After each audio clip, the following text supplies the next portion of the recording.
Hello, what's happening, everybody? Hope you're having a beautiful and amazing day. So very happy to be here for day 21 of fragMas and show number 3160. We're checking out the GLISTERING update, which is the fully launched today on Steam. Just launched like as of an hour ago.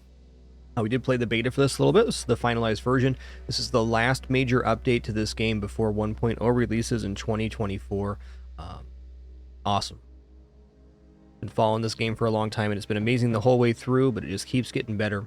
Let's head on into some runs. Today I want to focus on the Viper ship, which also got a lot of reworks to ignite damage. We played around with that new Sanctuary mod quite a bit. Very powerful and nice. I'm going to try something else here. I'm going to go for Thermal Lance Viper. Oh. Viper got a pretty significant increase to their ignite damage duration. We'll look at that here in a second. All right, we go for Halo Shield, which would be a natural ignite synergy.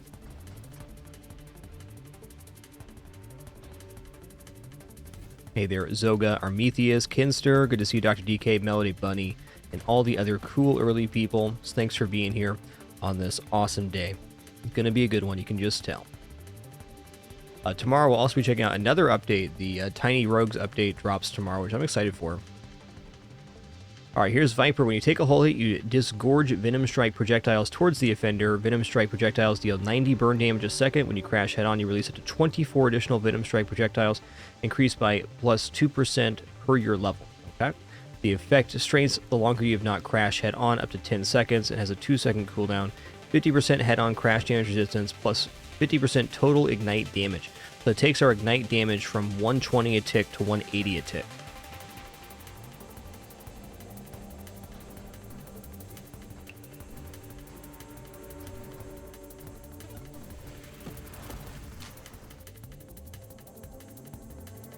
Yeah, okay, so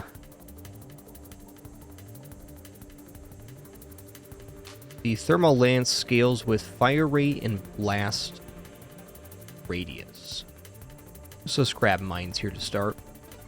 Loaded mines is definitely a good place to be. Alright, loaded mines it is. Just a little more screen coverage here.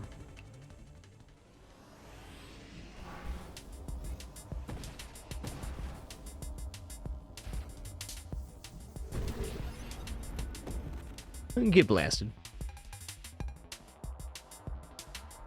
Alright, so I'm gonna take blast radius here. Definitely gonna make this into an actual thermal lance build.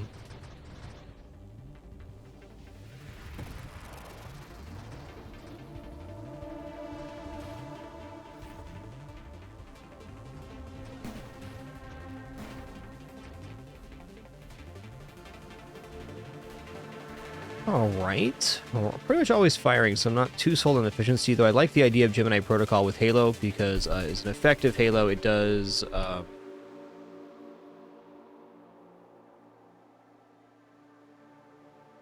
drain the shields a little bit when you're hitting stuff.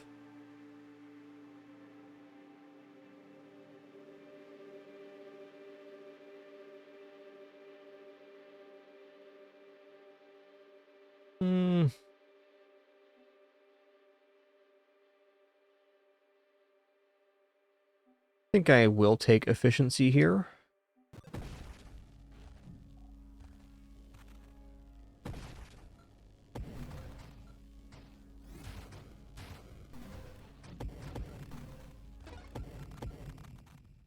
Oh, Mine Specialist, let's go.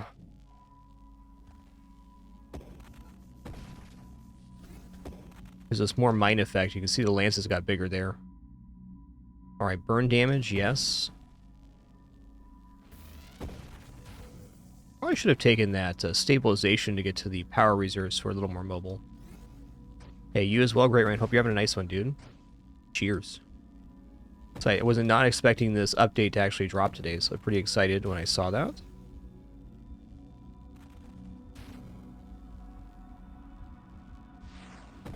Last major update before 1.0 is very exciting. Okay, let's see here. Well, Defiance is generally good, because it's This resistance to mobility reducing effects. We have a lot of mobility reduction when we're firing the thermal lance.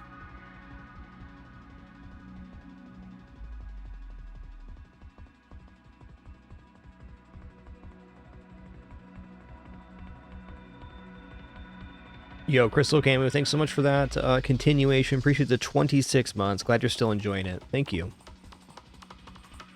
You can see the full patch notes right here. Great Rain. But reworks to the Viper hull, that new Sanctuary mod, and a whole bunch of just polish and UI changes is the bulk of it.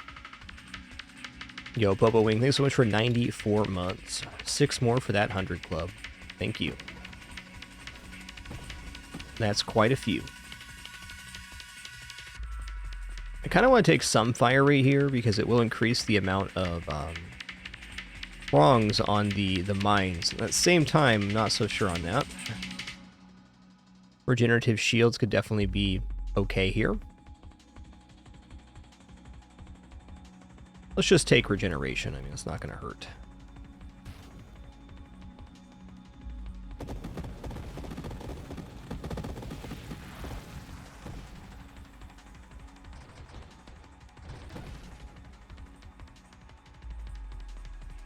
Do I care about corrosion? Not totally convinced. I'll take a grandeur here. Get 2 levels for that. We get a little stat downs. We get a bonus level, which is definitely nice. Shield cooldown, fine. Orbs of Discord, yes. Orbs of Discord work especially good with this build because we have the blast damage scaling the length of the lance, and we're using that. Okay, elegant construction, looks awesome.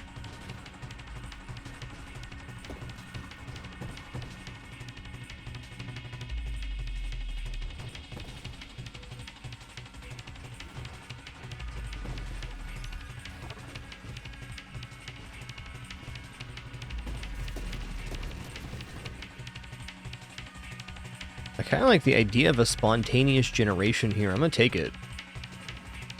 Means we get little feathers, which apply vulnerability like our sparks do. They won't last too long, but they do something. Okay.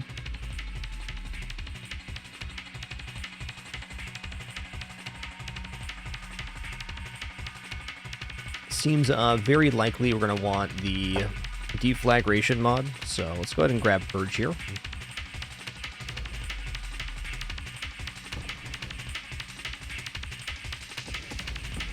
Cool, that elegant construction got us to the point where we're going to have 3 mines out at a time. That's nice.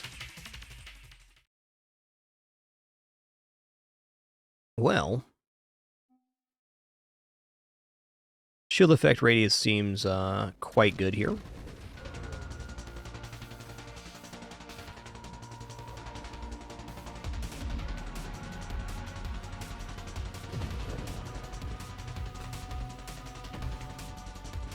Oh yeah, that was a really nice burn there.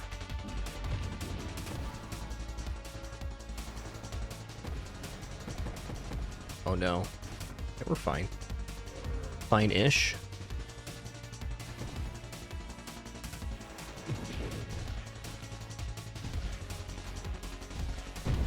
Nice.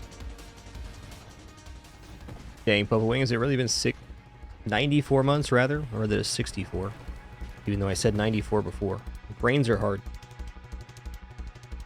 Okay, we're going to Gemini Protocol here. So now we split our damage between our hull and our shields, so it's much more likely our shield doesn't go down, though if our shield does go down, we're probably dead. 94. What is this banishing? Yeah, it's honestly not the worst banish I've ever seen. No, I do think Volley does increase the amount of sparks. We don't really want to reduce blast radius, because that'd be 20% less extension on the... I think I'm going to take this regression. It does make us very slippery, but that's okay. Oh yeah, that's right. Oh, I remember that. That was a fun little playthrough.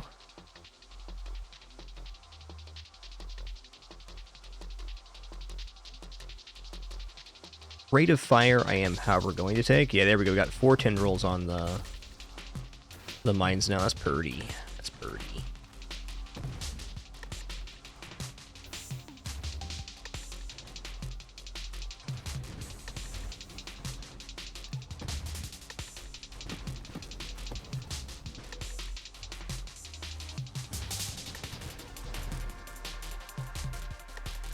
Alright, Purification is probably one of the truest damage increases we can get for this build. It significantly increases burn damage, and it also adds a little regeneration for every burning enemy, which is not a small effect here.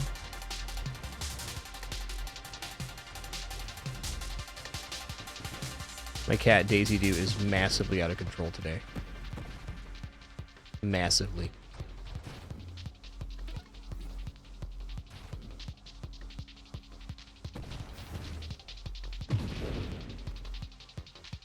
Alright, let's get another 20% extension on the lances here. It's going to be really good screen coverage.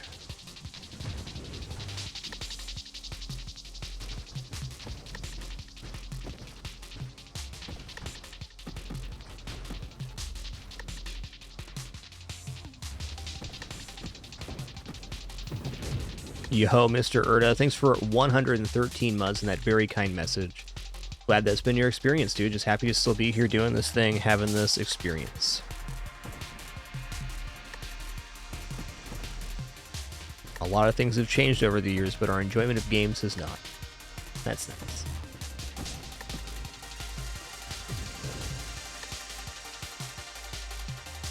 Yeah, okay. I could see a masochism being pretty decent here. Are we doing any, like, self-damage at any points? Maybe.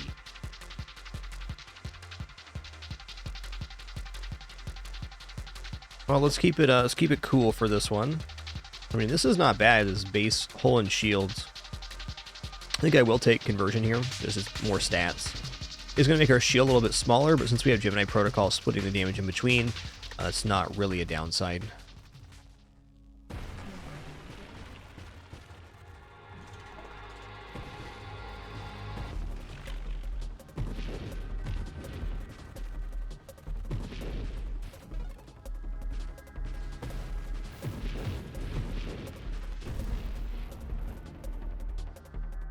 What's after this? Siege weaponry.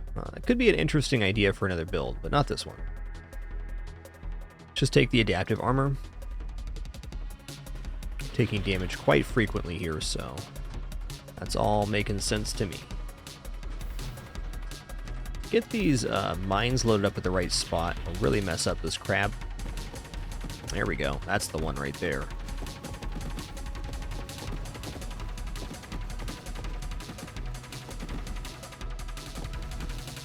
Prices aren't exploding.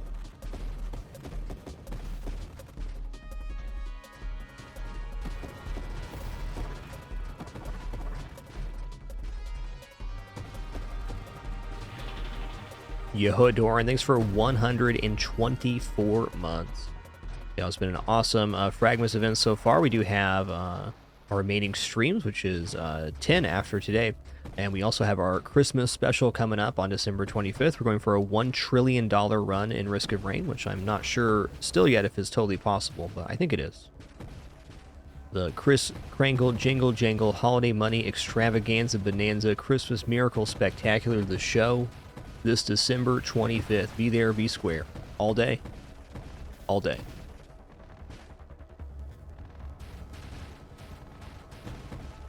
Hey, I said it right. Nice. I did it.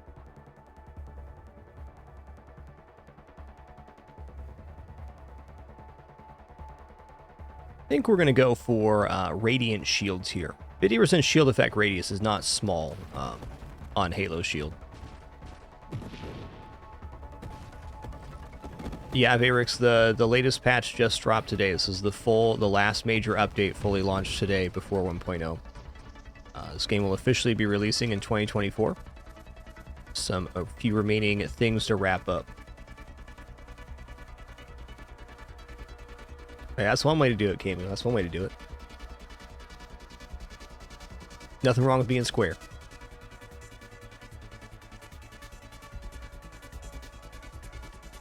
I don't know. I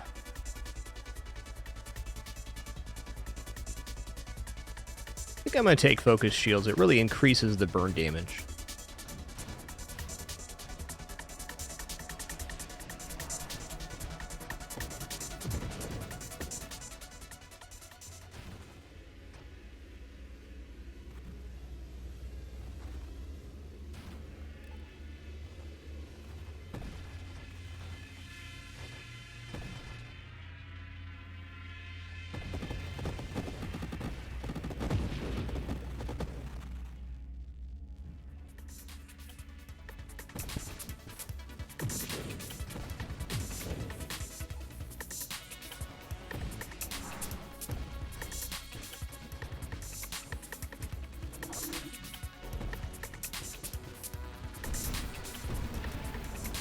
Shouldn't be here.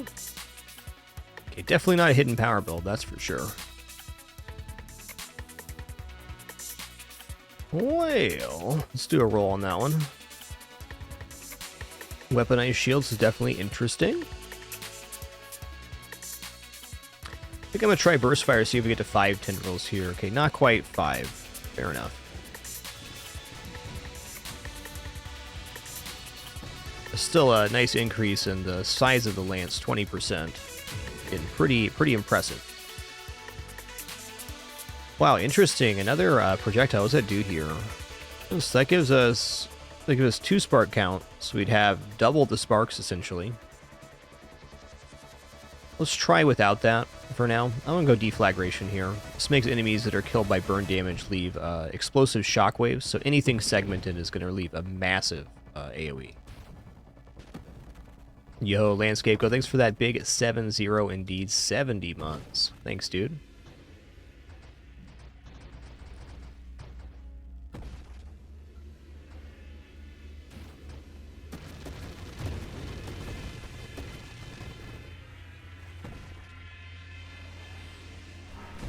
So it's going to be a difficult fight with our current setup. I don't have any mobility stuff yet. Can do it, though.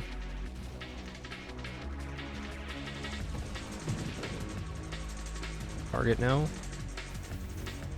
Oh.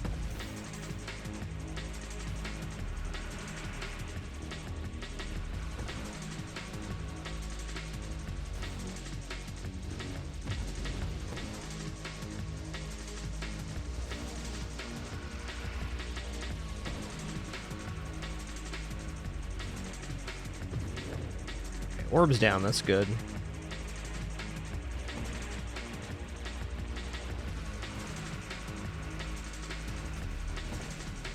Shield go down? Not yet. Cool.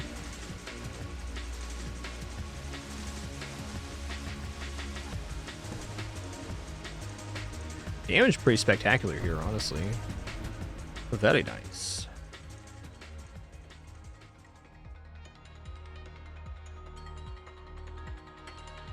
I think a Galvanic Outburst here is a nice activator for more burn damage. We're hitting stuff, for sure.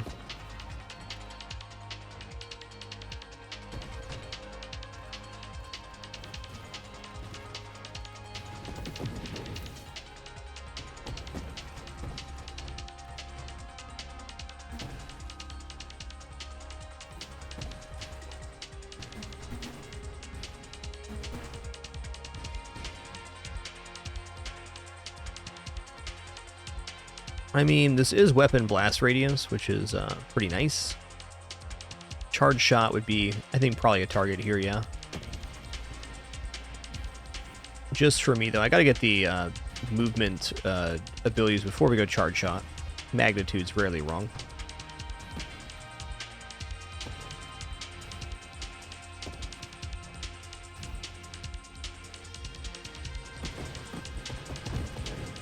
Yep, deflagration made that one look nice.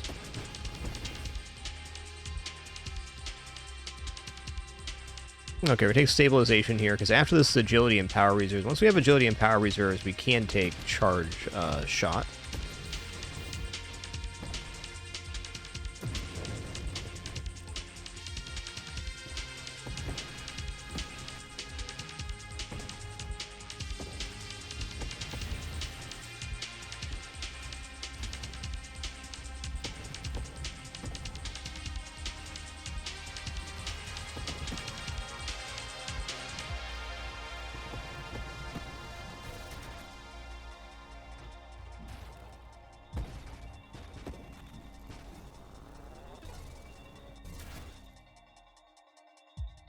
Oh, interesting. Bravado is a 7.5% increase in ignite damage. I don't think I'm quite ready for that, though. Let's just take the agility, so I have a decent turn rate here.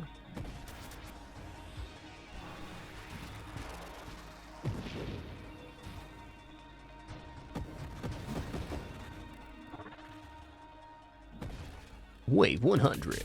All right, Seraph's a good one here. I don't quite have the mobility I'd like here, but we're definitely strong enough. Woo! Big bada boom. Using that Viper Strike to our advantage on that one. Get wrecked.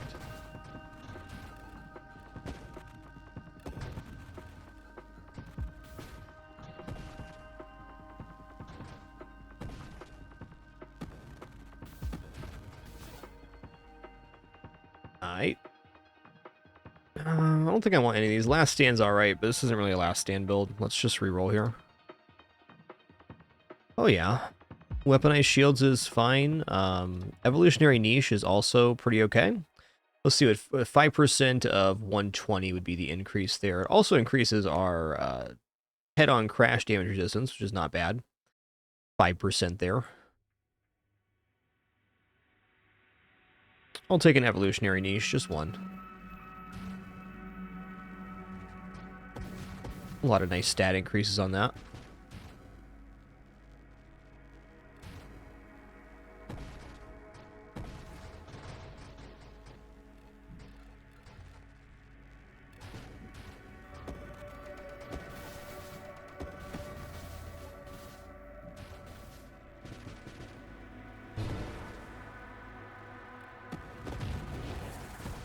Guy's gonna have bad time because deflagration's gonna pop him off. It happened.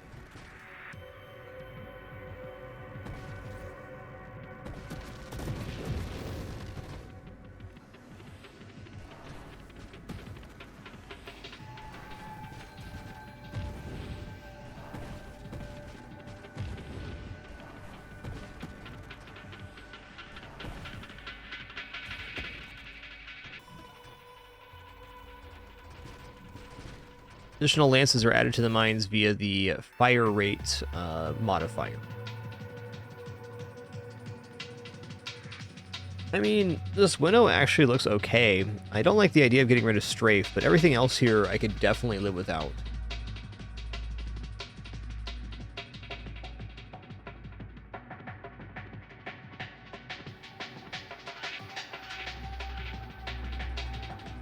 Let's go for it. I'm a big fan of banishing mods.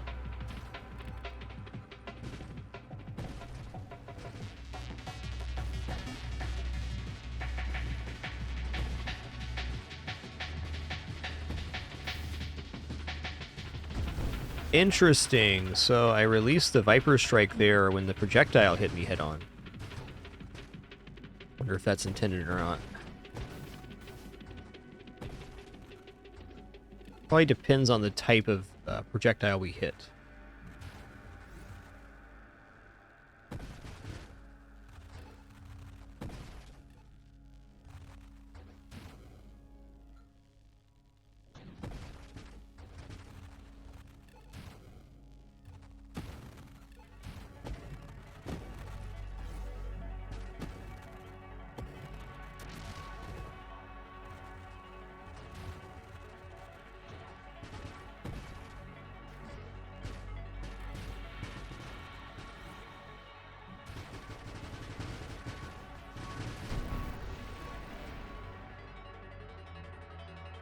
All right.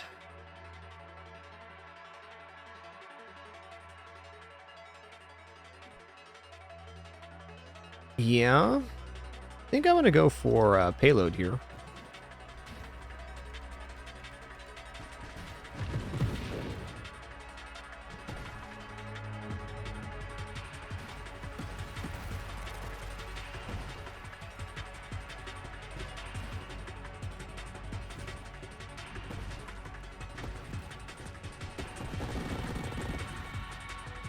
Yeah, that's what happens to snakes around these parts. Get roasted.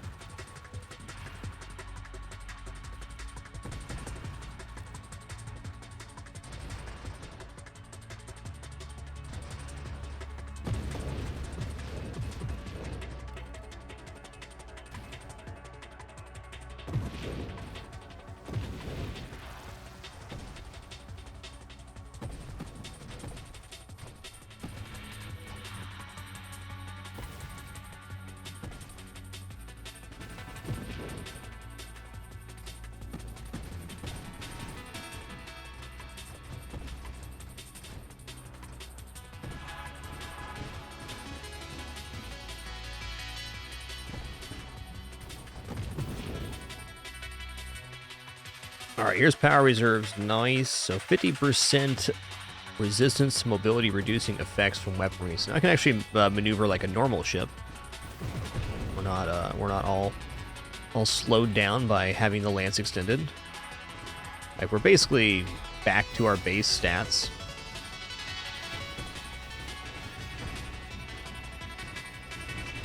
As far as movement goes.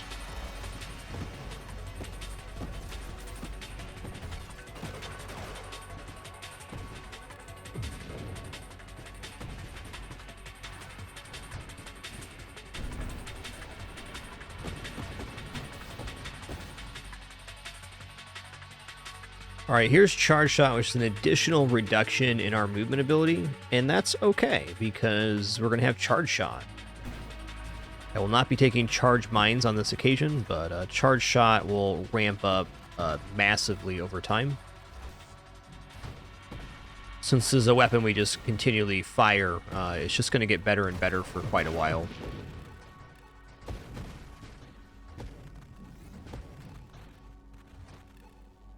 Still maneuverable enough. I'd prefer to have Strafe here, which I already banished, but our opening run. Everything has to be perfect about it.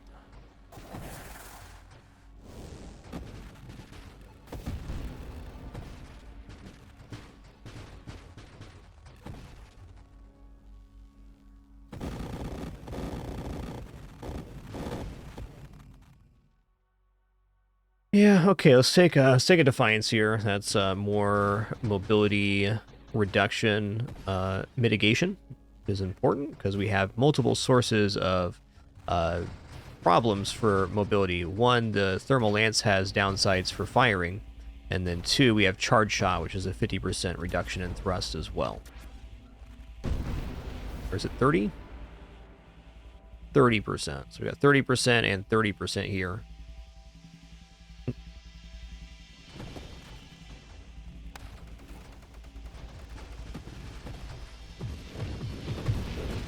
Our rotation speed's all sorted out, though.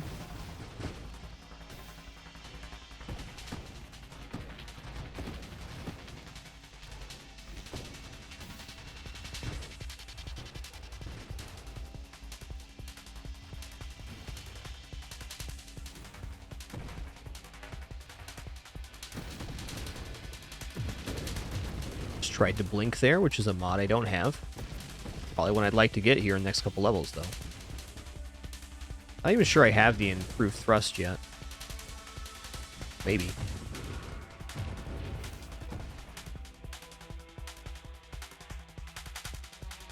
Yeah.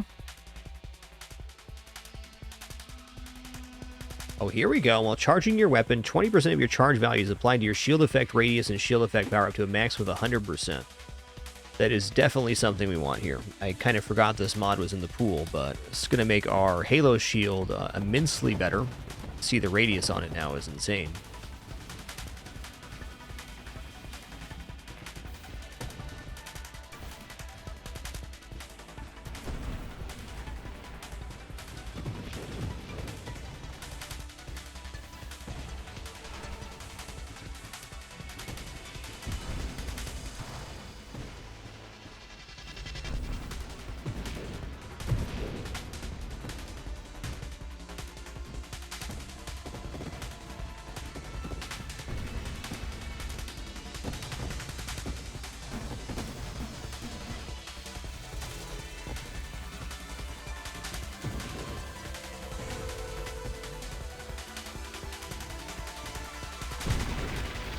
We got the burns.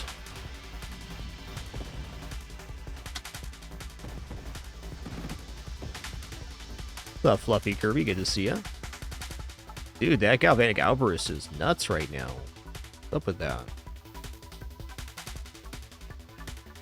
Okay, we want to take Weaponized Shields now, because this gives us anything in the outer bubble there, or within our shield radius, is now taking 20% more damage. And as it turns out, 20% is a pretty nice value.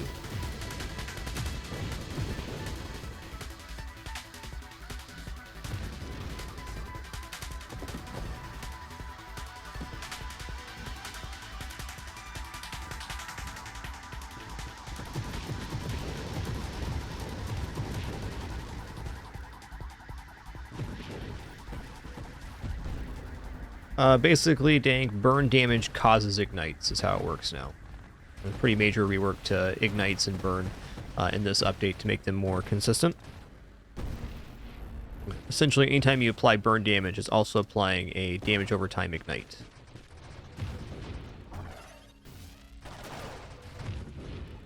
And the base damage for ignite is 120 damage over 3 seconds, where Viper is taking it to 180 over 3 seconds, or every second for 3 seconds, rather, not counting the other mods too. So basically, burn damage applies to the damage of the weapon hitting, and then the ignite damage is the follow-up ticks that you see.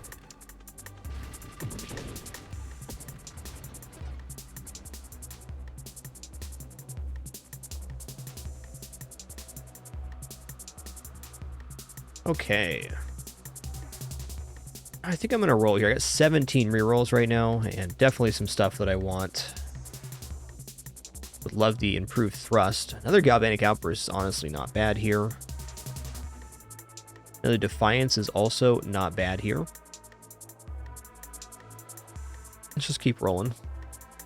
Got a lot. Alright, I'll take stonks. 4 times the next recursive wild one we take. I'd like love 4 defiance would be pretty much it. I guess one source of self-damage we do have here is just the shield has self-damage applied to it. Woohoo, that was chunky. 26,000.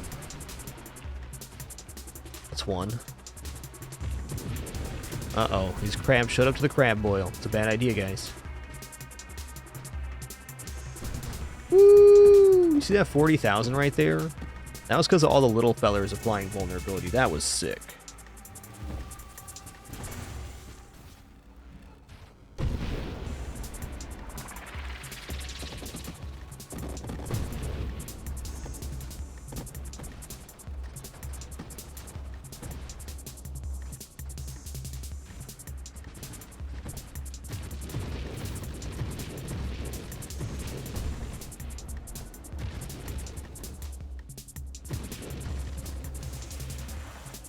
Adjust my keyboard stand here real quick. Okay.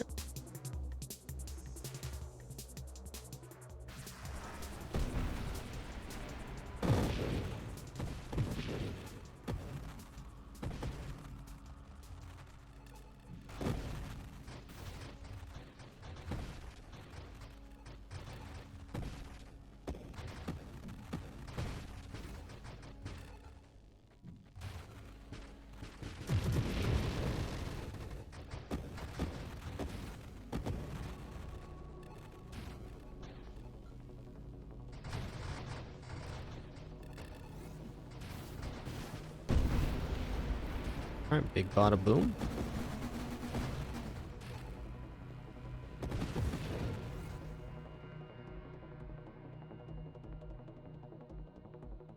And this isn't bad, it will improve fire rate, but we can probably do better. Only a few mods left, I mean. Yeah, bravado is interesting here. It's a lot of damage bonuses. Let's take the improved thrust though. I think getting to blink might allow us to actually have a run here. And without that, we'll eventually just get overwhelmed by enemy movement speed for sure. The damage is it's working right now.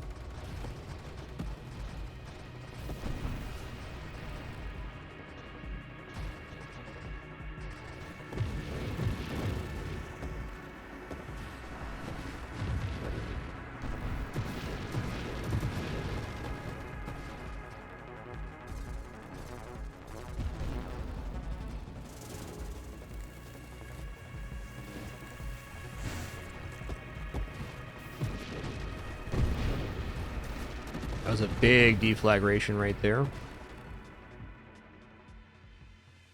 Okay. I will take Deadly Wake here. Puts Blink in the pool. So the next couple of mods, we'd love to take Blink, and then a 4 times Wild mod would be the tops. Tops mods here. Had to drop the lance to get away from the singularity. Yikes.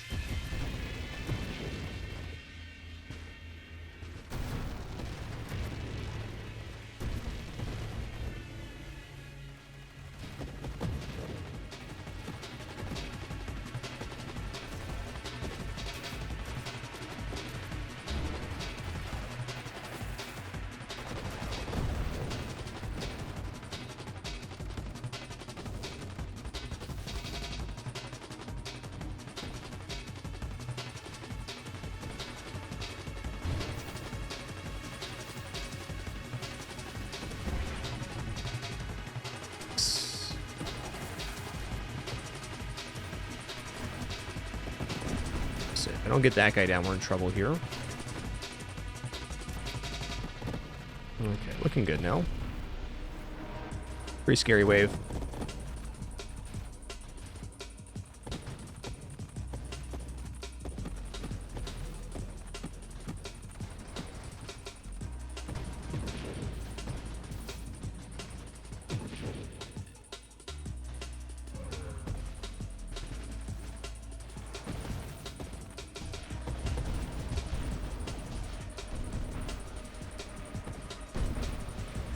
Get blasted.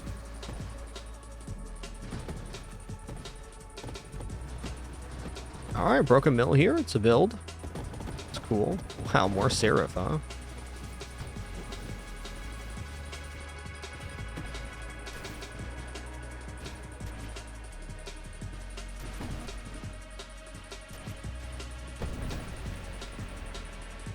Wow. Some good choices here. I think we just take Blink, though. I mean, 4 times Evolutionary Niche is very tempting, because that's an additional 20% Ignite damage and 20% head-on crash damage resistance. But for the moment, mobility is going to be very important. Been really feeling my lack of mobility on a lot of these fights. It's our first time seeing red here. Woo, never mind. Later, Tater. Nice try.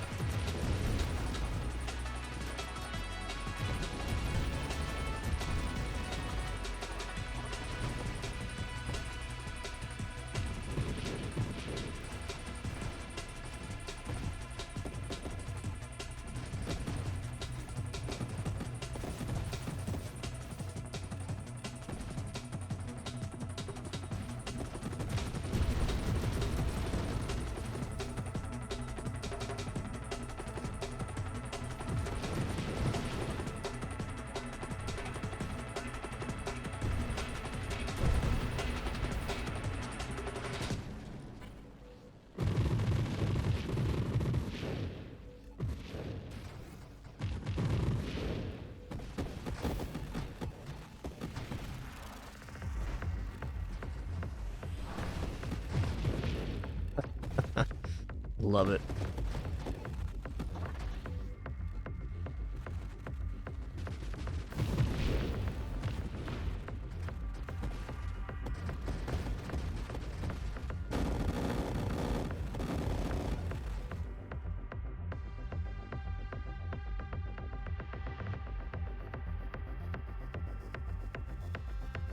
Yeah, it's all right.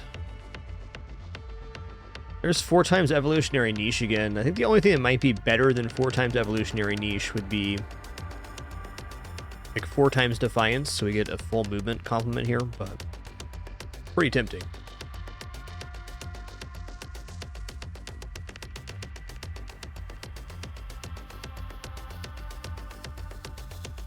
I think Ignite damage increase is actually going to be a pretty major stat. While a defensive mod would be better, I'm not sure we're going to see one with the remaining levels we have. We're already level 47 here.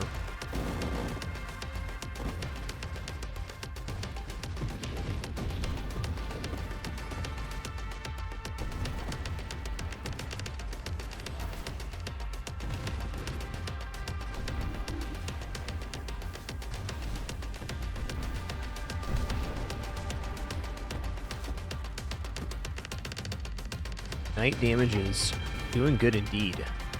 Build went down, fair.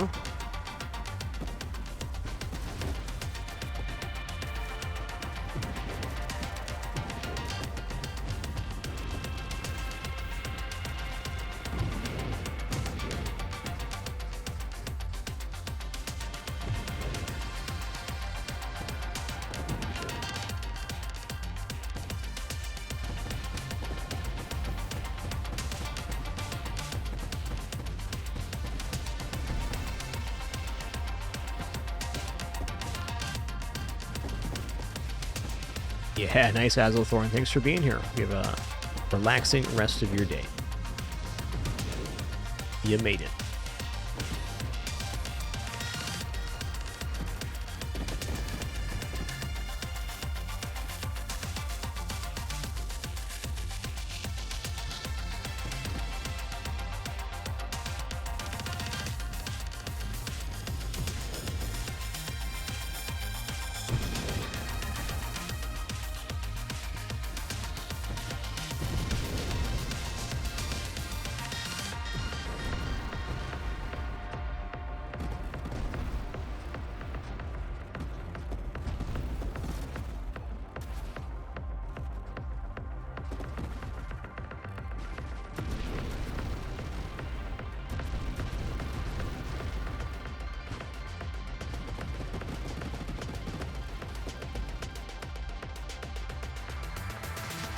Hard to say exactly how much, but I can definitely say mines are a key component of this build. I think that'd be a fair statement.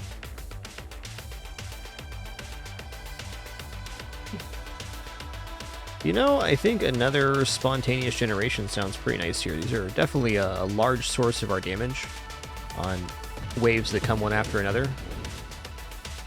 0.25% vulnerability per hit on the swarm constructs definitely adds up.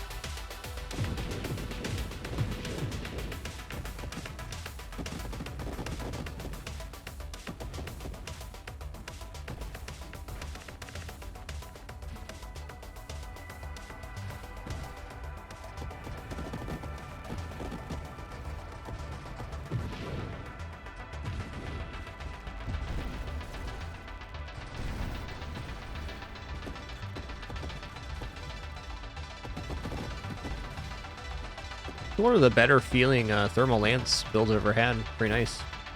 Not bad for a little throw together.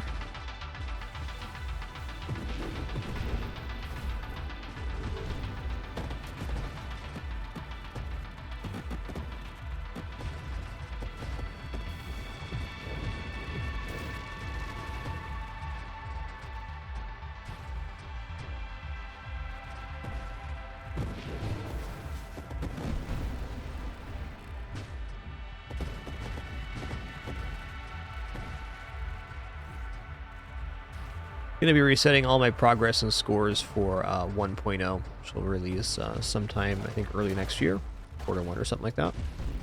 We'll see.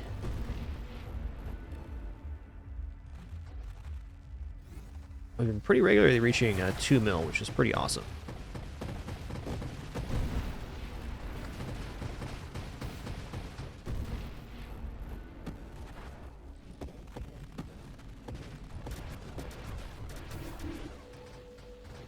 Here then? Yeah, I almost died to that right there. Pretty close. Alright, shield's back for now. Play it safe here for a moment.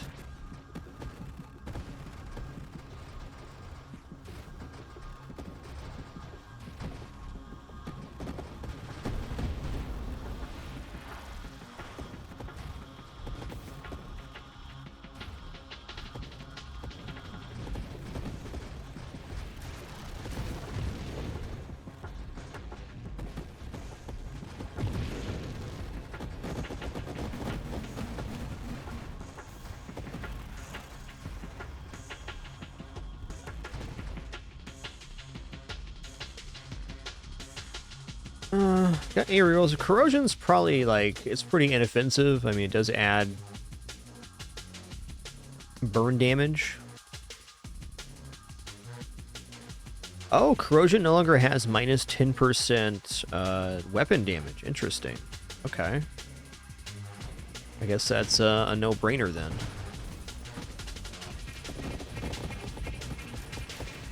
Make for some bigger deflagrations too.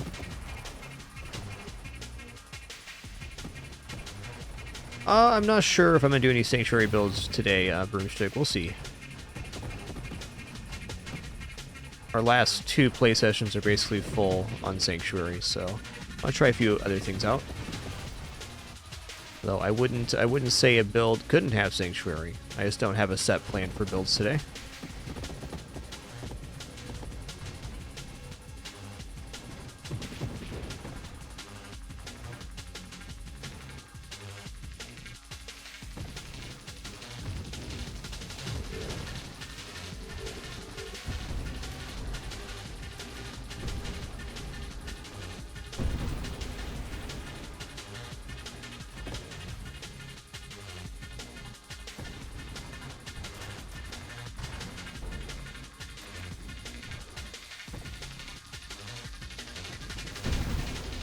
Okay, that was not a good place to stand, I'll admit.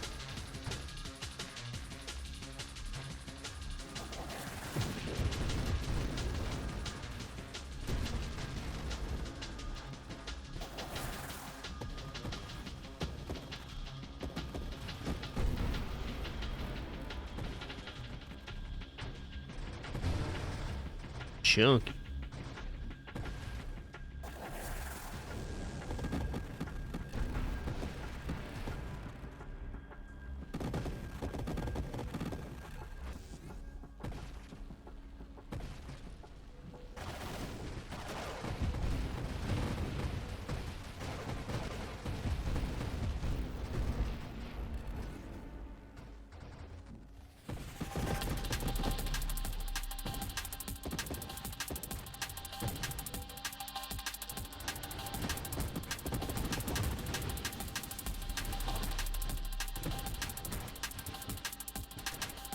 Really a great time to have Ataraxia pop there.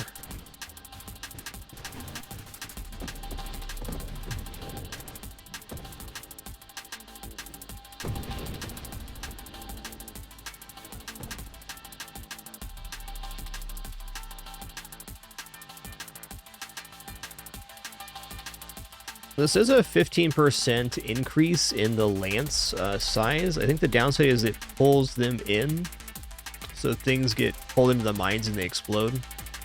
I still think I should take this since it showed up here. I mean, this is going to be about the max lance size we can get. But yeah, you can see they are being slightly jostled towards the mines. Not the end of the world. The increase in radius is probably worth that effect, if I had to guess.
Ooh, yeah, that was it right there.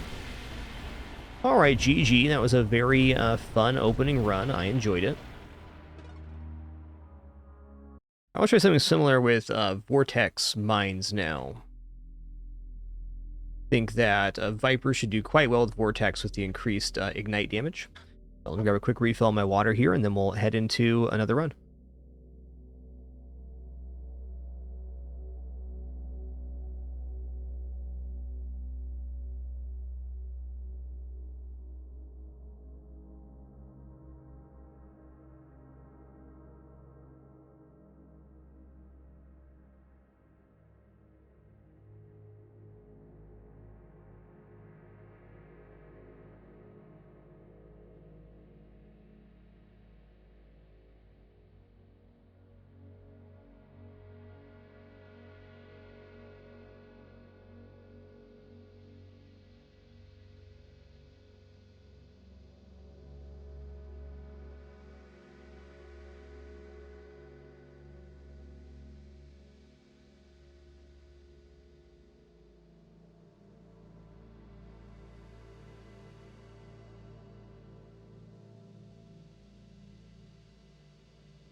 Alrighty, here we go.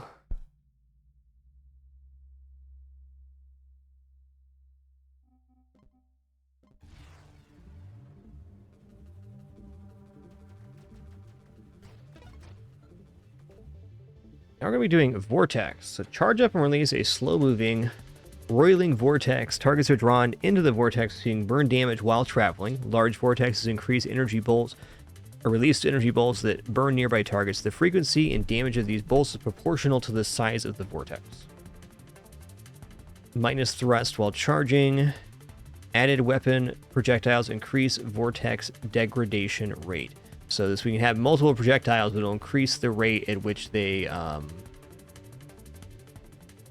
scale down. Modifiers to blast radius, weapon projectile size, and weapon rate of fire affect charge rate.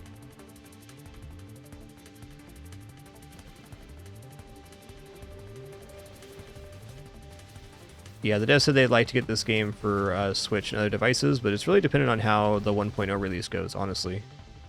Is my understanding. I know it's coming to at least Android after 1.0 release. And this game is working good on Steam Deck, indeed.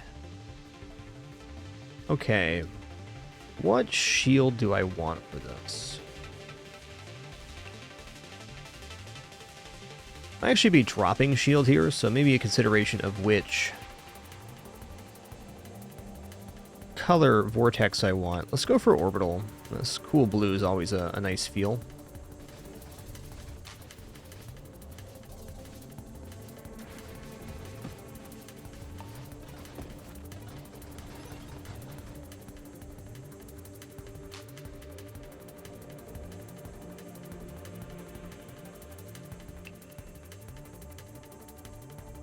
Corsair is kind of interesting, but let's stick with Viper here. New body type. Since it does burn damage, it has ignites, and Viper excels at that.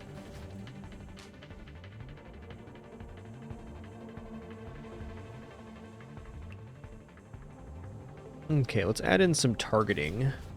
Does this make the vortex pull into enemies? It does. Okay, so that's a big deal.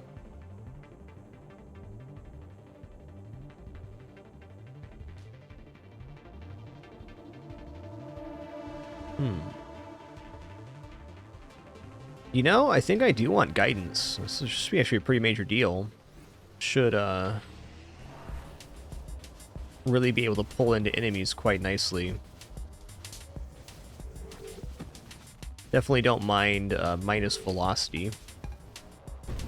That's looking good.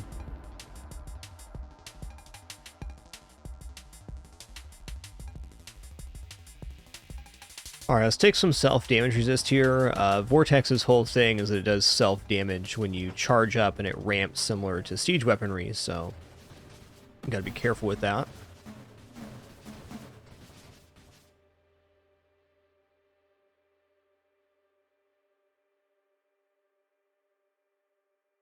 Alright, blast radius seems a no-brainer. No polar inversion on this one. That'd be pretty bad, actually. Let's grab improved thrusters here.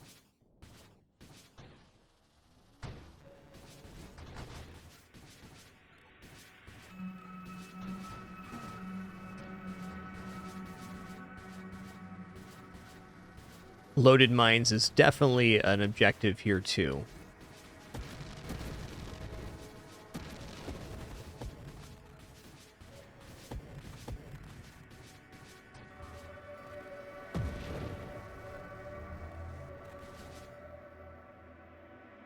How do I feel about banishing here? I'd say not very good. Let's go ahead and take the hull strength.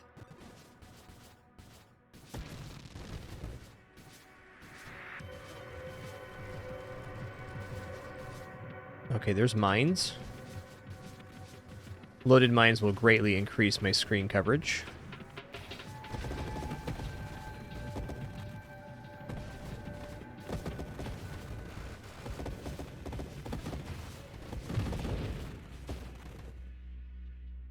Okay, let's actually take a twin strike here. I'm curious on how this looks. Okay, so we do get 2 physical projectiles. Nice.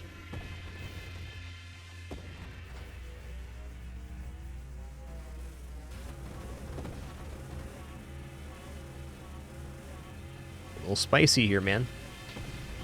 Spawn something? There we go. Yeah, I think 2 projectiles is about the most I'd want here. I think even 3 might be too much, so Twin Strike's a very desirable pick.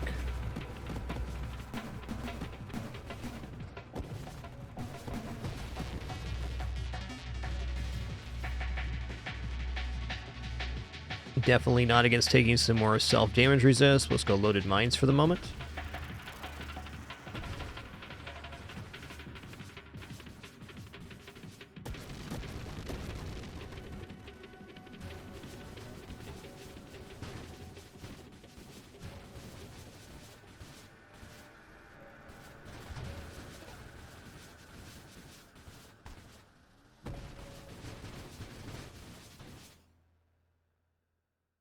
I'm going to take Absorption, because after this is Force Armor, which is whole damage resistance. That's got to be alright. Yes, we will take Elegant Construction. It's going to allow the charge mines to actually reach, not charge mines, but our mines to reach a slightly larger vortex, because they are hurting themselves as they're spawned. So this lets them charge for just a little bit longer and reach a higher damage value.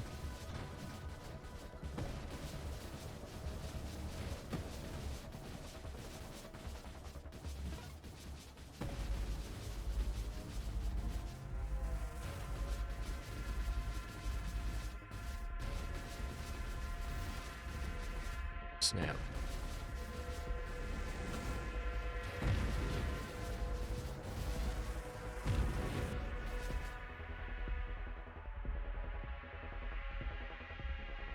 Rate of fire as well, going to be a good one. I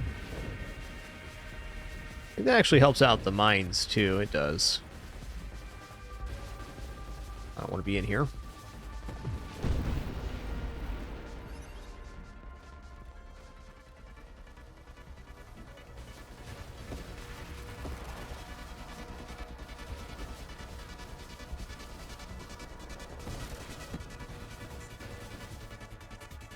Alright, Mine Specialist, pretty dope. I'll take that.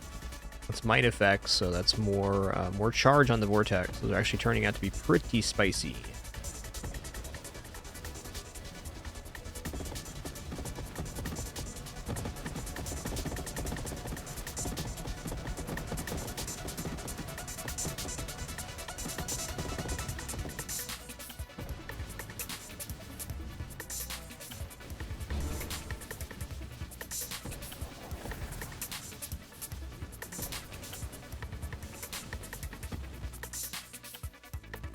Okay.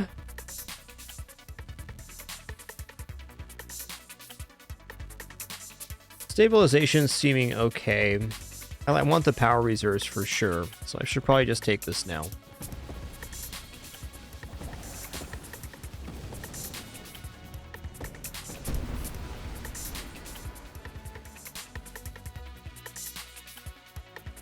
Okay, Force Armor.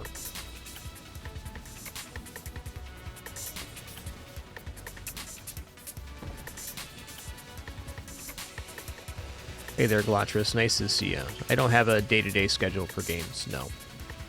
So, balloons is definitely a possibility.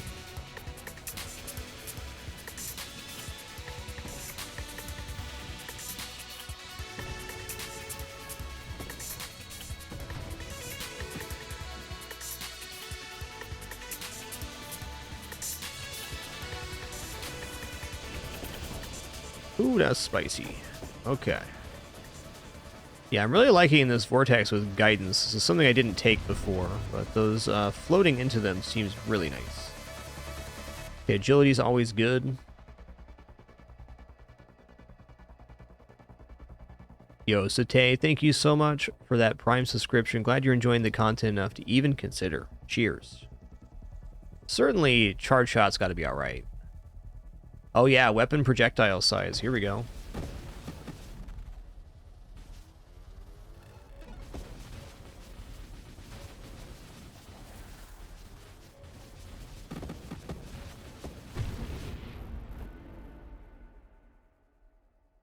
Propulsive munitions is kind of an interesting idea. I don't think so though, because like it's hard. It'd be hard to fire then, because the vortex follows your momentum. So if we're facing backwards when we fire, the only way we could really do this is, yeah, unplug your controller, Terravin, is how you do that. I lost my thought there. Yeah, so to fire effectively propulsive munitions, I'd have to charge, go towards the enemy, turn, and then fire while drifting, and that's not going to be sustainable. There's no way.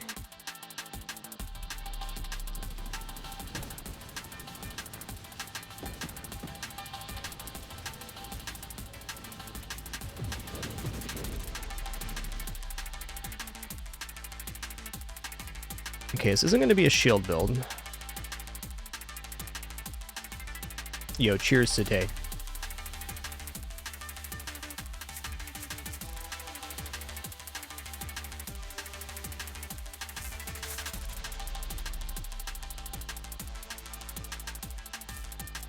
I mean, what does burst fire even do here? Oh, okay, okay. That's pretty cool. That was a definite effectiveness increase. The degradation rate on the projectile is a little bit spicy right now, but not inefficient. Let's go ahead and get high explosive. There we go. That'll basically make up for the downside we just took. I didn't know Vortex could get like this. I think it's like a Vortex shotgun. That's cool.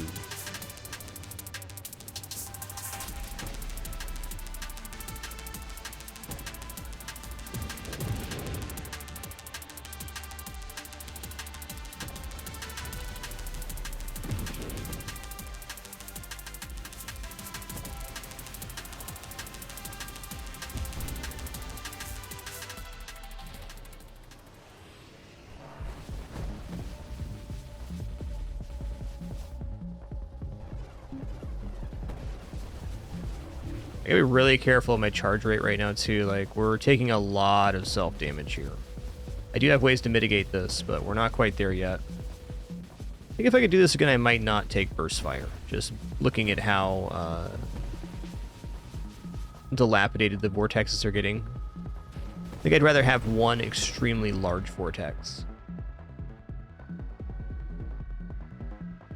Okay, let's take some more self-damage resist here.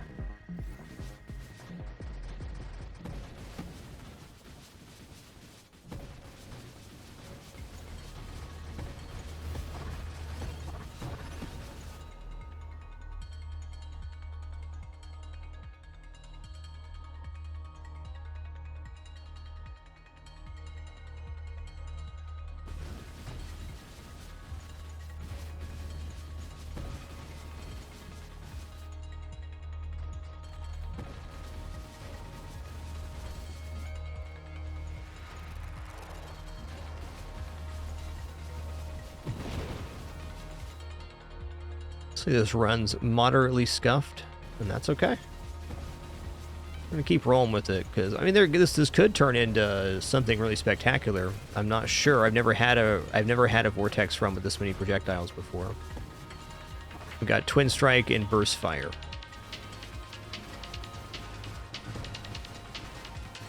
Definitely doing a thing, that's for sure.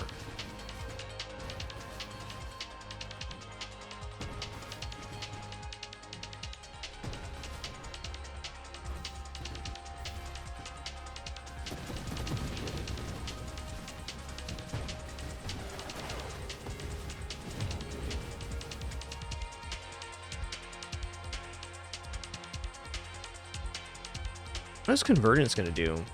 Oh, yeah. Let's roll here. I'll try payload. Yeah, for sure, Edison. I definitely had the same experience. Sometimes you think something's bad, and then if you give it long enough, it's like, oh, okay. Definitely room to still learn something here about how multi-projectile vortex functions. Very inexperienced with Vortex, so certainly willing to give it a go. Alright, let's take power reserves here. It's better mobility while we're charging.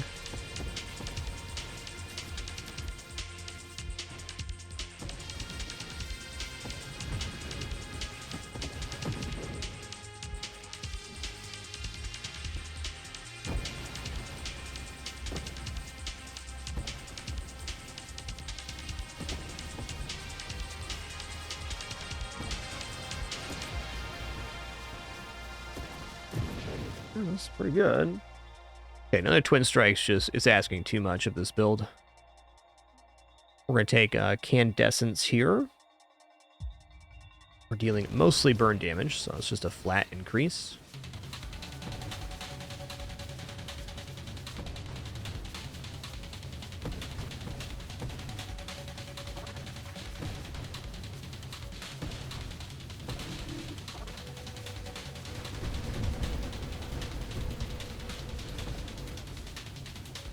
It's pretty.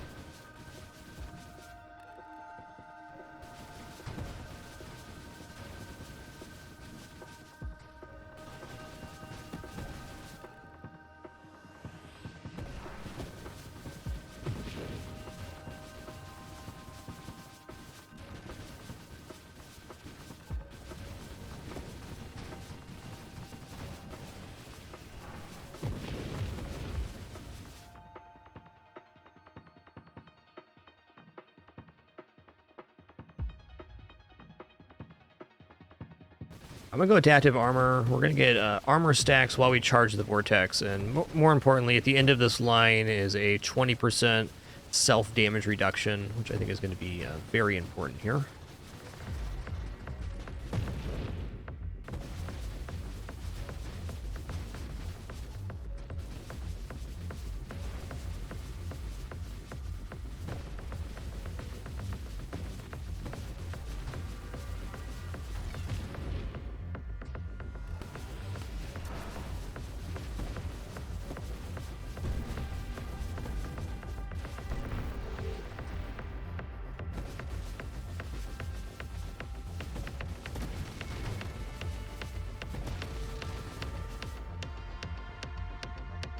Okay.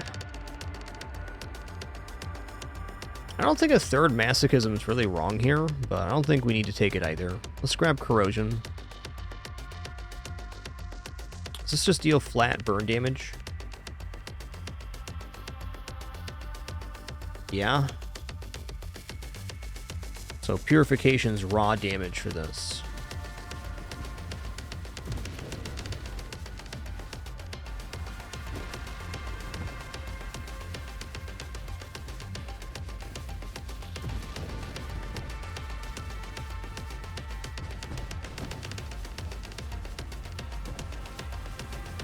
Charge rate on this is doing really spicy self-damage.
Wonder how charge mines work here. What's the hole on mines? Yeah, I think if we go charge mines here, we're a bit busted. But charge shot, however. Just going to make our Vortex we shoot even bigger.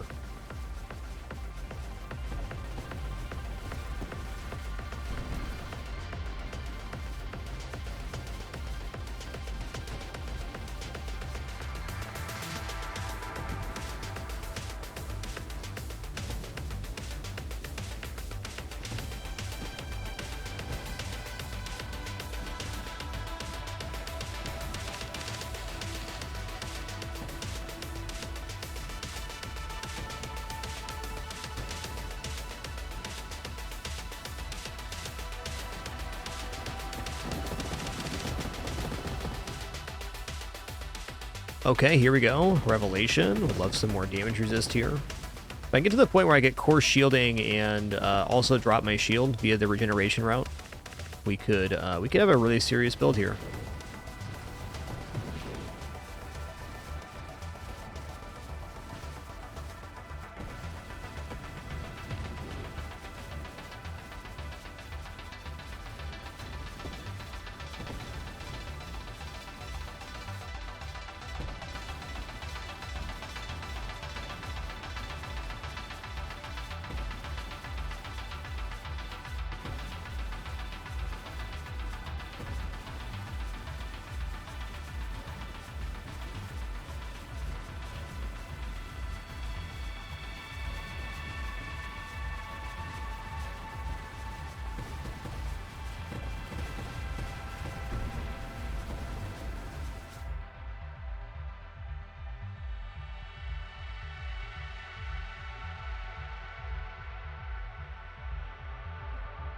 Can I get the regeneration route? Yeah, Ranker's alright. Alright, we'll take Blink here. This is a defensive mod. Huh, thanks, universe.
Not finding the mod I want here. Okay, well, if I take 3 more masochisms, that is going to be 15% more damage taken from enemies, but also 40% self-damage resist.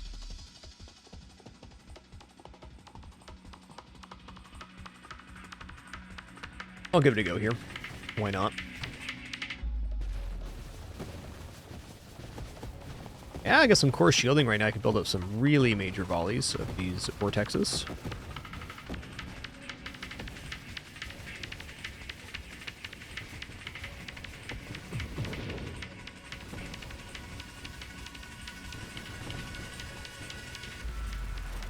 Yeah, Farsight's cool, but not on this build. Farsight is great on builds that have weapons that don't degenerate over time, but making the playfield larger here is actually a downside to this weapon, as we have to push our projectiles further. Worth thinking about, though. Okay, there's regeneration, finally.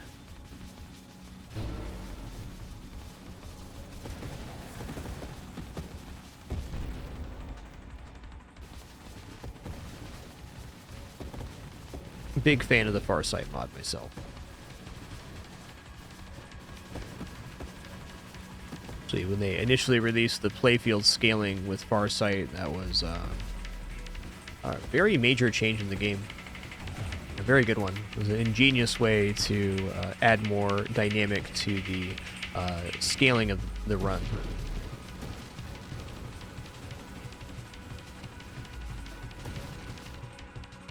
Alright, Purification's good. I'm going to take Rapid Reconstruction, though. It's going to give us plus regeneration and get rid of our shield completely. We haven't taken any shield mods, so it's making some sense here. Okay, we're going to take this because core shielding's after.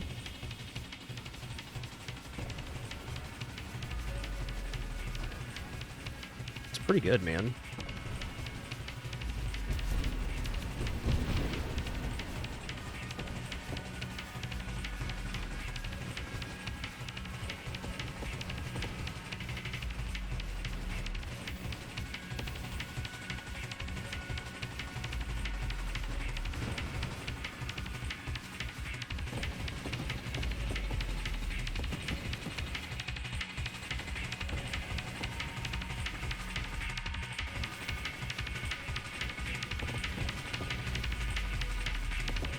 Yeah, lowering weapon velocity with this is super strong. I didn't realize that till this run. Hey there, Rabbit Salvo Kelp. What's good, dude? Alright, I will definitely take Purification here. It's going to be a raw damage increase to our burn damage, which is the Vortex itself, and all of the tendrils that spawn off of it.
I do want strafe, but I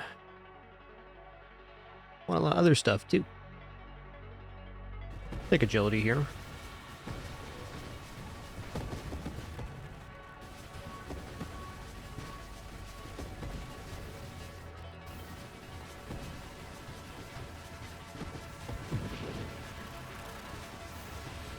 What's the mods for antimatter rounds here?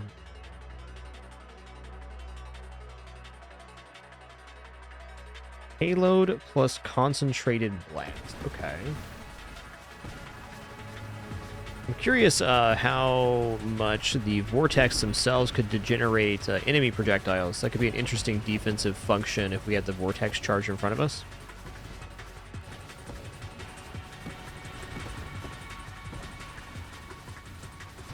That might be better on a build where I build one giant Vortex rather than the shotgun Vortex.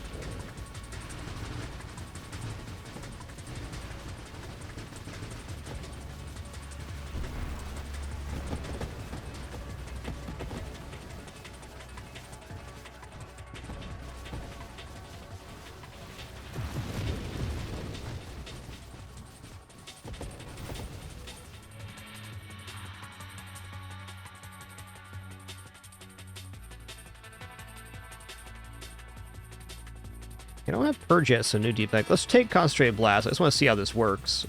I don't think this is going to be the most slamming build I've ever had, but it's working pretty well. A little bit better than I thought it would after taking Burst Fire. Definitely not a bad run. I'll bet that antimatter rounds at the very least are very purty.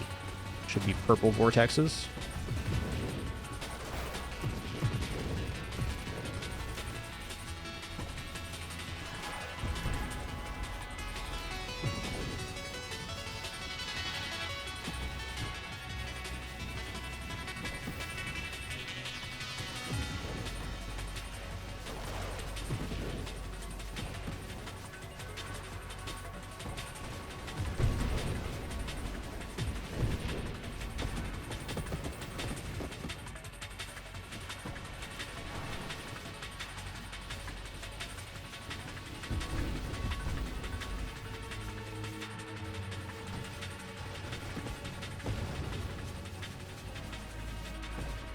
Oh, hey, they showed up. Nice. Oh, yeah. That's cool looking.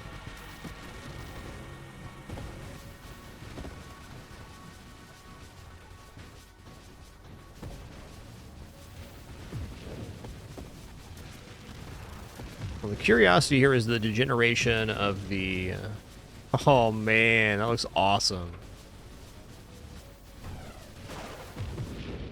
Degeneration of enemy projectiles with the vortex.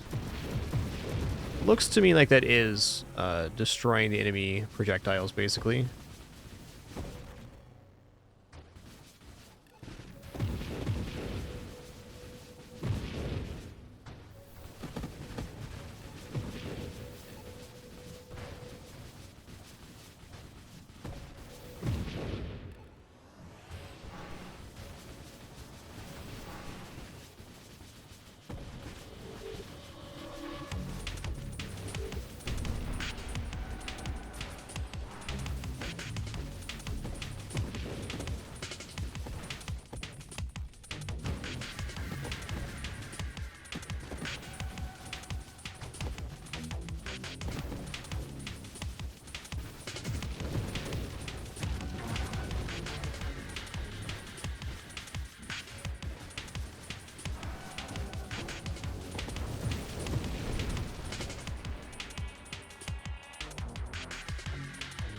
Well, deflagration is probably a decent thing to put in the pool here. Just taking rupture, though, is maybe even better. I don't think we can have everything we want on this build. We're just getting a little bit skinny on upgrades. We'll just take rupture for now, which is going to be a benefit. Yeah, so I kind of want to try getting this going, you know, with gigantic singular vortex rather than the shotgun vortex.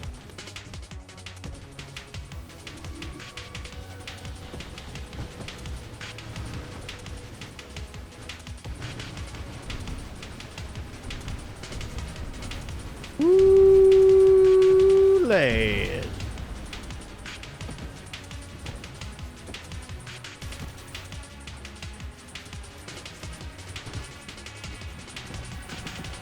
Yeah, the self-damage on firing for antimatter rounds is very minimal compared to the damage while charging.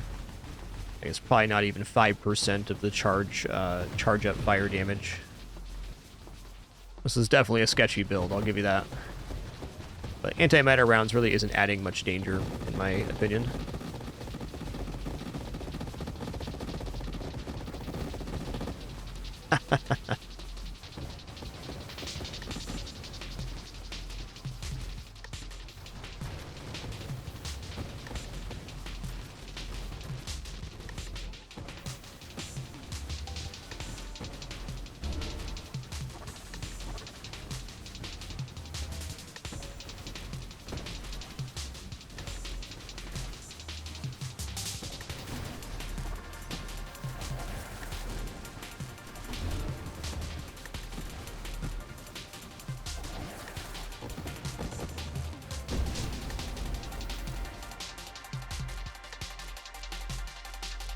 You know, Adrenal Module is cool here. You get a bonus damage for being damaged. That was scary, almost died there. Keep it cool, daddy-o.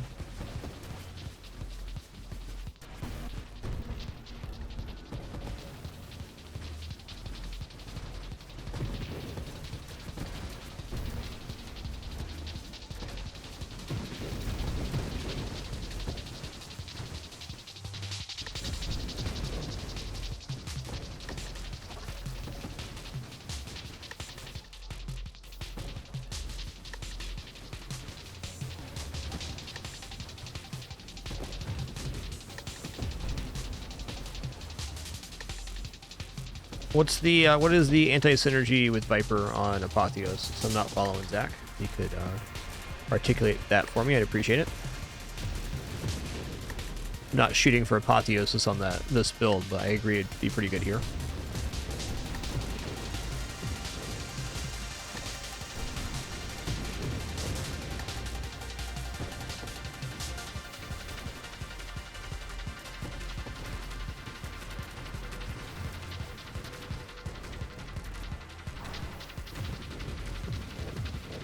Oh yeah.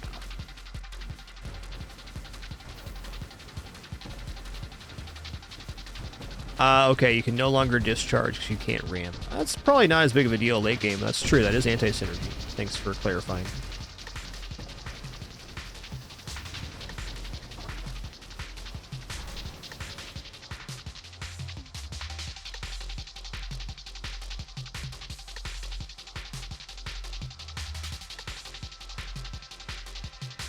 I'm gonna roll here. Like, I think Purge is pretty good, and it puts deflag in the pool. Maybe I'll just take it here. Getting deflagration would not be a bad thing.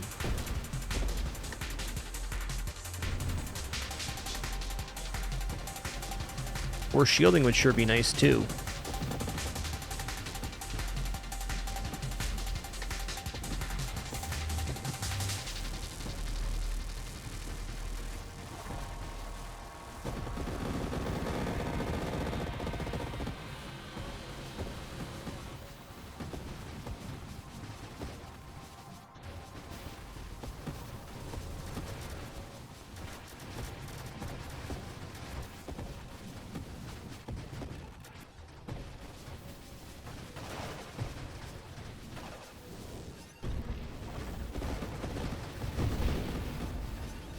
Icy.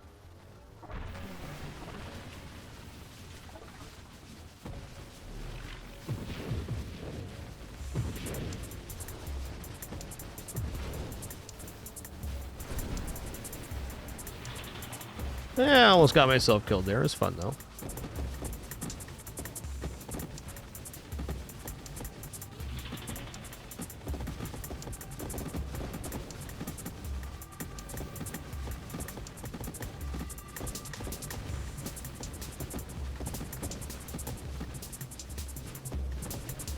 Really like the art on this antimatter rounds. It makes the vortexes very pleasing to look at.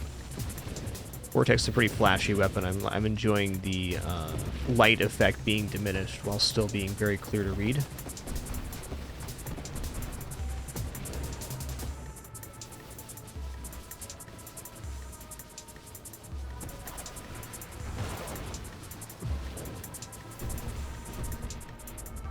Alright, here's deflag. I'm gonna take it.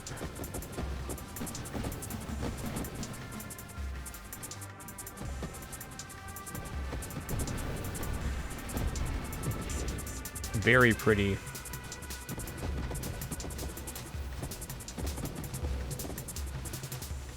Gotta say, their radius on the deflagration pop actually really nice there.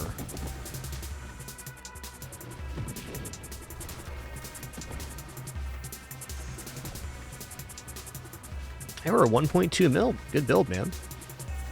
Definitely adequate.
Huh?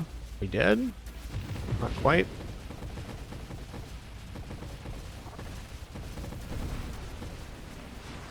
Alright. Triple Celestial is always going to be a pretty major wave.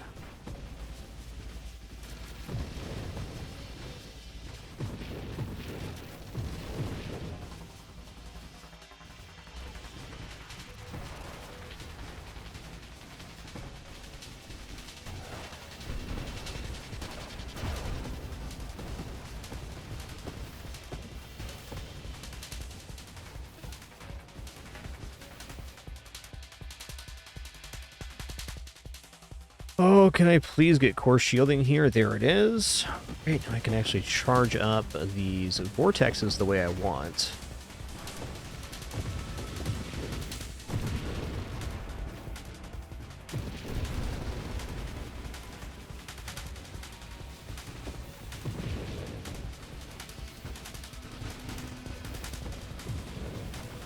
So good.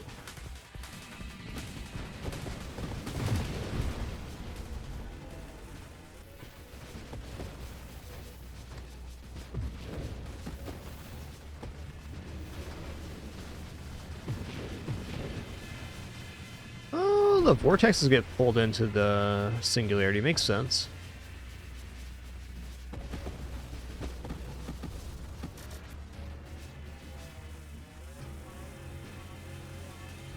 Man, we can get a huge charge now that we have all this self-damage resist. That's awesome.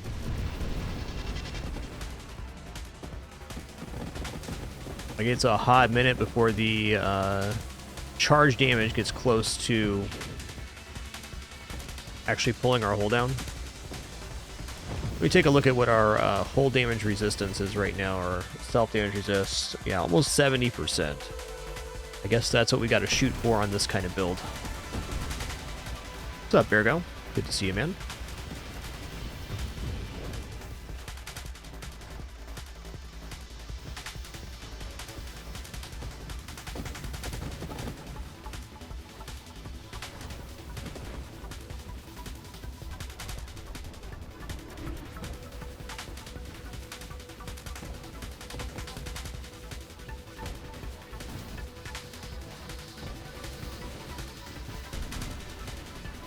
Alright, dangerous but fun.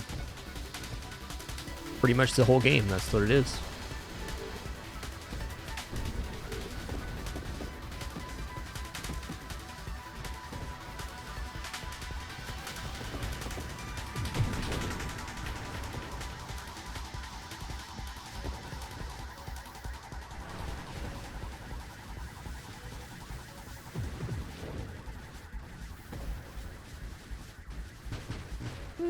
Kind of wondering what Ally Vortex is like now. Seems interesting.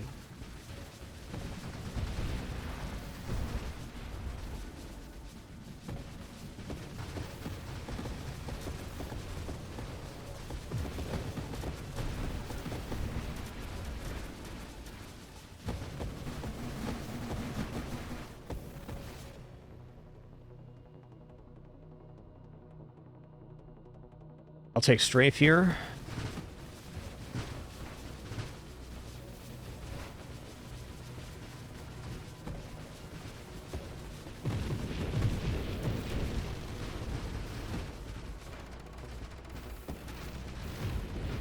It's actually really dangerous for us.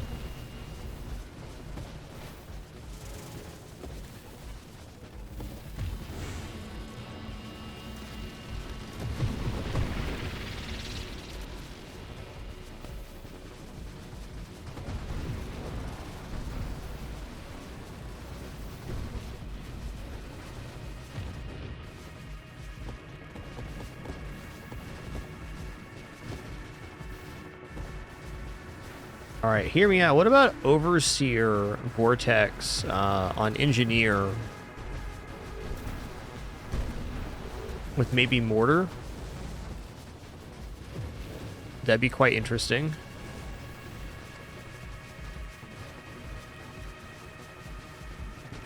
Yeah, Ranker's probably good with Vortex too. I agree. I agree.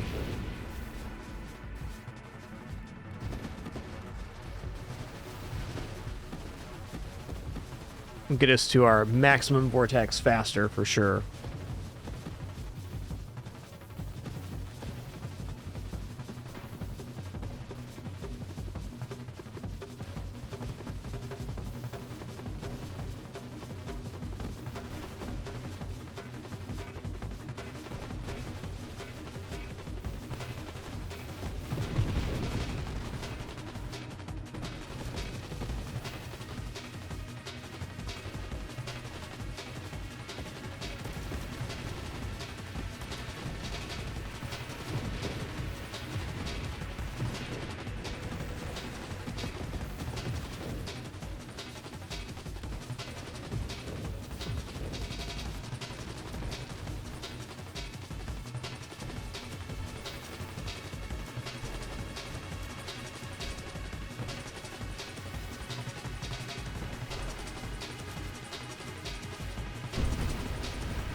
That's fair. That's fair. Good, good run there. 1.7 mil. Not bad for a little throw together. It was definitely my best Vortex run ever. All right, quick restroom break for me, and then we're gonna start a new run. I got a couple ideas now that we've done that. I think I want to go back to Vortex and try out a few things. Yo, Racco, thanks so much for 99 months. One more for triple digits. Thank you.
All right. We're back. Okay, I got another idea now. We're going to stick with the Viper theme. I might roll back to Vortex later. I have a few ideas about Vortex. I was thinking like Engineer Ally sounds interesting. I think the complication with that is probably the self-hull damage the allies would be taking, though there are some ways to mitigate that.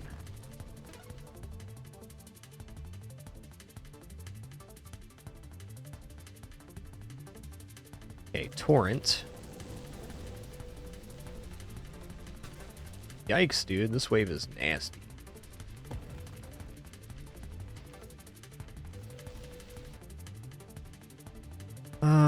We're gonna take Amp Shield here. That's the one.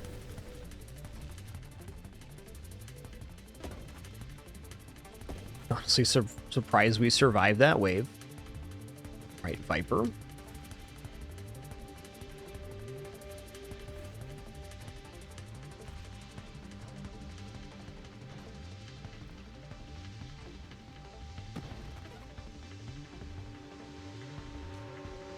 I guess this is a build that doesn't take mines.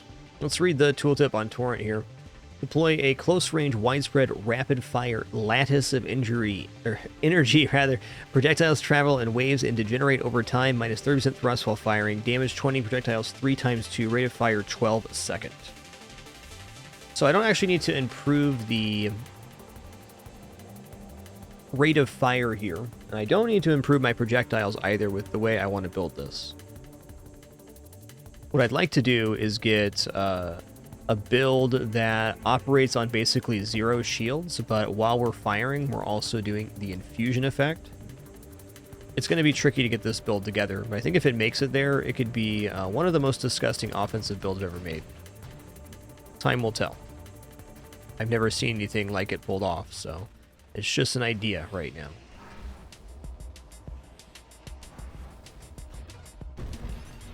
Wow. Wave 20 boss? Okay, then.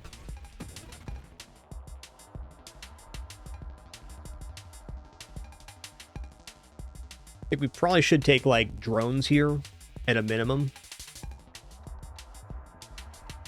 Let's go ahead and take drones here. There's definitely room in this build for drones, and we're going to need the protection. Is a fact.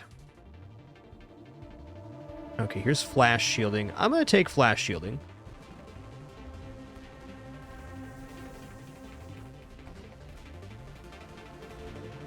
Well, at very least take magnitude before I take discharge so we can get to the infusion effect quicker. Okay, burn damage, not quite yet. Let's go ahead and take hull strength, because we're going to be operating with essentially 0 shielding, but having a shield.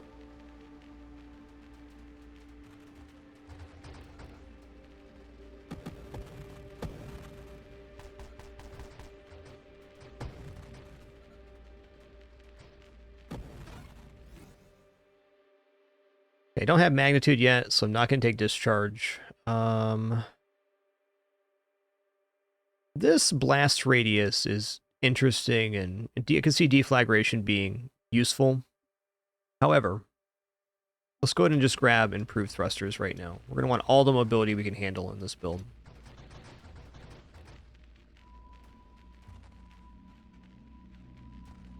Open wide.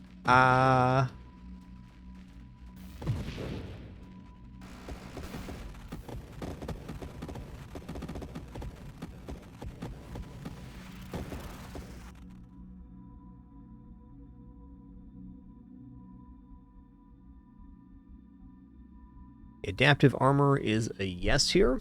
We should be generating massive stacks of armor once we have infusion, so we'll be damaging ourselves like 12 times a second.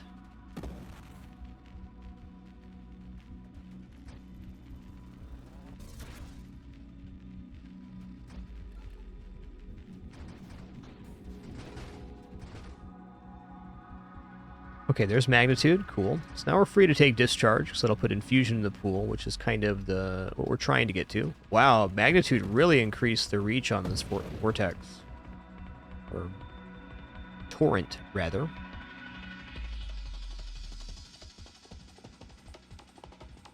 Okay, definitely one spontaneous generation for a burn build. We've just found out it's repeatedly amazing, because when you get a good stack of the little fellers going, I mean, you're talking thousands more damage per tick. It's quite awesome.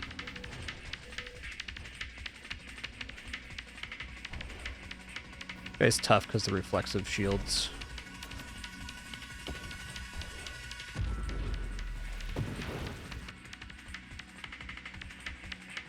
Yeah, that's not the drone I want. I think regeneration's definitely fine here. Let's roll one. Targeting's good, but let's take one defense drone pick here. Yo, Code Xander, thanks for that tier 3, 56 months. Thank you so much, man. Tier 3, though. Merry fragMas to you. Wild to think we're 2/3 of the way through fragMas here. Where'd that time go?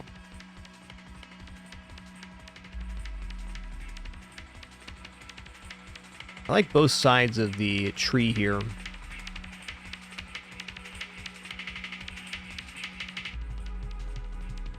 I think velocity is actually an important piece to this too. We need to be able to reach stuff, and as the screen scales out larger and larger, it's going to be more and more difficult to reach things if we don't have some velocity on our weapon.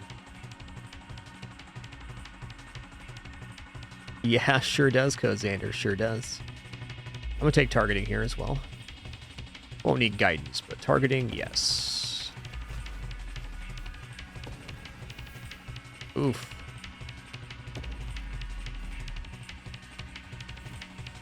It's so spicy.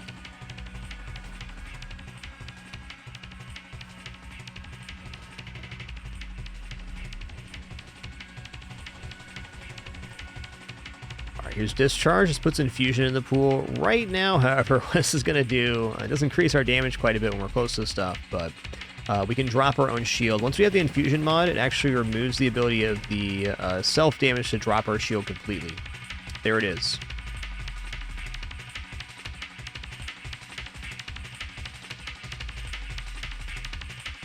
Alright, discharge now deals 8% of your current shield self-damage to you. When you fire your weapon, it gains added damage equal to 400% of the self-damage dealt by discharge divided between projectiles fired. Discharge's bolts of energy originate from your weapon instead of your shield when it hits targets. Discharge's bolts of energy may trigger up to 12 times per second. So the key note here is discharge just does flat self-damage over and over again while we're firing. This uses 8% of our current shields to boost projectile damage. But the important part isn't the projectile damage, it's the lightning tendrils that come off the projectiles. So even if we only have one shield left, this will not kill the shields completely. Oh, I didn't mean to reroll there, but I did. Okay. Fair enough. I clicked the button. Infuse will be back. Discharge is still pretty great with Torrent. Discharge is just better.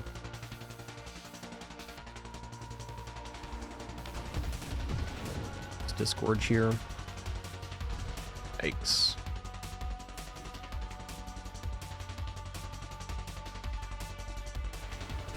In a very weakened moment right now.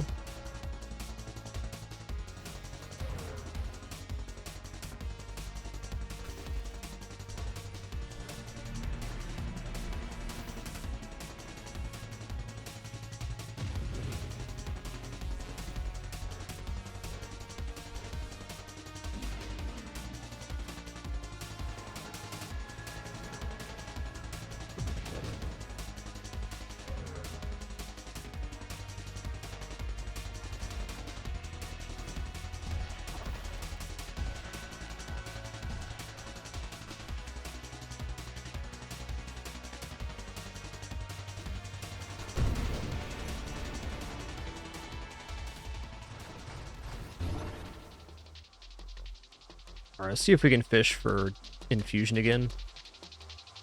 Alright, this is even additional velocity. I'm going to take it. Also adds damage per projectile, and we certainly are generating a lot of projectiles. So nobody can deny that.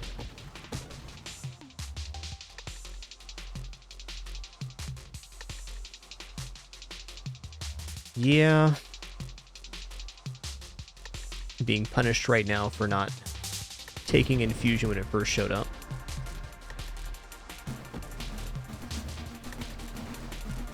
It'll be back.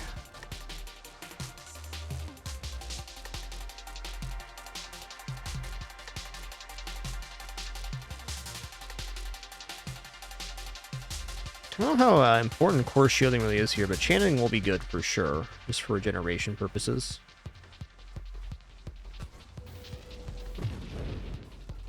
Just died right there. Indeed.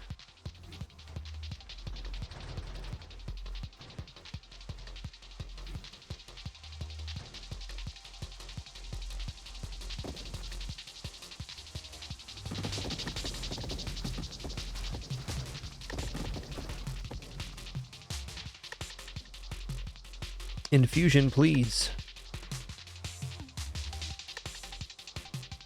Mercy, mercy. Okay, I'll take Arc Barrier. Protects us from blast damage, which is a really large source of damage, especially late game. If there's a drone in between us and the enemy, which is very common.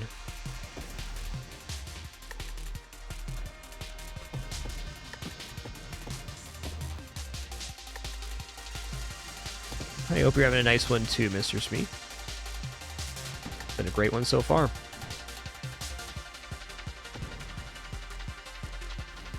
was actually surprised to see this update released today. It was pretty nice. It wasn't in beta for very long. So the majority of the changes in this this update are just polish and UI stuff. Oh man, come on now. There it is. We're going to click on it this time. So now, while our shield protects us, we're going to get massive lightning hits off of the Torrent.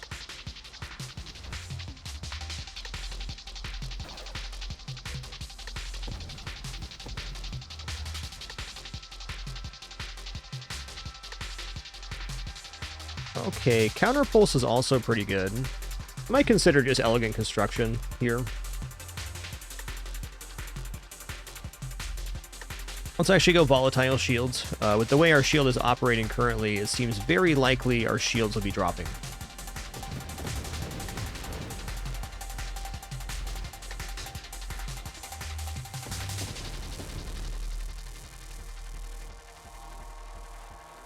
Okay, if I want to get to advanced engineering, I need to take Grace Protocol.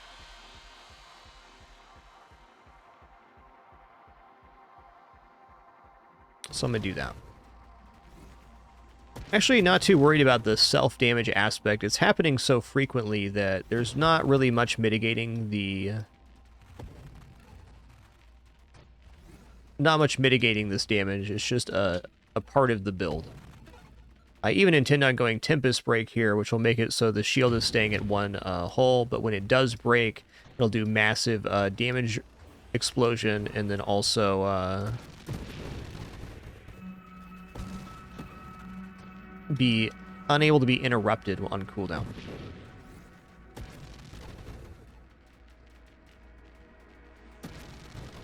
Yeah, happy holidays, Fitz. Thanks.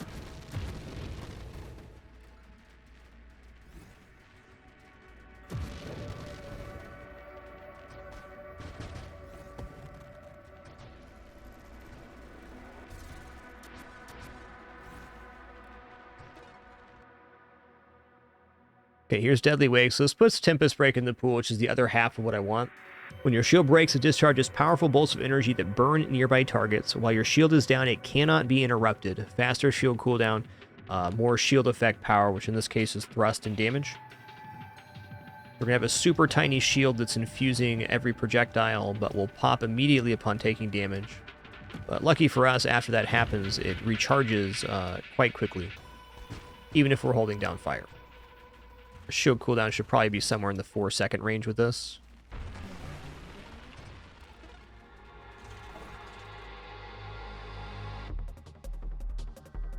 Let's go for the burn damage now. Seems appropriate.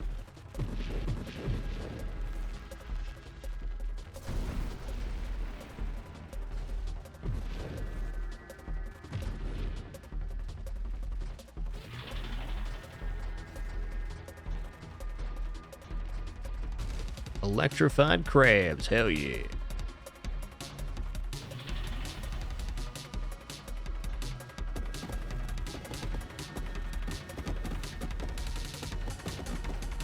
Don't forget to taste the sizzle on your way out.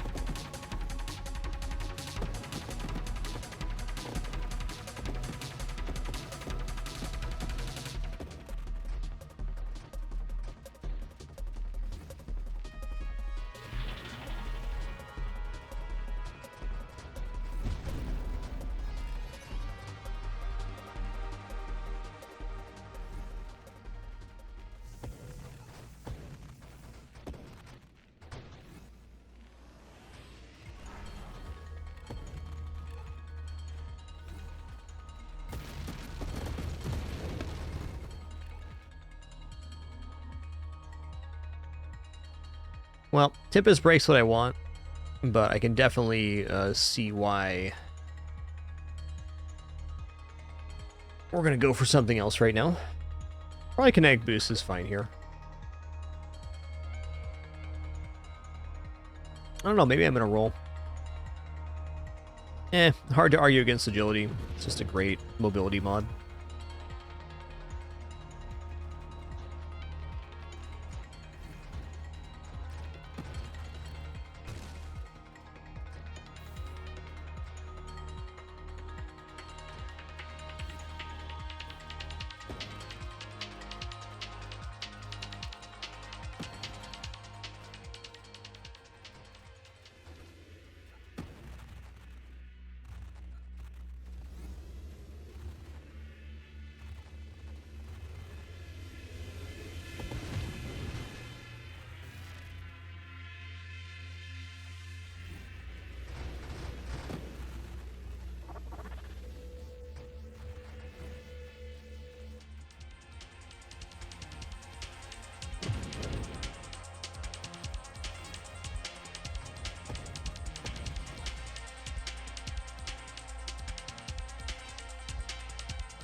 That's a roll.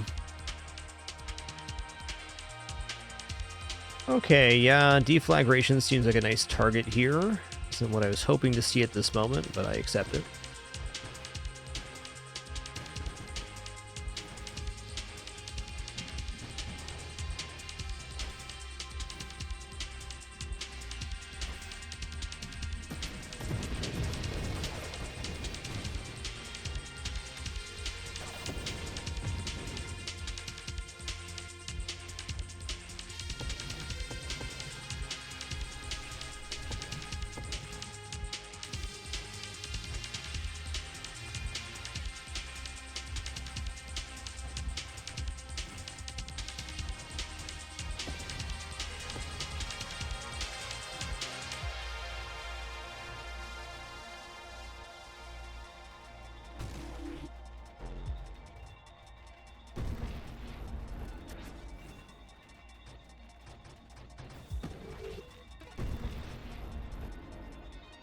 Oh, Tempest Break, where are you at? Charge Shot's going to be nice, too. Oh, actually, Charge Shot with Torrent is not nice. Unless we have Barrage, I think. Okay, Power Reserves is getting taken here for sure. Basically, it's a freedom of movement while we're firing.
Yeah, it's fair.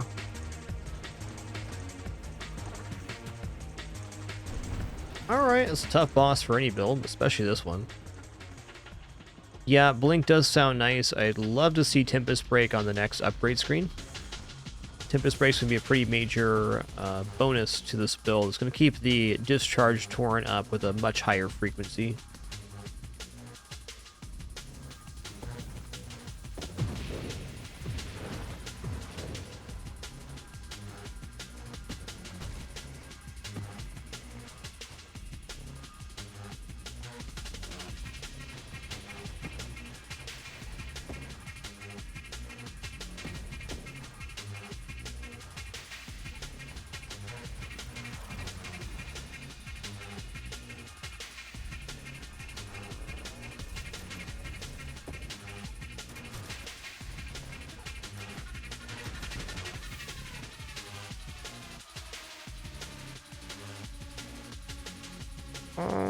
I'm going to take Absorption here.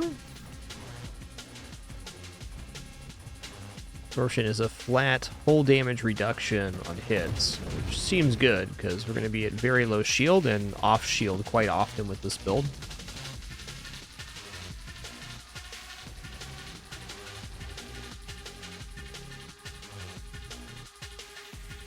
Both Corrosion and Purification are good here. What's going to be a better damage increase?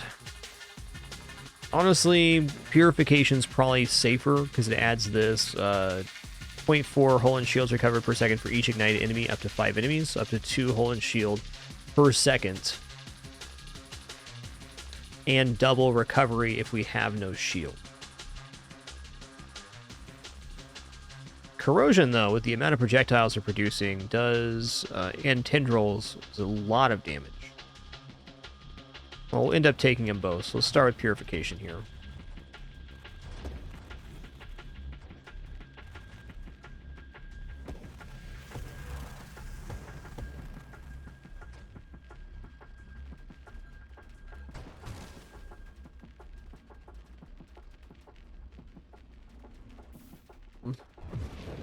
Stupid is as stupid does. Here we go.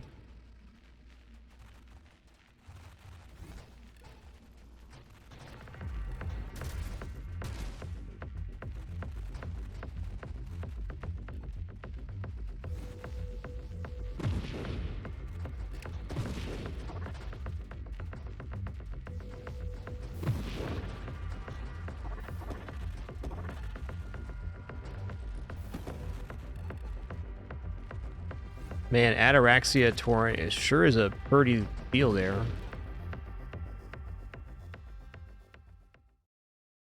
I'm rolling. Yeah, okay. I'll take Revelation here.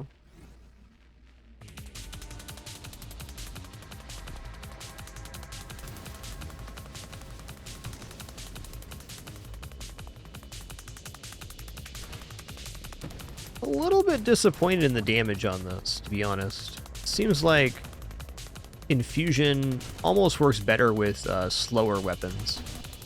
It's not bad by any means, but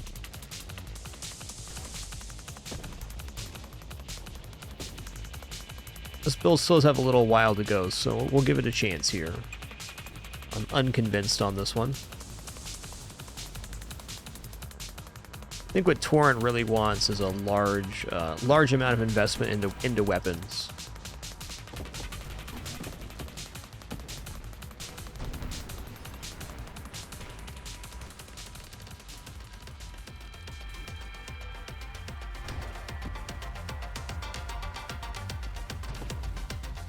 If it was shield was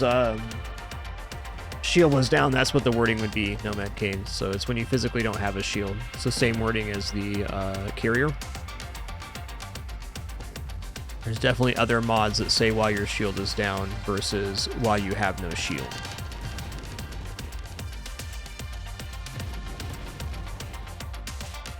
So I believe what Purification is implying is if you drop your shield completely, then you can have up to 4 hull per second regenerated with Purification.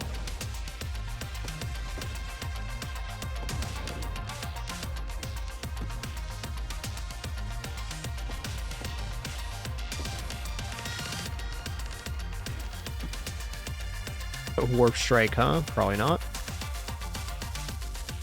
Alright, hull damage resist. Here we go. That's a good one.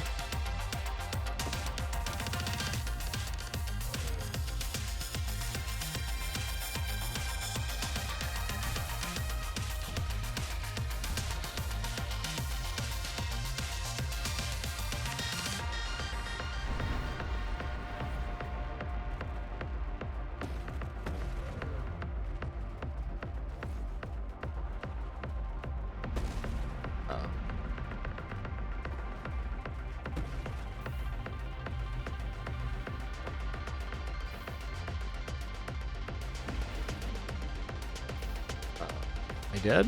Oh, yep. Nearly almost.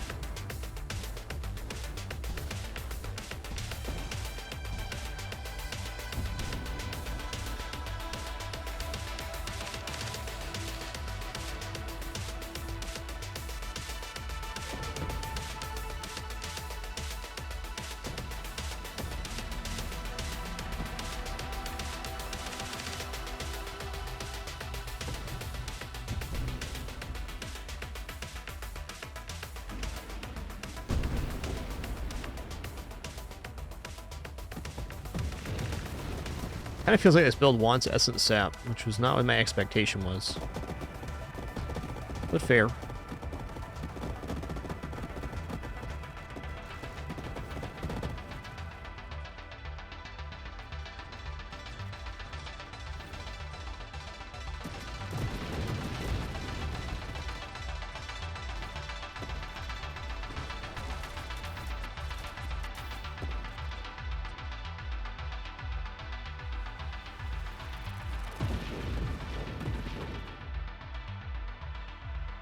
Okay, corrosion should be the damage increase we kind of needed here. Getting so often that the corrosion stacks will stack up to a lot of damage.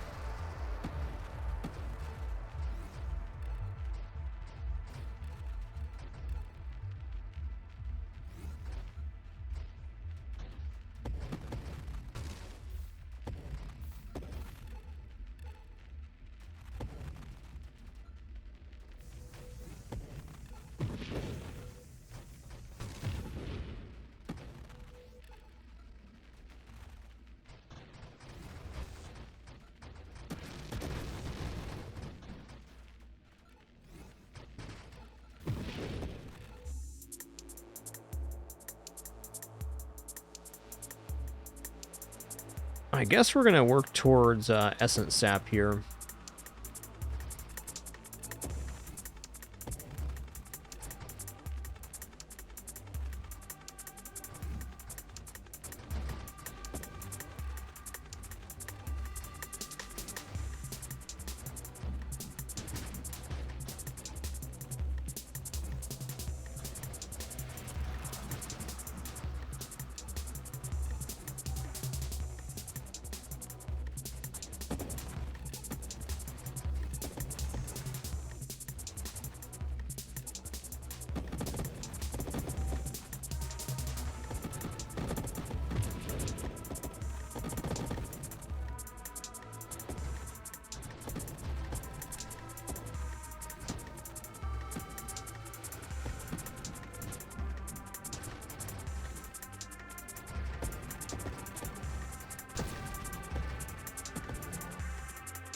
Okay, 3 times Challenger. Let's go. It's going to be very spicy. Okay, Gigantic Juggernaut, Gigantic Celestial. And now, okay, here's Tempest Break. Nice. That's what we needed, though. This is going to get weird fast.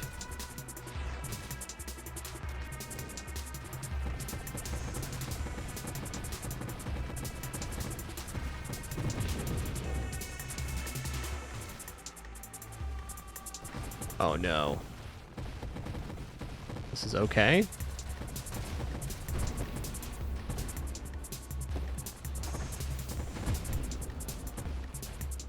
I survived triple Challenger, and all I got was the stupid t-shirt.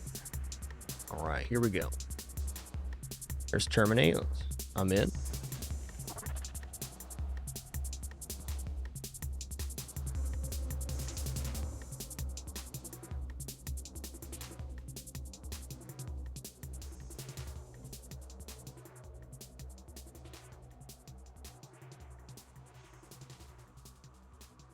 Take Counterpulse here. It's another source of damage.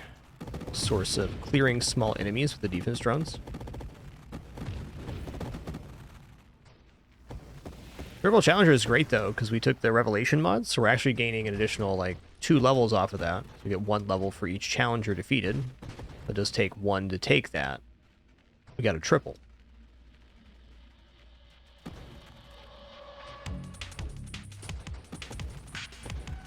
It's like taking a grandeur for free, essentially.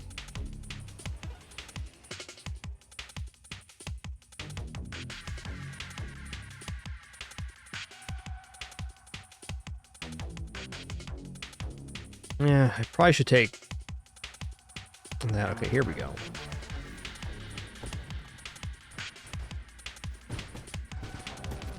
Definitely not displeased to have Strafe. Gives me a lot better mobility.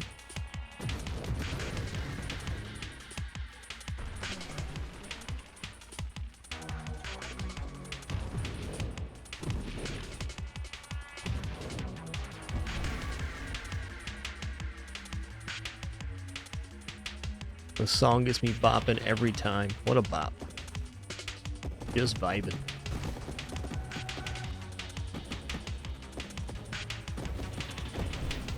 Woo! My man got burned out.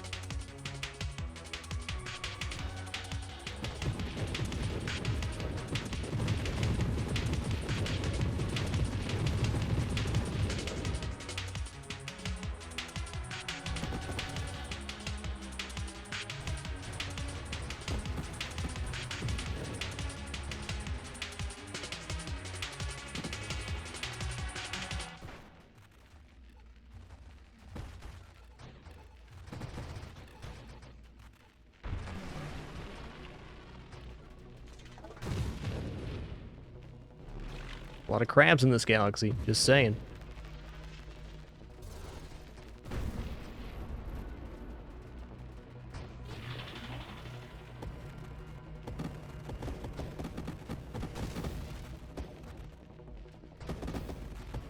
Yeah, that Viper Strike Discord just so strong. Yo, Kane Beard, thanks for 70 months. Really appreciate that Prime continuation, man. Thank you.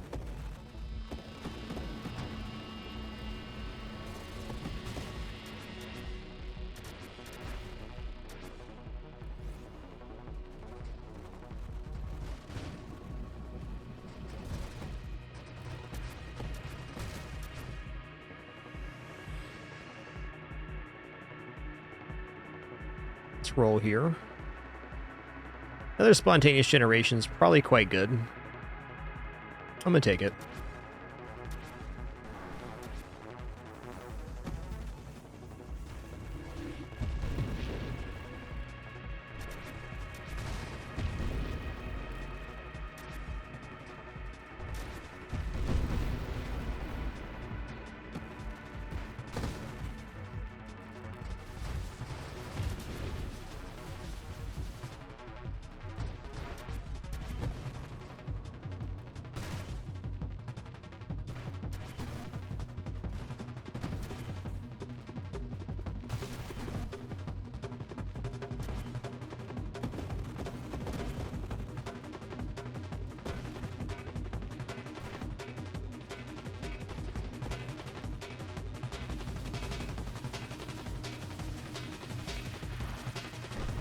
Nice. I have a feeling this build's gonna die at like 1.5 mil or so, but it's pretty fun to operate. It's just not the highest power level. Definitely making me work for it. An interesting build, nonetheless. I guess my takeaway from this, there's better ways to build Torrent than discharge. Discharge infusion. The idea behind it is good, but I actually think the fire rate on Torrent's still too high, even with having taken the fire rates downs. We're generating way more than 12 projectiles a second, which is the effective cap for infusion. Now we know. Alright, here's Essence Sap. This should be helpful.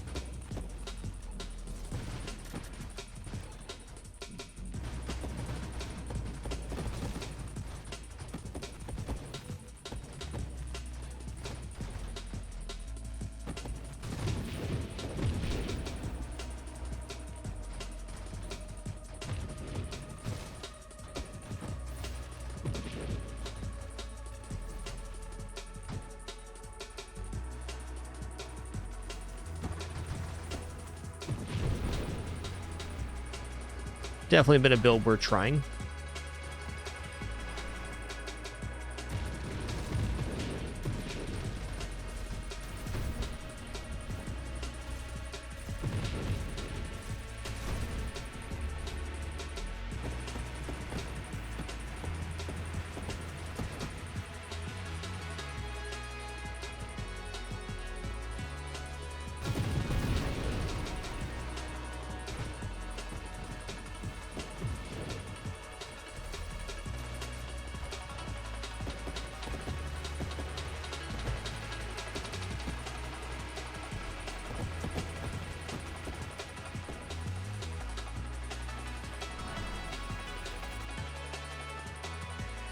Yeah, okay. I'm gonna roll that. Mine Specialist showing up a lot. Okay, Elegant Construction's inoffensive here.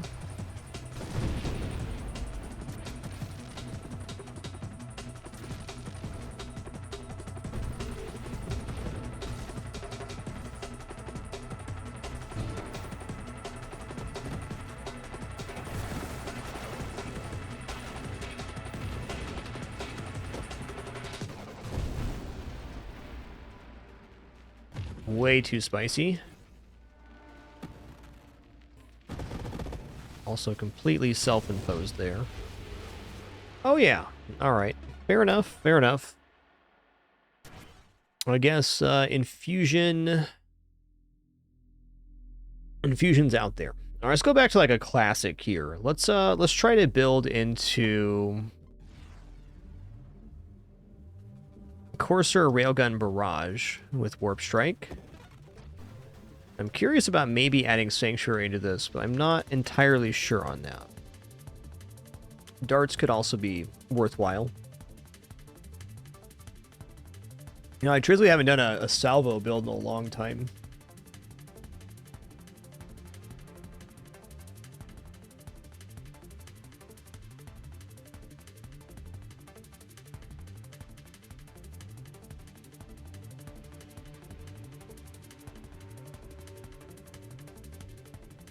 Yeah, that sounds cool, Nomad.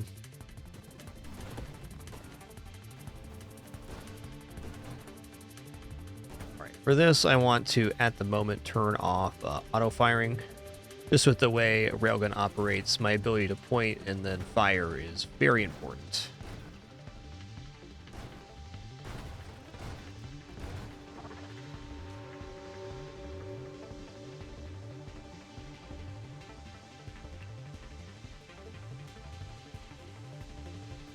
Let's try a Temporal shield here. I think Amp is the most natural synergy with Railgun.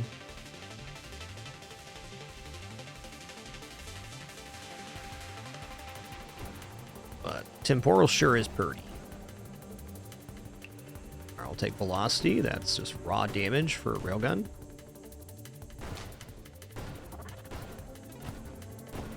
Very lucky on Loot Snakes here so far. Alright, let's get sniped too. That's another piece of warp strike.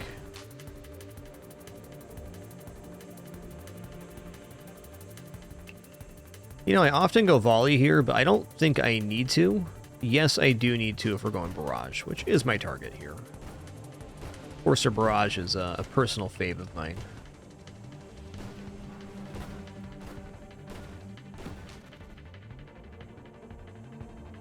I mean, Discord orbs seem like a no-brainer here. Though maybe if we're Corsair with infused railgun, this is not as important. Let's go ahead and take let's take focus fire here because it does work into barrage.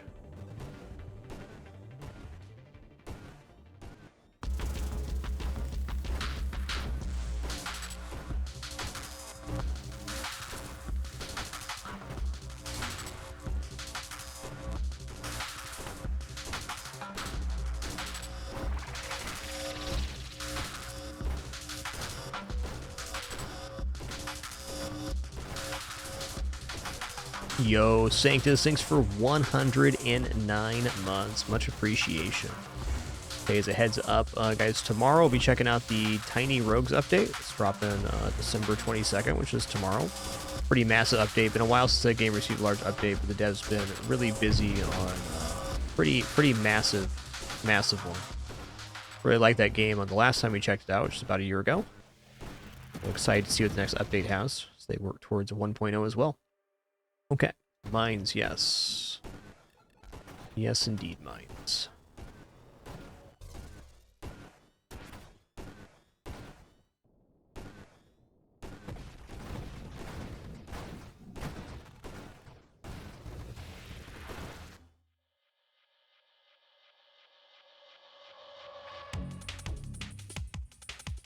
All right, this gets us towards barrage. So rate of fire is not wrong for a weapon build.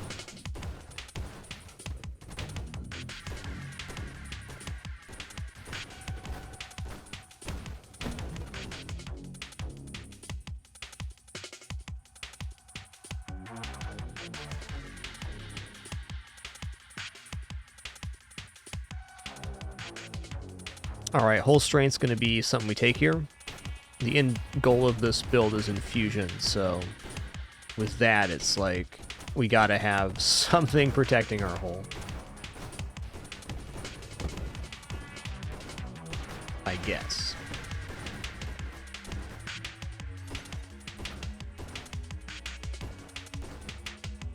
This has been a disgustingly good run for loot snakes. Alright, here we go. Let's put some barrage in the pool.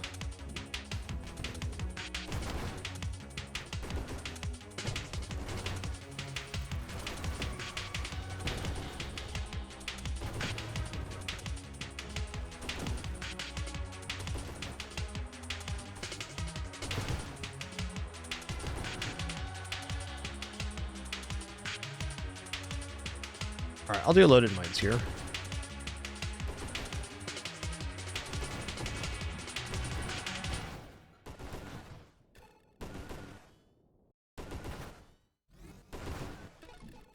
No targeting so far.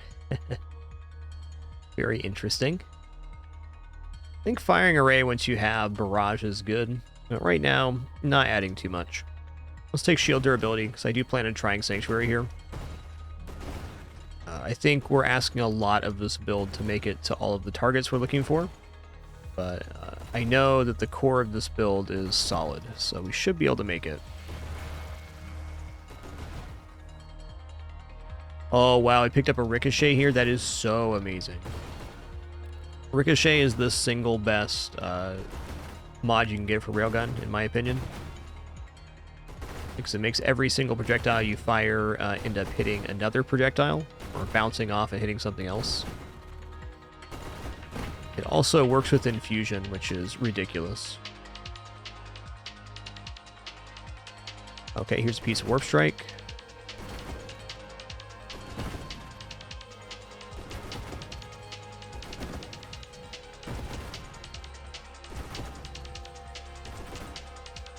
Tough wave for this build right now. Fair enough.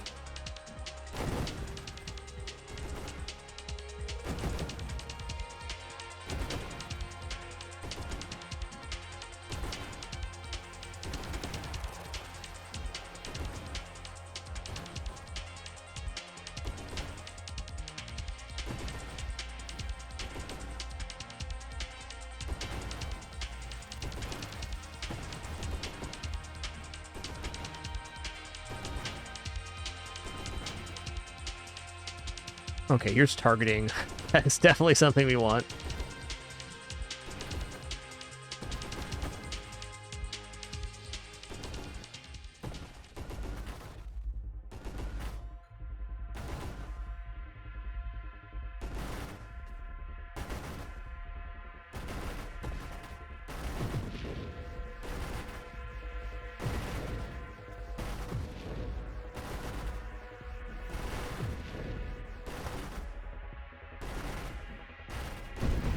Woo! Ricochet is effective.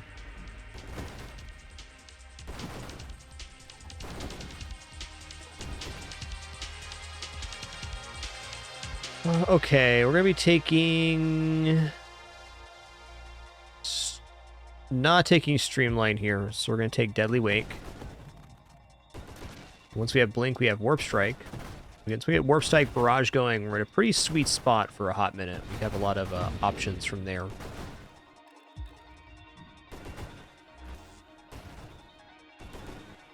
Say the build order has been quite nice for being level only 17 here. We've got a lot of our key pieces for the first half of the build that we want to make.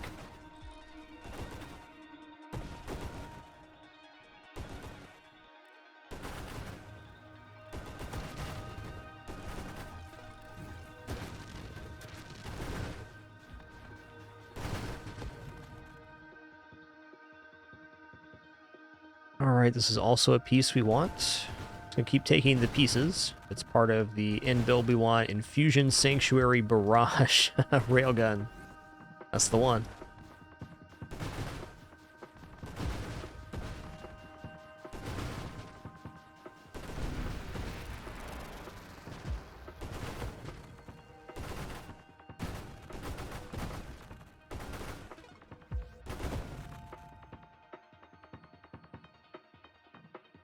Okay, Aegis is another part of that, so I'm just going to take it. May regret a couple of my picks here soon, but not yet. There we go. They're popping.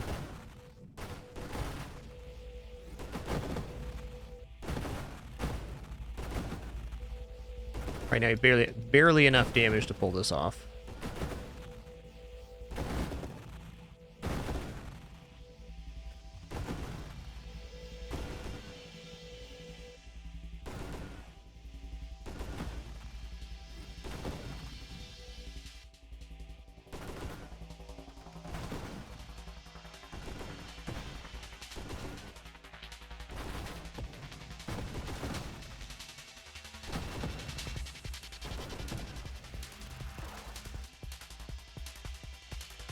Oh yeah, blast radius is generally good here.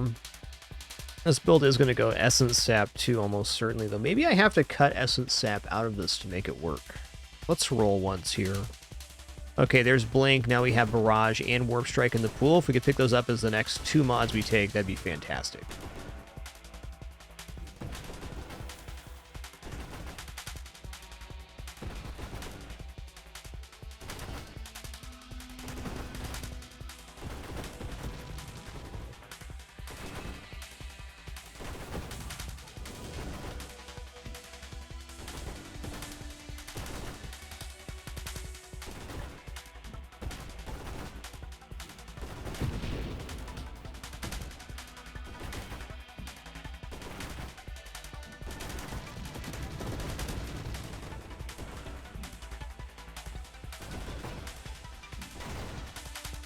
Alright, there's both. I think I'd prefer Warp Strike right now. It significantly increases our map coverage.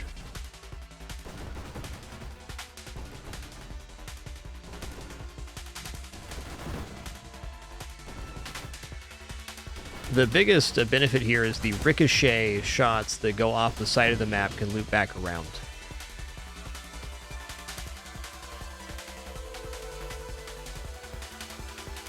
Well, emergency system's probably quite good with if we're going to make it to infusion, but we're not there yet. I'd rather pick this up later.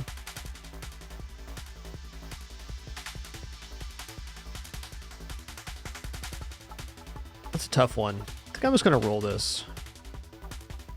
Yeah, okay.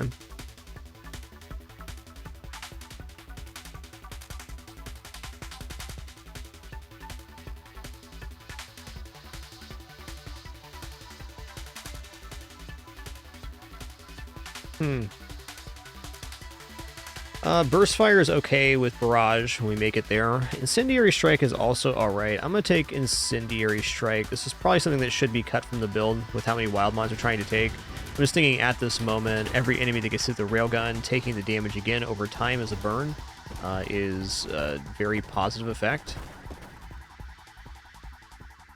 Okay, Magnitude is part of the build. It's part of the Infusion mod.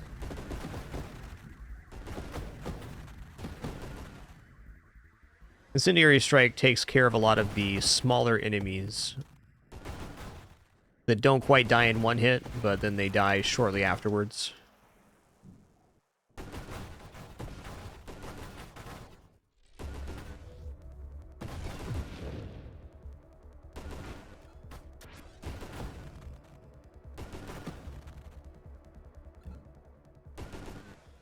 Got red here, so we're going to try to get horizontal to red. Maximize our Warp Strike here. Luckily here on wave 60, he's not very fast. Still very dangerous though.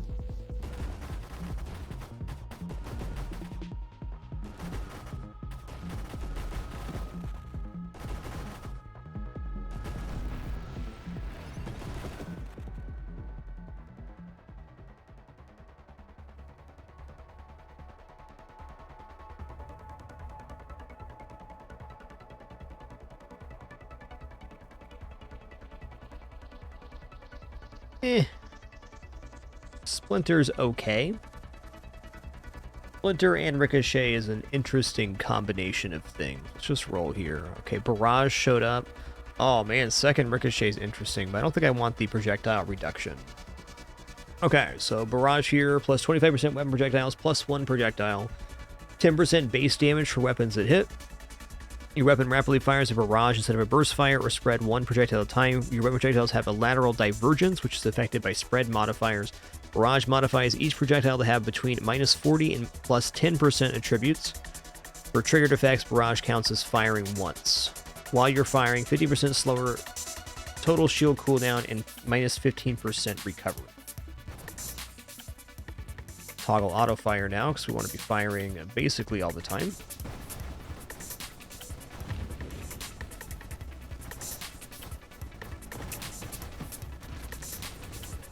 One cool part about Barrage that's not stated here is a function of the railgun, the kind of hypnotic pattern you see on the side of the ship. That's actually a large amount of damage if enemies touch it. So we're kind of like a ripsaw right now.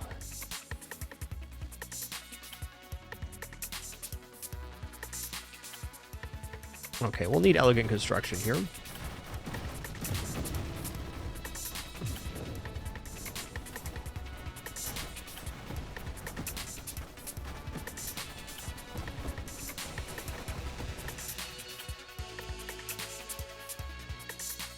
This is a super blessed winnow. I'm taking it.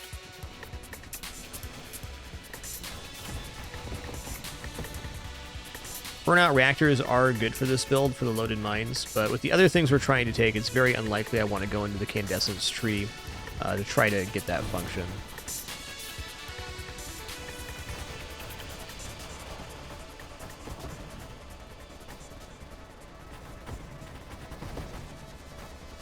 Yeah, cheers, Ataraxis. Thank you.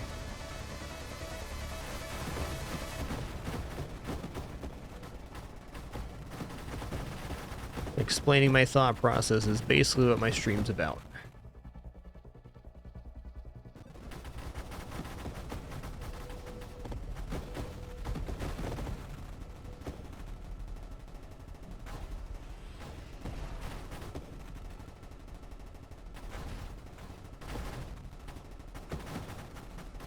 What level are we right now? 27? I have hope we can actually make Infusion and Sanctuary here.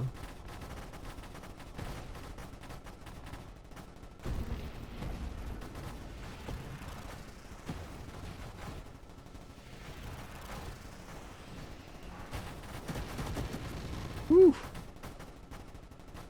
Damage is very nice right now. Alright, payload is a large damage increase. And I would definitely like to get to charge mines here. Probably should have taken charge mines before barrage. I'll accept the consequence.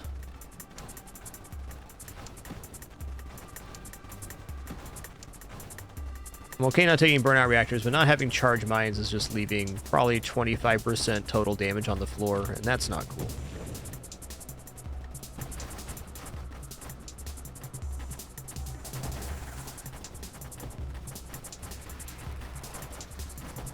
All right, I think a couple of comets just ran right into the front of this lad. Get the ripsaws in here. Cut them up.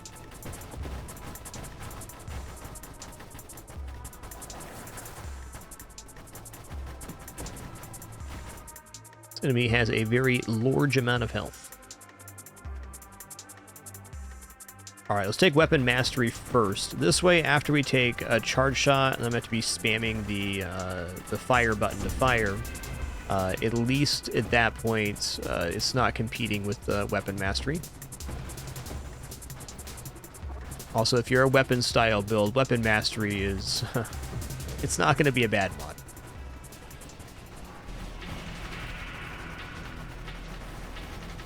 Ricochet is going to put in a massive amount of work here. All right, mine specialist as well. I'll take that.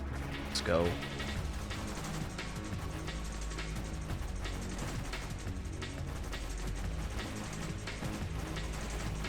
Oh, temporal shield slaying here. Awesome.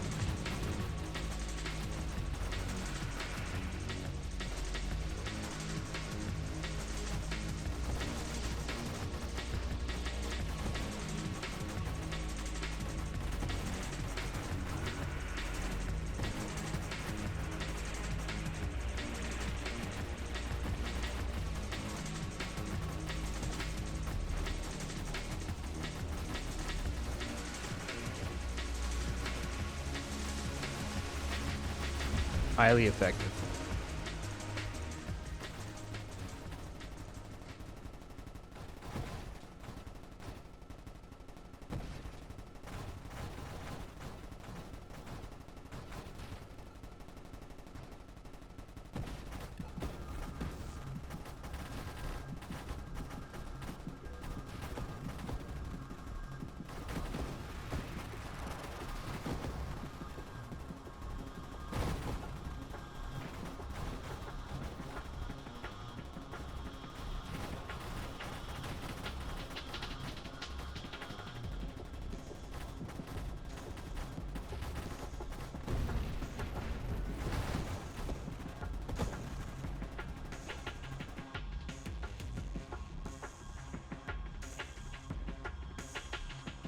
Yeah, Discord orbs are inoffensive, but I am very worried about making the end of this build if I do that. Alright, so I'm going to take charge shot right now. And then I'm going to have to basically tap the button to fire here, which is going to be annoying, but that's okay. Our next level up will fish big time for...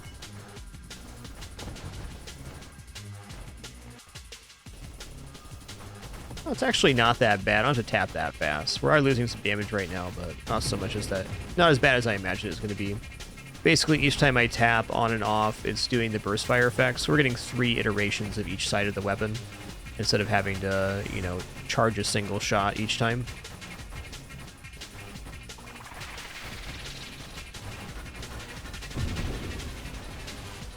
Definitely had more annoying transitions into charge mine with barrage than this.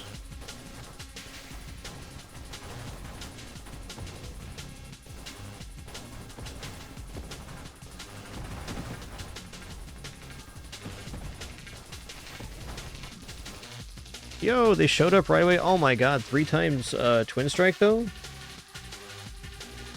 Alright, 3 times Twin Strike is like pretty amazing right now, but for the purposes of what this build's going to do with Infusion, I don't actually think the extra projectiles are that important. So this would massively improve our mines and our damage. It would also reduce our recovery by 21%, and our shield cooldown by 21% too, which is kind of harmful to the end idea of this build. But boy howdy, it's hard to turn down triple Twin Strike.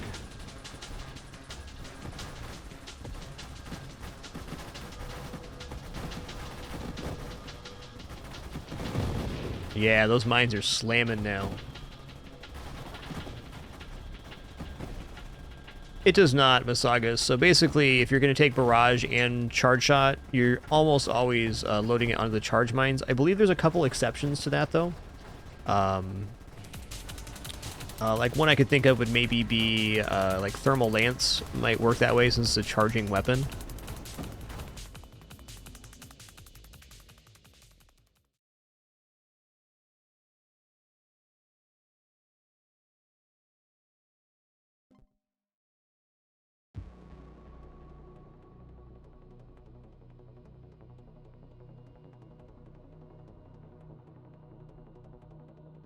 Okay, you know what? I'll take emergency systems. It's a late game defensive pick. It won't hurt anything right now. Dude, these charged railgun mines are popping right now.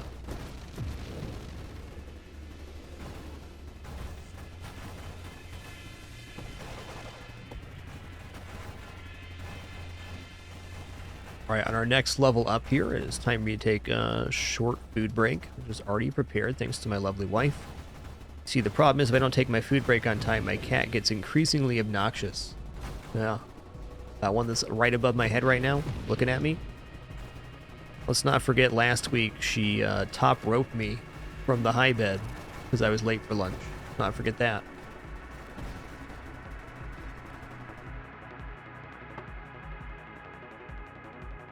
Let us not forget. Alright, y'all, just going to stand up, stretch here real quick, use the restroom, grab some water, eat my quick lunch. Just thanks for your patience during this brief intermission. We'll return in just a couple minutes for the continuation of this run and some more Nova Drift.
All right, we have returned. Thanks so much for your patience during that brief intermission. Demori, thanks for 54 months during the break as well. Let's head back into our run here.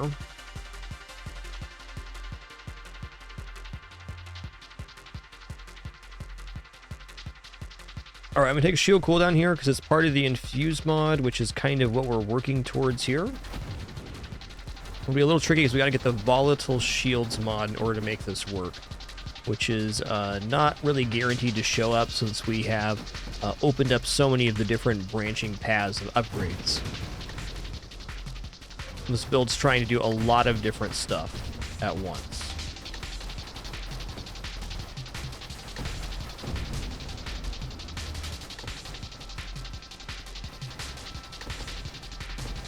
This damage is pretty premium, though. Yo, LNF89, thanks so much for 5 months. Thanks so much for that continuation. Cheers. Any Nova Drift legends in the chat know if firing array is just a direct upgrade to barrage? It seems like it would be. Plus 20% total weapon projectile damage and blast radius for your central projectile. Other weapon projectiles also receive adjustments to total projectile damage and blast radius, incrementally decreasing to 0% for your outermost projectile. Plus 30% weapon projectile size for your central projectile. Your other weapon projectiles also receive adjusted total projectile size, incrementally decreasing to minus 30% for your outermost projectiles. And then barrage reads, for triggered effects, barrage counts as firing once. So this should just be a straight upgrade because we're firing one projectile at a time, which would be, quote, the central projectile.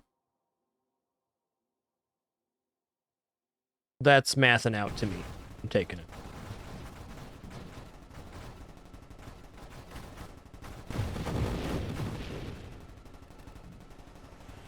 I think this one's tricky to tell because the barrage also modifies projectiles from minus 40 to plus 10, so there's like a huge divergence in the effectiveness of our projectiles when we have this going on.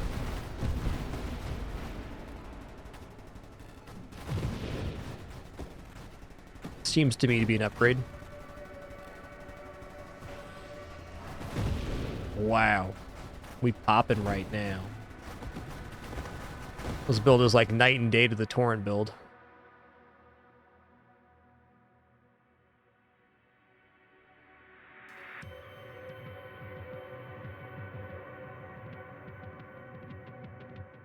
All right. Let's roll here.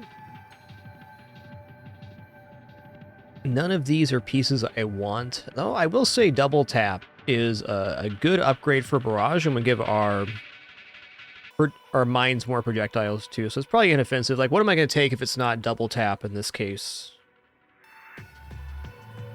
I think double tap is as good as I'm going to do on this style of build.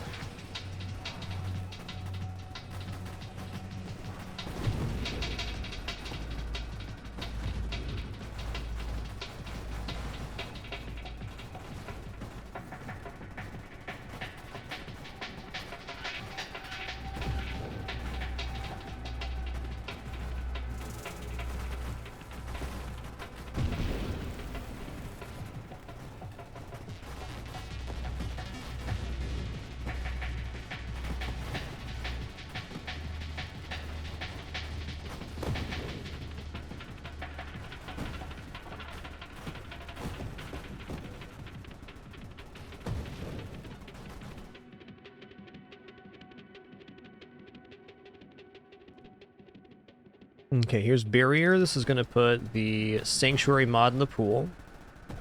Something I was curious about. What I like about Sanctuary is going to be a 15% global damage increase while we're inside the orb, and 15% global damage on top of what we already have is going to be pretty slamming.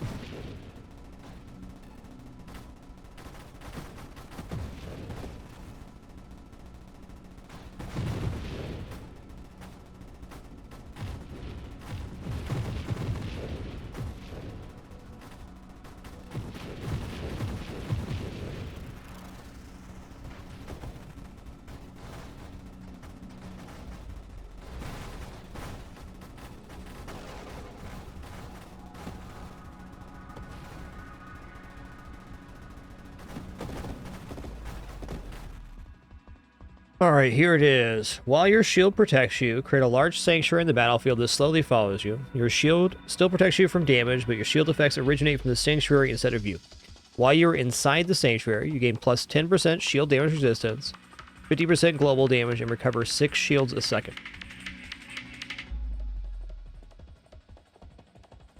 Plus 40 knockback resist, minus 20 thrust. Your shield effect radius becomes equal to the sanctuary's radius, but it cannot be increased or decreased by other modifiers.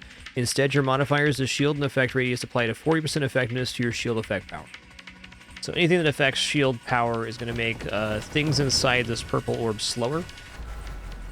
One downside I can see here with this is I do need to collect the XP, and things are dying on the side of the screen. So it does make it a little tricky to stay inside the sanctuary, but I think overall it's just still a very positive effect for this build. Instead of trying to stay inside the sanctuary bubble at all times, I was going to kind of use it as like a floating defense option.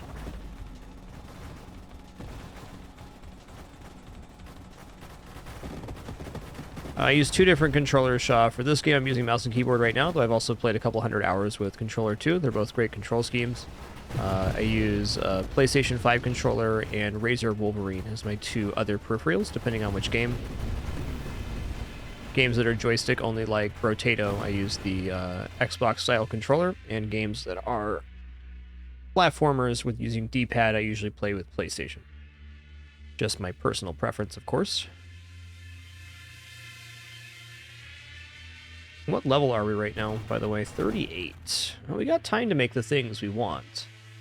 I gotta find volatile shields for it. Let's go ahead and take Death Blossom, which will be a positive effect at the end of our build.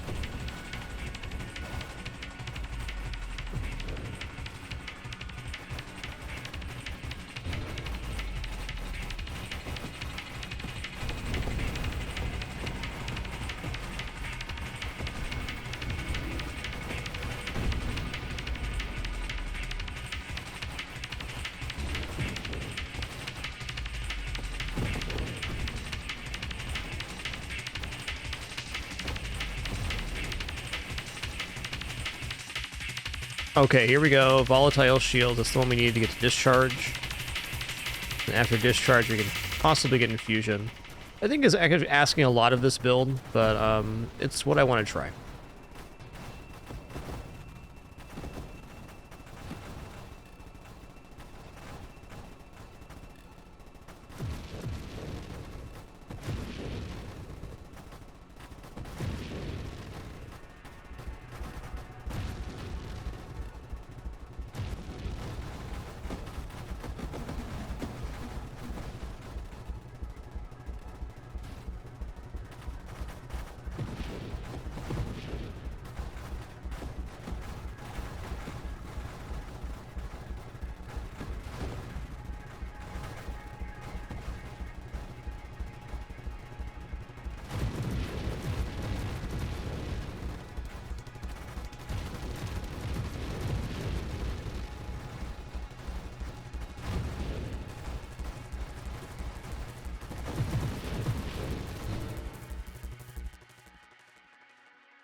More path is good.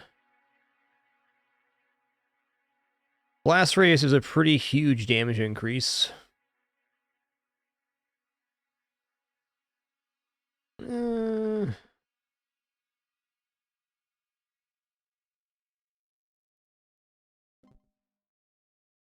Darn.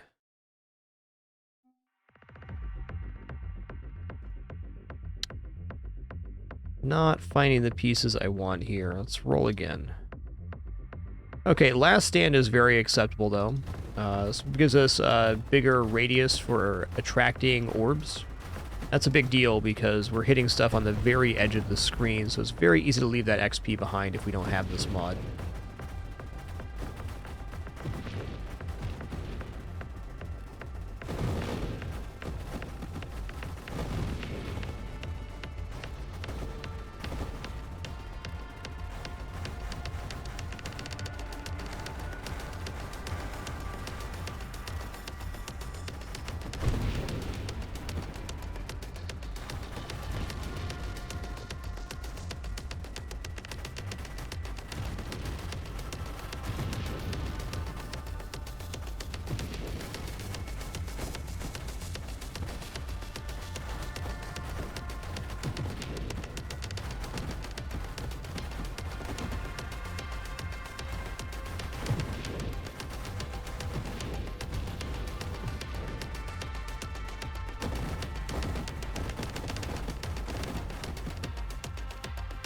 All right, here's discharge. We're gonna have...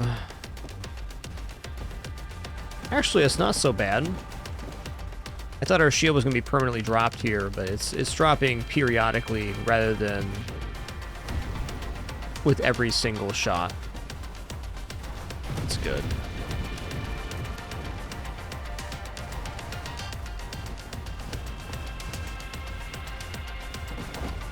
Makes me wonder if Infusion's gonna work the same way or not.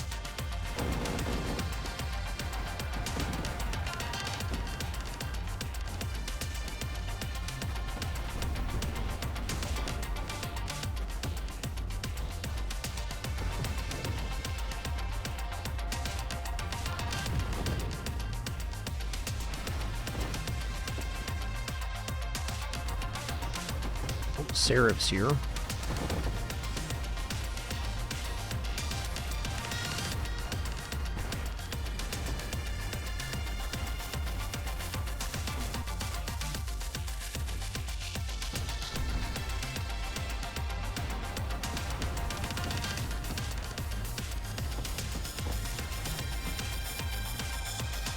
Wave 200.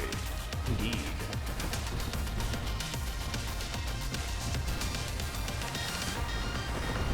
Oh, okay. Thought I was dead there, but I wasn't.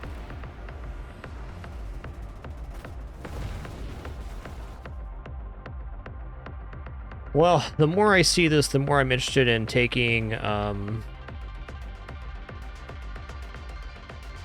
adaptive armor for some resistance here.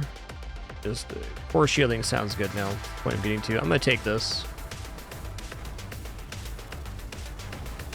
You know what actually saved us there? Our emergency systems mod I took earlier. When our shield went down, we had that 0.8 seconds of invulnerability, and without that, we would have definitely gotten crushed right there. 100%.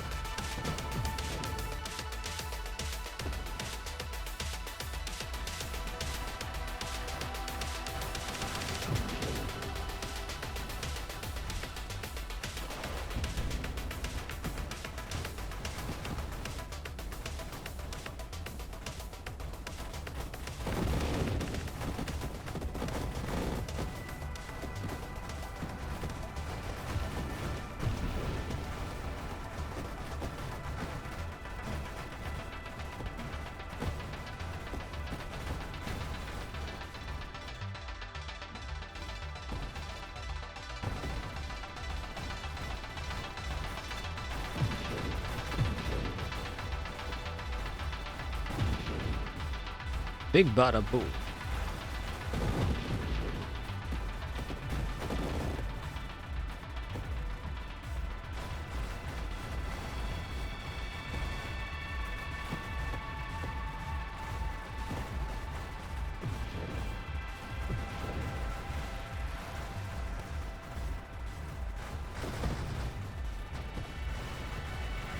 Yeah, just the adaptive armor is actually cutting into the self-damage quite significantly. Very nice.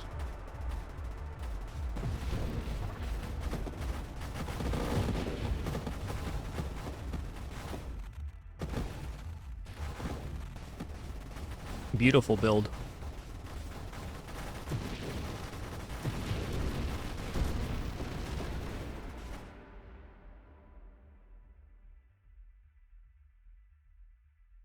I kind of think I was taking a double tap. This will actually make it so I think discharge is proccing at a slightly lower rate. I should consider Candescence too for the infused burn damage. Maybe we can live without that. We'll take another double tap. Okay, discharge is going at the exact same rate. Good to know.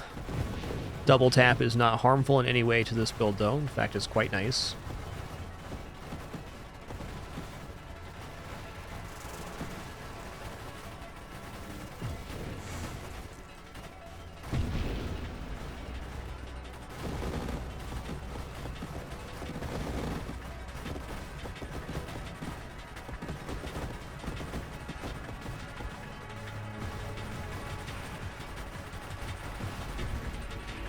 The slowing effect inside this bubble is really nice because the enemies try to get to me and then they become massively slowed.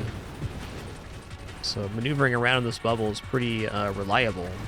It's nice.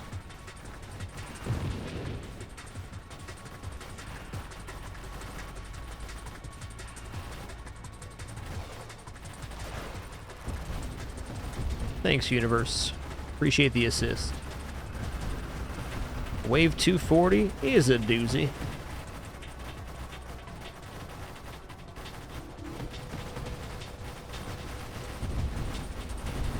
Just sort it out here.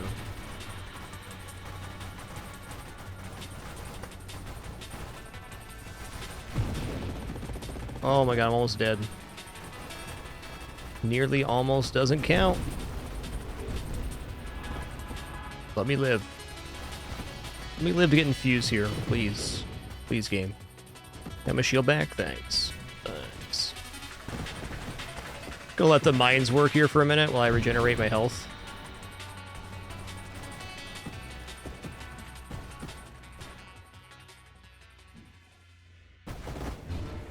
Yeah.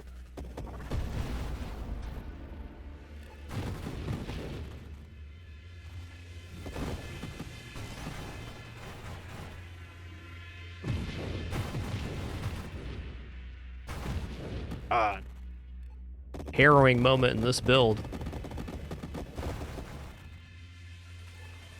This is where I'm missing having Essence Sap. For sure.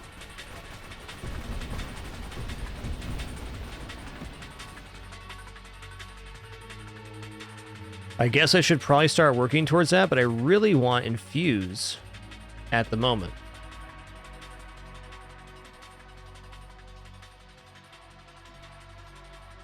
Alright, Challenger, fine. Ooh, it's a Challenger Glaushes? Ooh, lad. A scary boy.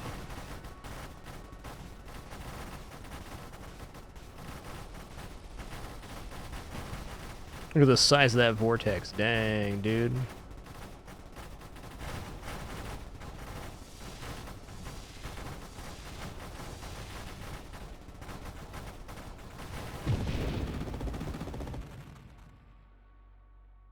Still not what I want here.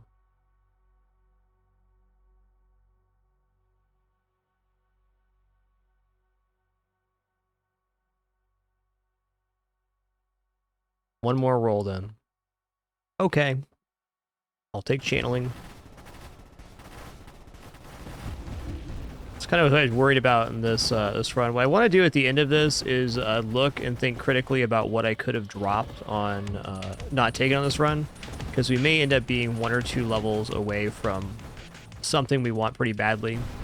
Like, I think pretty reasonably this could have done without Incendiary Strike. Could have also done without that one burst fire I took that was just on its own. Oh, it's also very possible we make all of the pieces we want on this run.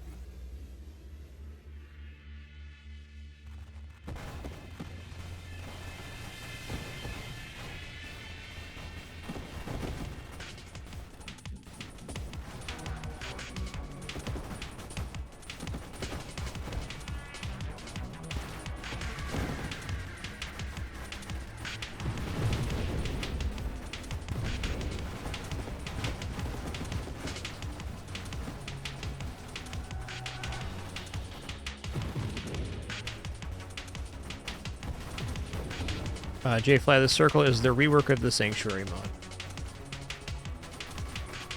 Basically, all of your shield effects happen inside the bubble, and you get some proportional shield bonuses at the cost of some minus thrust.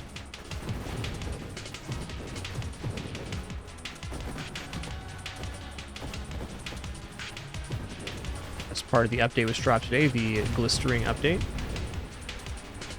It's been a good one.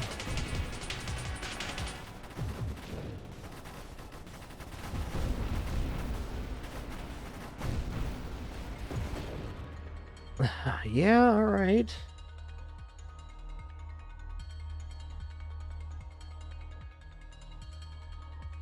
I'm gonna roll here. Boy, it's getting tough. Like, this is definitely a good increase in damage, but I don't really want to open up the tree. Yeah.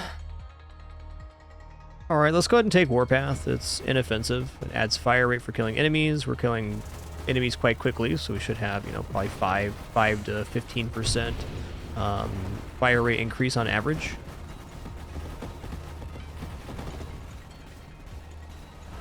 Yep, the update dropped today and is the final major update before 1.0 happens in 2024.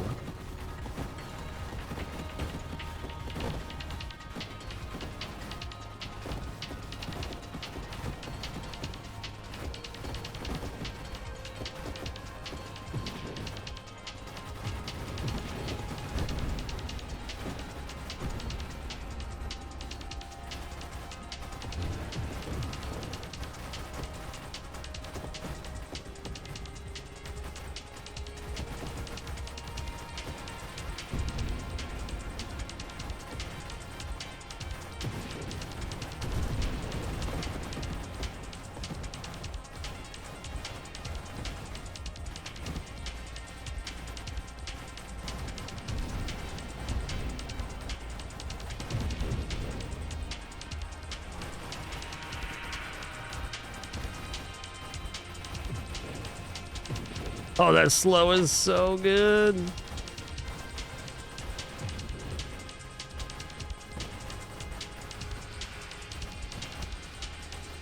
Ah, those seem to be immune to the temporal interference there.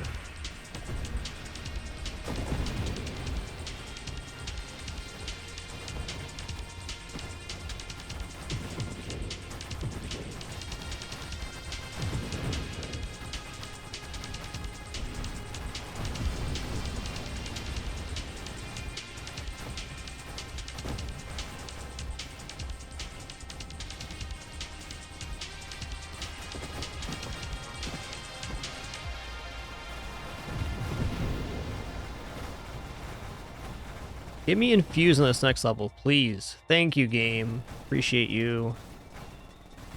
This is probably going to drain our shields pretty hard, but now our railguns that come from the ship also cause lightning bolts to hit the enemies, so we get a huge increase in damage at the cost of less survivability. I think what I'm going to do here is I'm going to be tapping on and off the barrage. That's going to be my plan.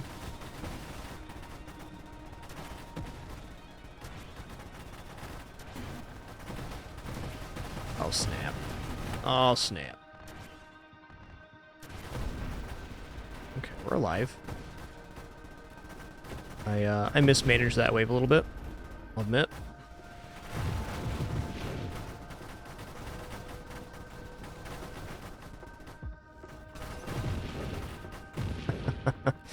Death Blossom's a hell of an effect, man.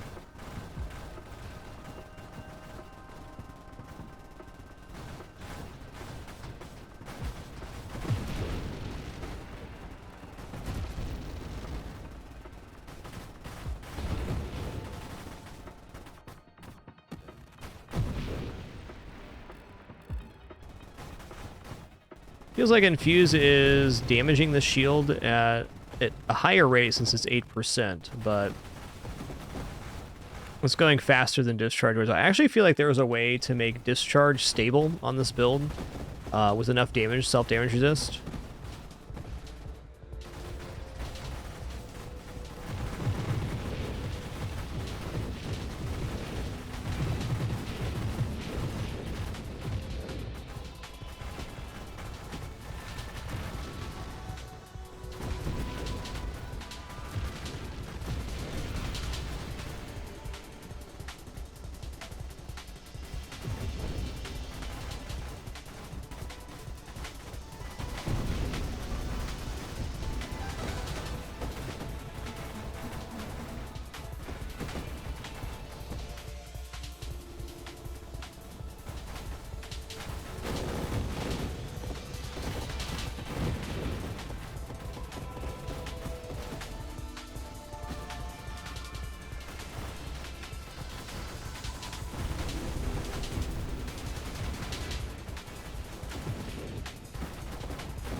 Ooh.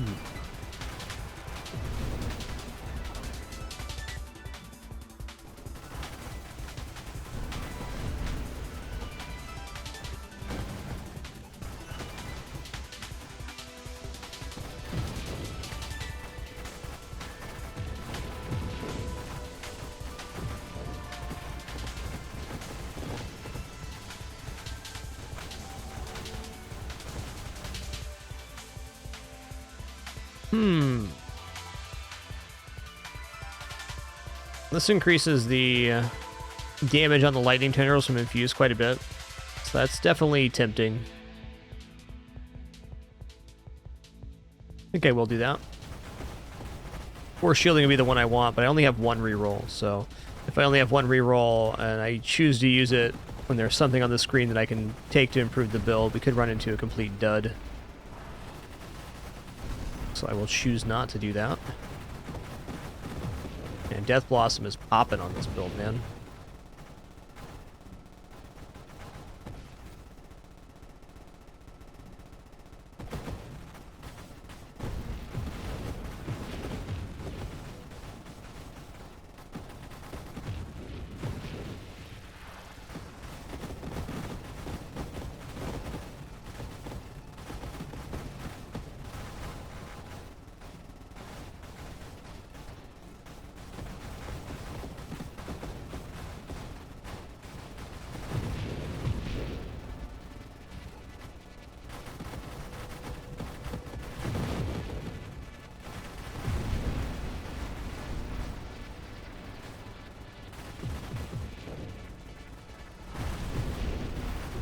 Kind of wondering how the Tempest break version of this build would feel.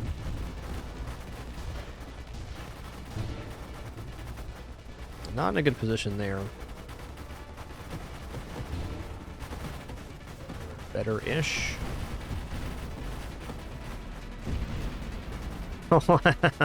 Destroyed the Dreadnought before the Bulwark. I...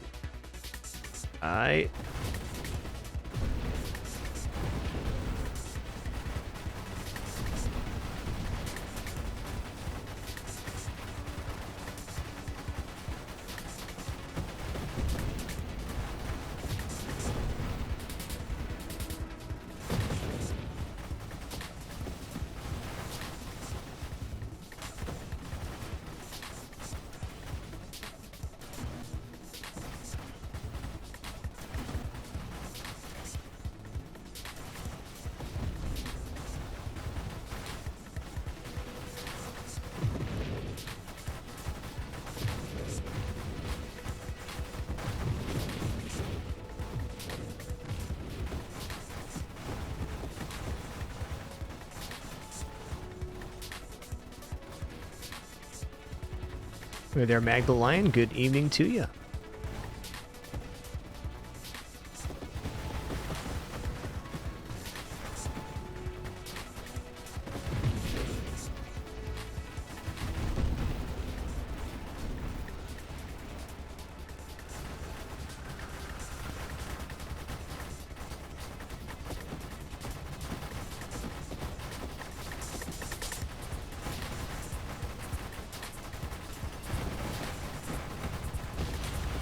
Did I die there? Oh, I did. Okay. Fair enough.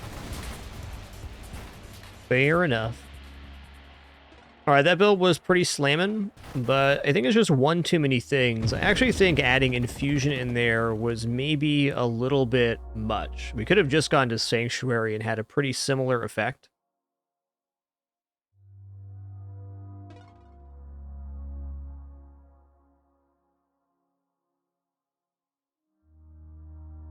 Yeah, buddy, Magline, the Christmas Day run's going to be pretty nuts on that Risk of Rain. Can't wait. Can't wait. We are playing Tiny Rogues tomorrow, but probably has some more Risk of Rain returns before the Christmas stream, too. I want to make sure I'm warmed up for that one. It'd be kind of a disaster if we died early a couple times on that NG run. Got to make sure it goes smooth. Okay, well, that build was... it was okay.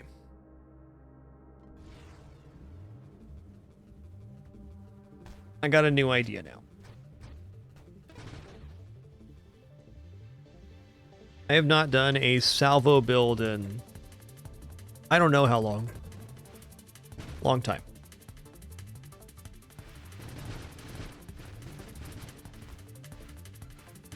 Oh, I need to turn off auto fire here.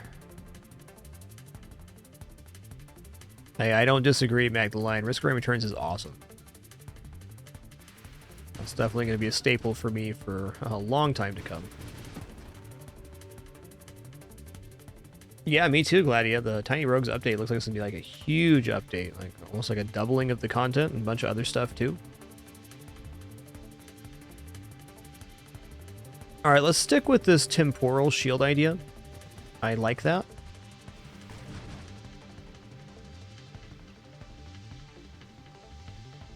I think I'm looking for engineer here.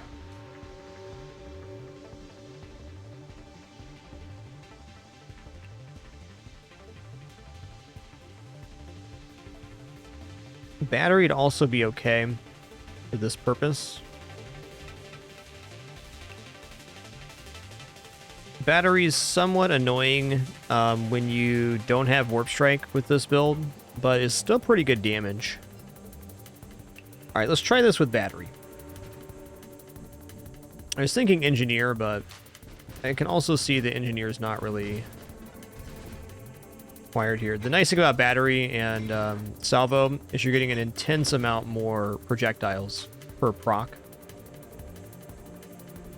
Mines.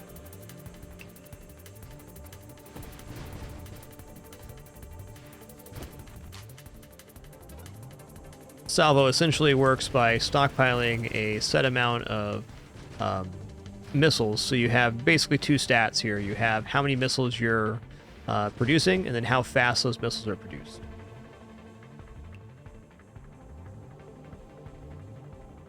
All right, targeting is definitely getting taken.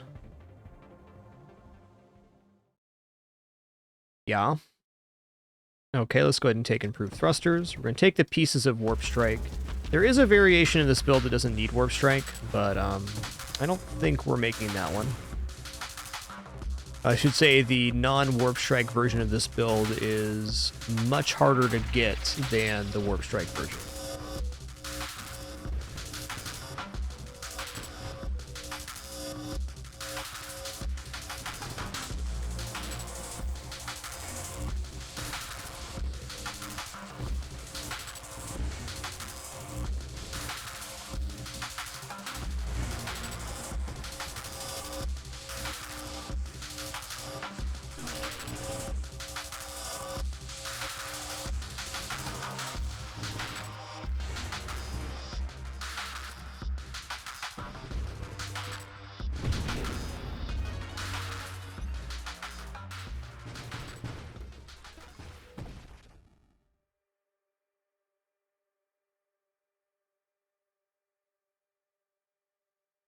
Okay, let's go. I actually want to streamline on that side, but Deadly Wake's fine too. Yeah, there's definitely additional incentive for Warp Strike with having the battery ship. I agree.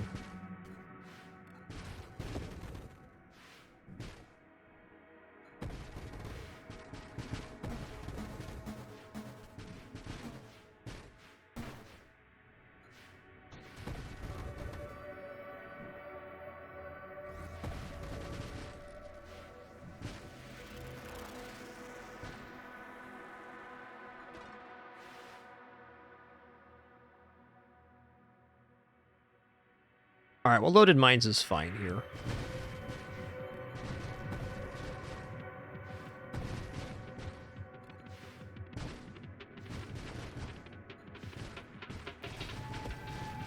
Just extra screen coverage right now. There's Blink, there's Velocity. Let's take Velocity, get the other side of this tree opened up.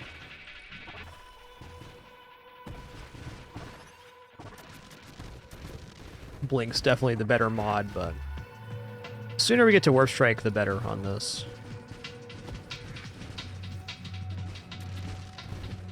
This is making me debate the efficiency of barrage salvo.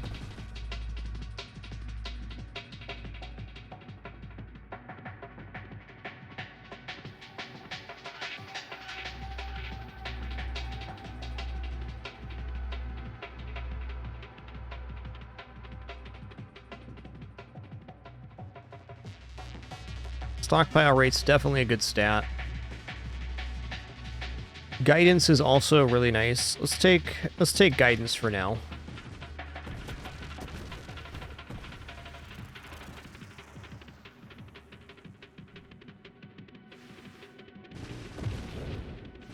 Yeah, currently singular strike salvo is one of the better builds in the game.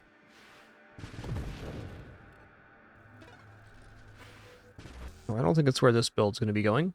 Okay, there we go, snipe. Just need blink now to get warp strike.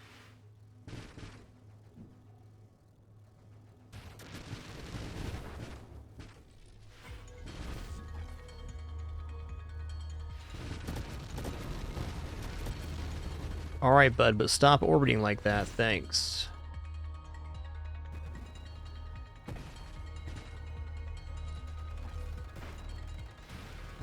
There we go.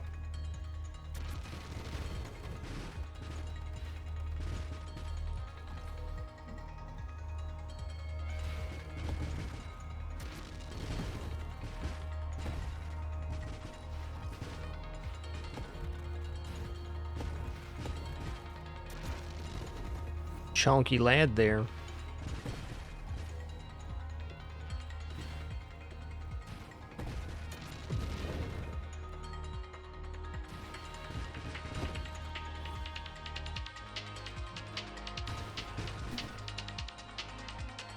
Yeah, that's fair enough, Matt Kane. I haven't messed around with the build too much myself. I just know it was a build that was performing really, really good in previous patches.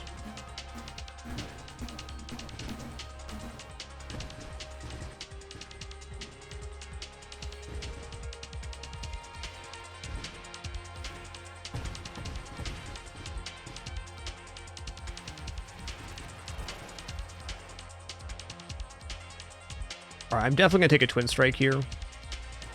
One Twin Strike's usually great for most builds, and especially as here, because we're going from 7 missiles stockpiled up to 8.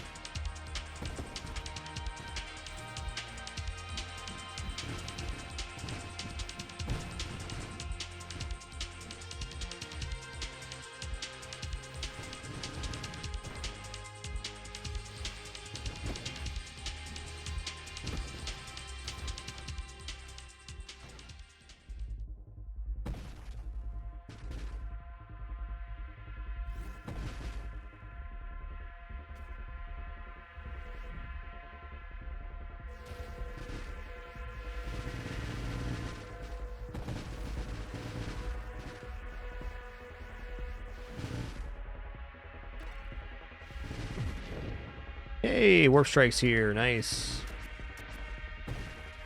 Maybe a somewhat slow station fight, and that's alright. I'm just gonna stockpile my missiles until I can get back in there.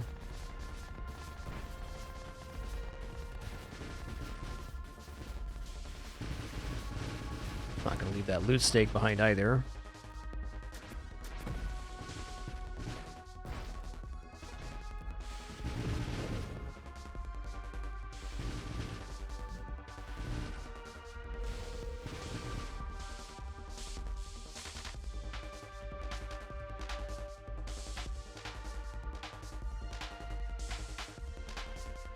Let's go rate of fire. It's definitely something Salvo likes, because that increases the rate at which we stockpile these 8 missiles at a time.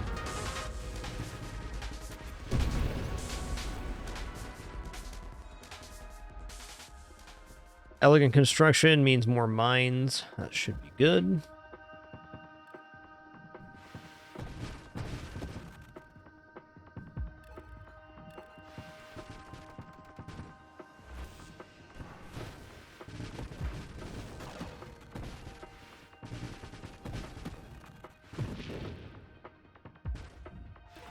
Yeah, nice for this, and I'm glad that worked out. They did nerf Sanctuary a little bit since I got my PB. Mostly just diminishing in the size scaling, so Sanctuary's a little bit smaller now. Though otherwise, pretty much the same. Did up the thrust to it on it though.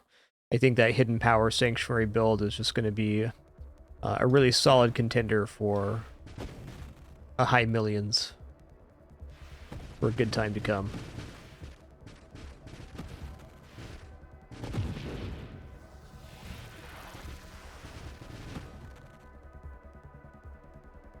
All right, terminate here.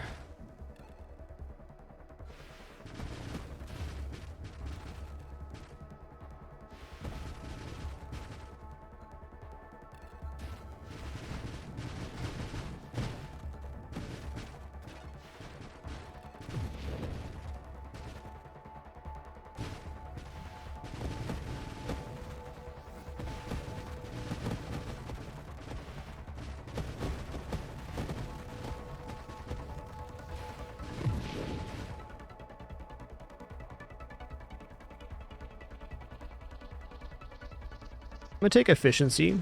Like our offense feels pretty stable right now. So working towards a better defense seems like a good idea. We'll take Gemini Protocol here.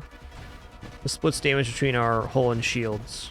And it's going to enable us to have the Sanctuary up for longer when we get there.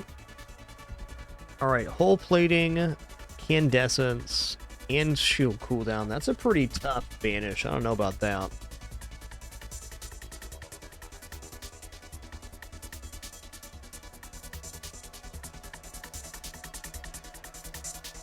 Not planning on infusing my missiles here, but even then, shield cooldown's pretty effective.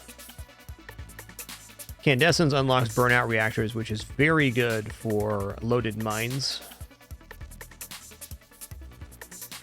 I think I could actually drop the whole strength on this particular one, though. I'm really not ready to take Candescence as is.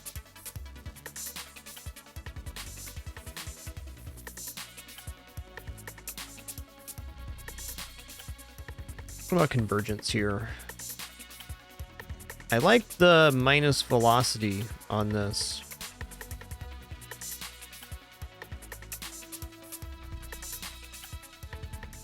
Burnout reactors definitely do not weaken loaded mines, only if they had charged mines as well that could slightly diminish them, but it's a flat increase to all the construct stats, which means more missiles per mine. I guess we are going to take Candescence out of those choices.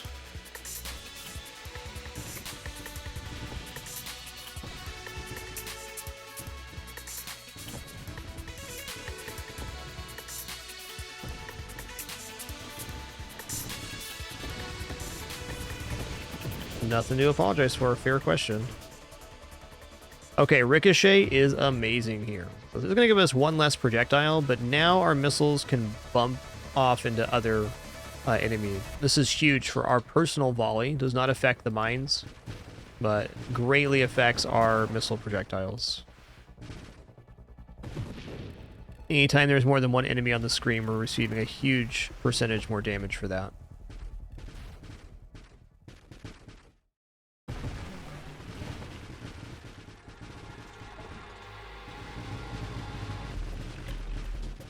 Get Splinter on top of the Ricochet, and we got quite the chaining effect. This guy's pretty resistant to blast damage, huh?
Yo, River Duck, thanks so much for 5 months. Appreciate that continuation very much.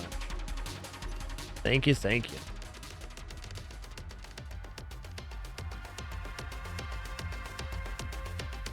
I'm going to take Streamline here. It lowers our base hull a little bit, but makes us 25% more thrust. The battery ship already starts in a pretty weak place for thrust, so this is a good improvement.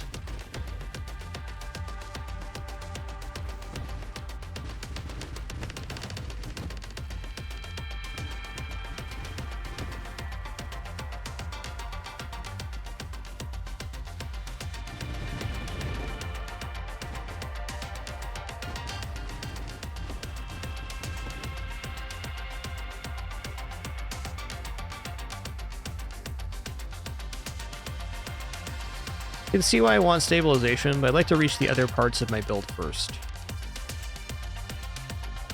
Okay, we're going into Essence Sap, so this path is much less important, and I'm not taking drones, so that's good. Okay, blast radius into concentrated blast is a must. Let's take self-destruction first, so to get this burnout reactors mod in the pool.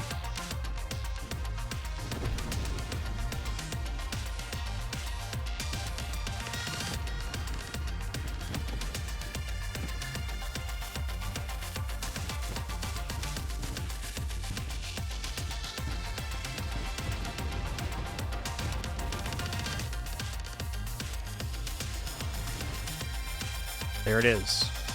Alright, so plus 30% assembly speed for non-shield constructs. 30% construct rate of fire, movement, rotation, and orbit speed. Self-destruction deals burn damage. Construct rate of fire increases, their hull decreases up to 50% total. So with our mines here, which create projectiles off of our fire rate, the construct rate of fire improves the amount of missiles per mine by 30%, and then they're also going 30% faster. One thing I really like about this style of build with Salvo in particular is that instead of leaving mines out on the playfield till they explode 10 seconds later, we're getting like a steady cadence of missiles being spawned on the playfield now. It makes it defensively a lot easier because you're getting a steady source of damage.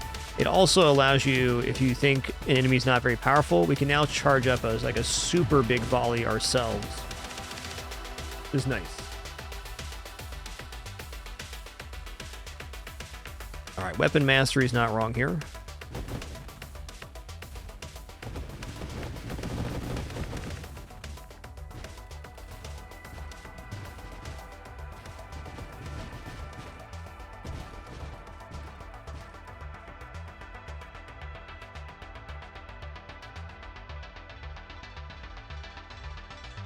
Conversion is just a base stat increase. I don't see why that'd be wrong. Diminishes our shield a little bit, but since we have Gemini Protocol, splitting the damage between our hull and shields, it's pretty manageable, I think.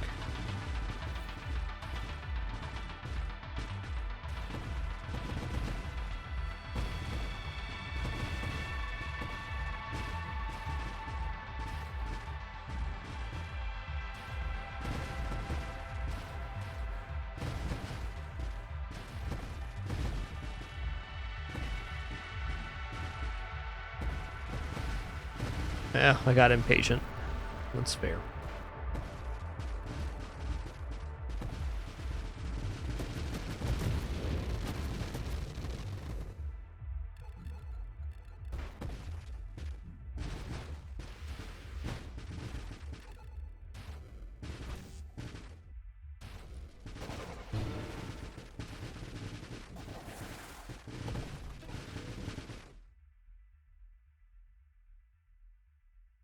Okay, shield durability. Yep. Time to work into the back half of this build.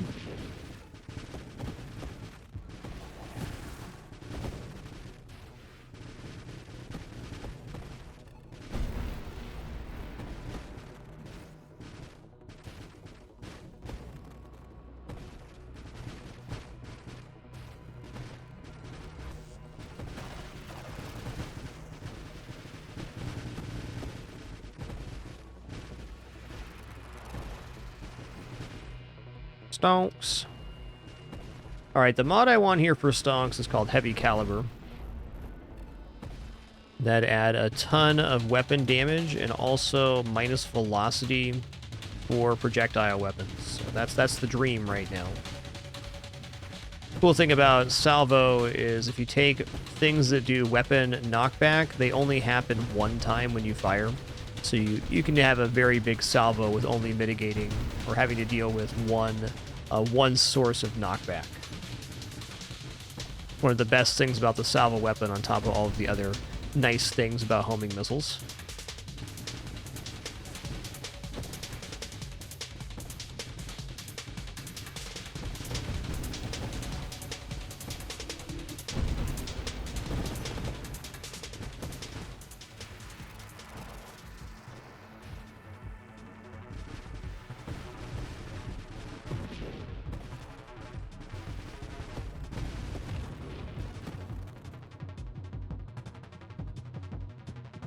Okay, we'll take blast radius. Blast radius into concentrated blast is a flat 35% damage increase.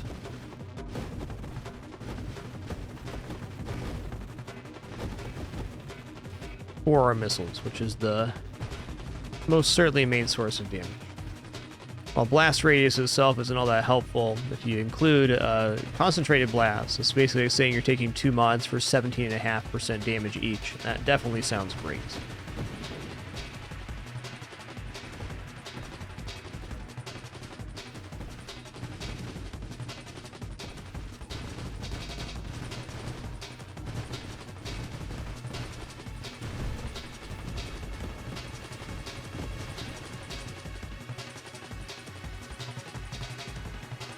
Another great source of damage right here.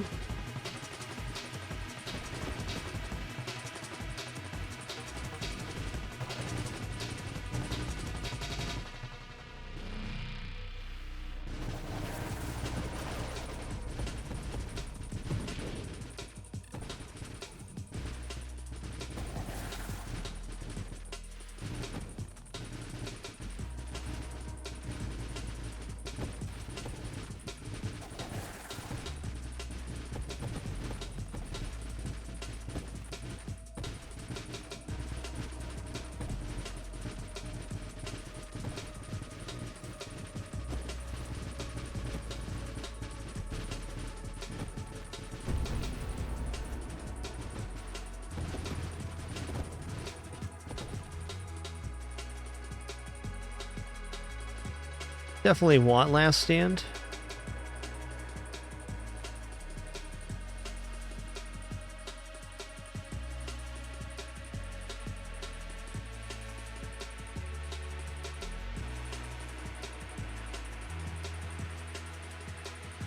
Payload's too good though.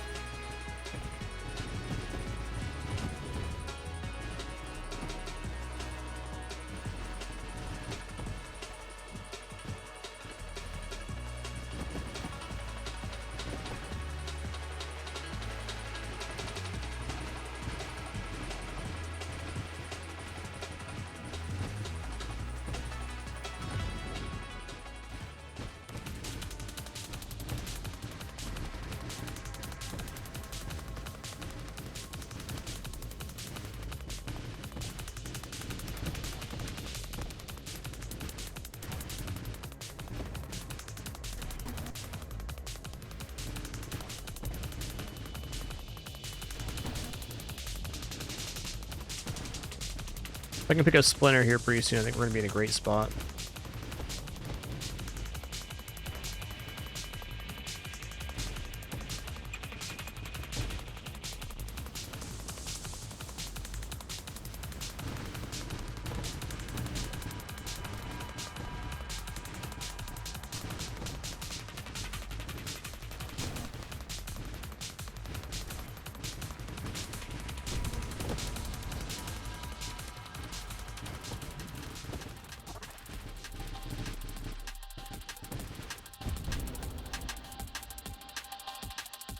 Okay, concentrated blast, 35% blast damage. Missiles are blast damage. So.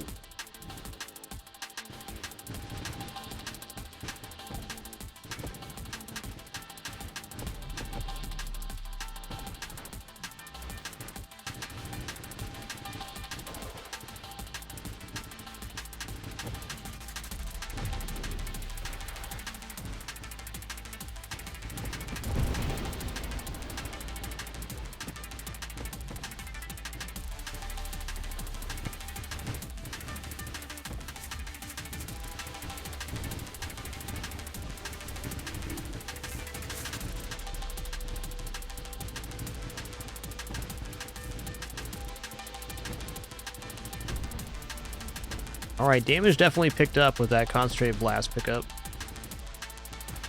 Feels a lot more normalized now. A lot of times when you have a salvo build, like, your area coverage is supreme, but your individual target damage feels a little bit lackluster. Definitely been the case here. Alright, we're going to take Splinter now. So now every single one of our projectiles that hit can cause splinters. In addition to that, we also have Ricochet, so there's an intense amount of chaining of missiles right now.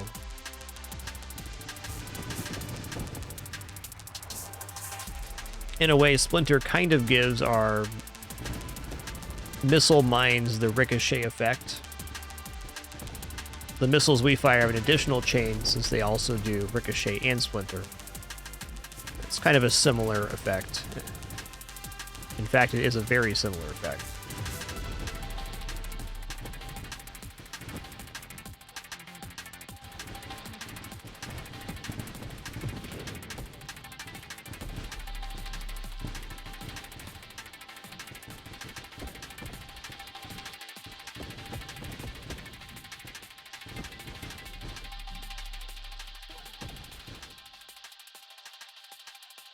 Alright, minefield is an overall increase in mines, but I have a lot of things I'm still trying to reach for here, so let's move along. Okay, here we go, it's the one we wanted. Okay, 7% weapon damage and projectile size. Minus 7% total projectile velocity, so we're going to get a minus 28% projectile velocity and plus 28% weapon damage and projectile size. The amount of splinters created per projectile is based on the weapon projectile size stat. So it's probably around a 35 to 40% increase in overall effectiveness. It might even be higher than that if you account for the minus velocity, which is essentially plus homing with the way missiles work.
Ranger doesn't sound bad.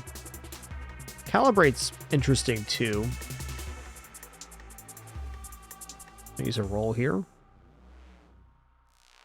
Alright, I'm going to pick up Last Stand just for XP absorption.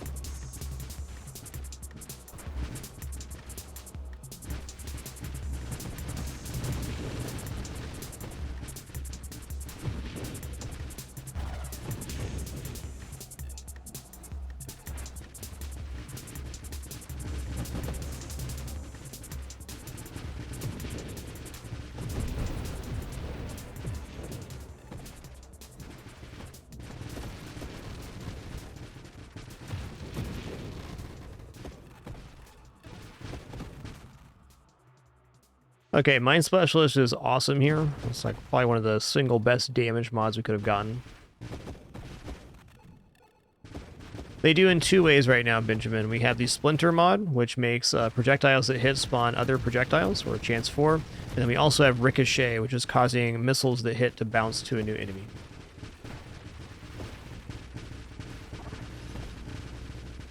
So all of our missiles have the Splinter effect, and the missiles that we individually fire also have the Ricochet effect here.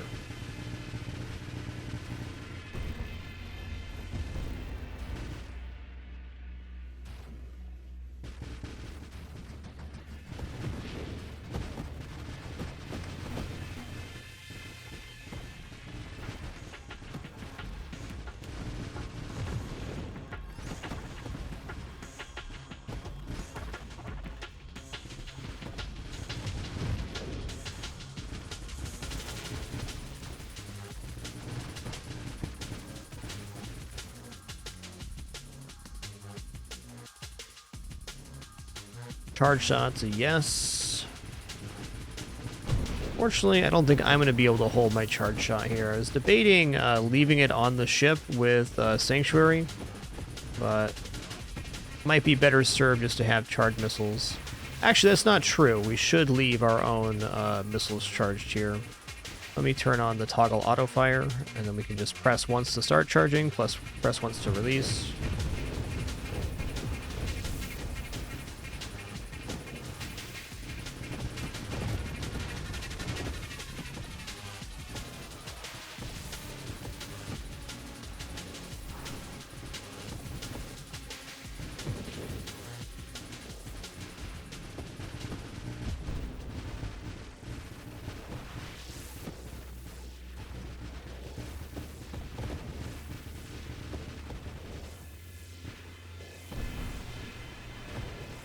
Yes, you can charge while stockpiling.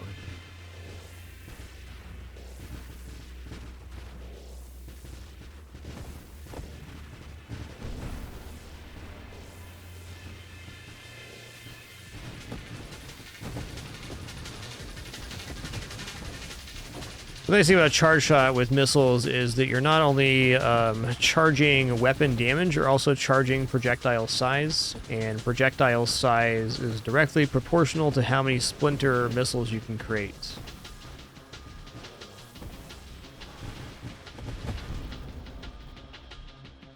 Antimatter rounds also pretty amazing here, though I'm really wondering if I'm going to be making it to... I'm not sure if I'd be making it to Sanctuary here. We're already level 41. Seeming like maybe not.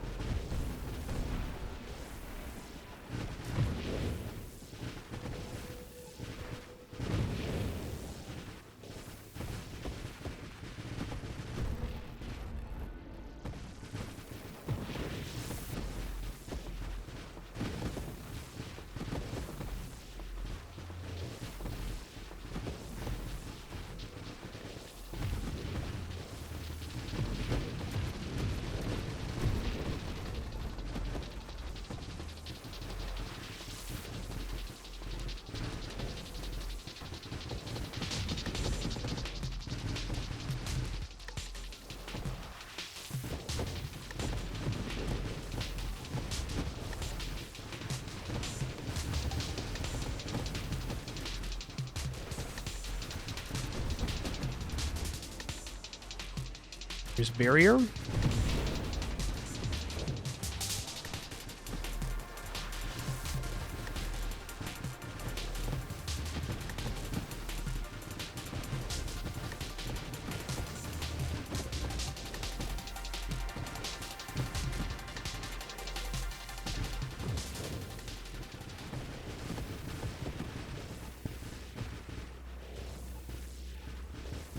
Calibrate is okay here. I find with Salvo, Calibrate's kind of a wash because it increases projectile targeting, but also increases projectile velocity, which kind of fight against each other as a stat. It does have some positive affixes, but not as many as you might hope.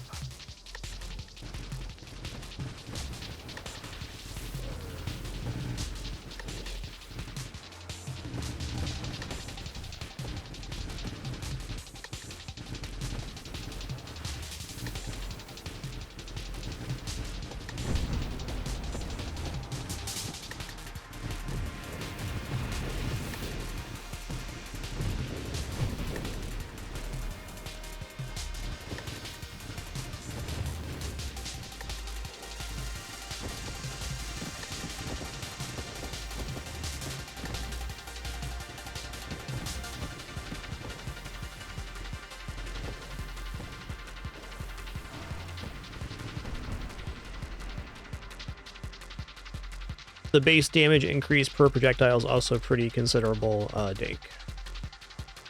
But yeah, the generating of enemy projectiles is a pretty massive effect. That's true.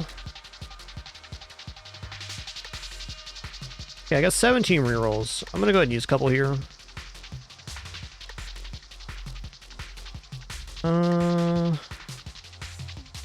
Give me what I want. This.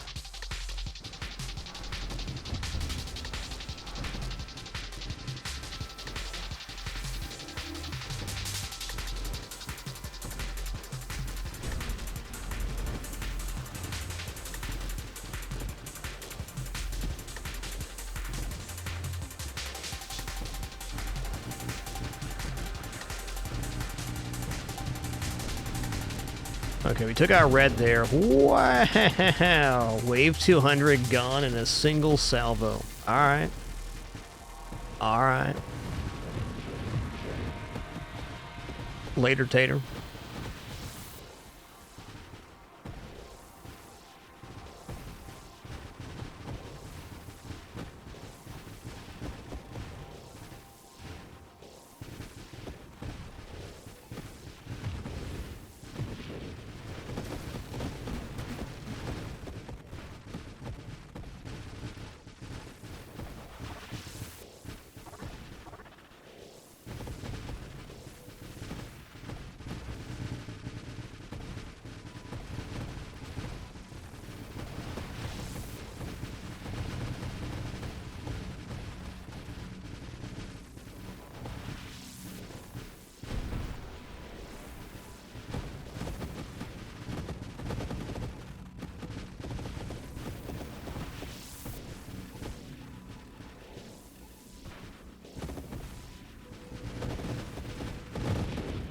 Pretty cool, man. One sec.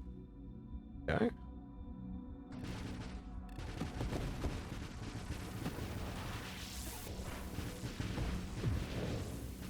Shield to drop before we do this.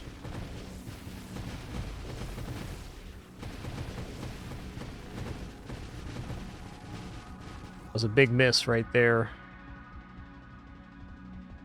Alright, we're gonna take Essence Sap as basically the end of our defense here with Gemini Protocol.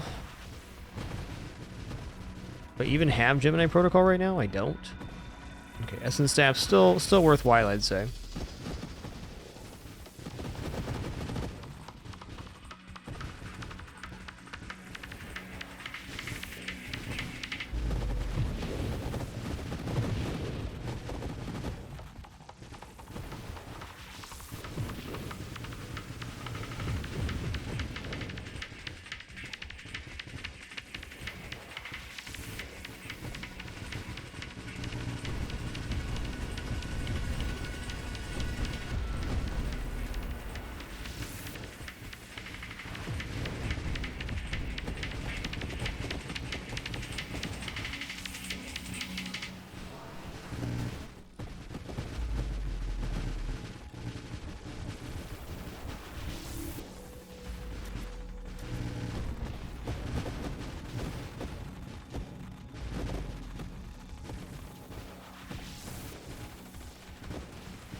Yeah, it is a very nice defensive effect. I agree.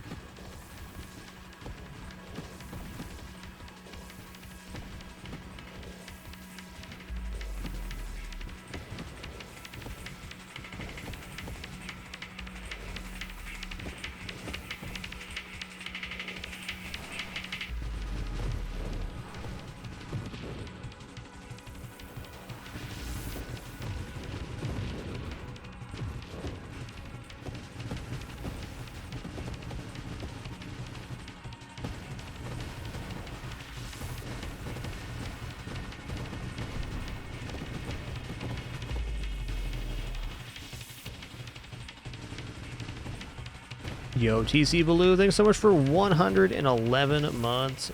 Much appreciation. Thanks, dude. Really appreciate that.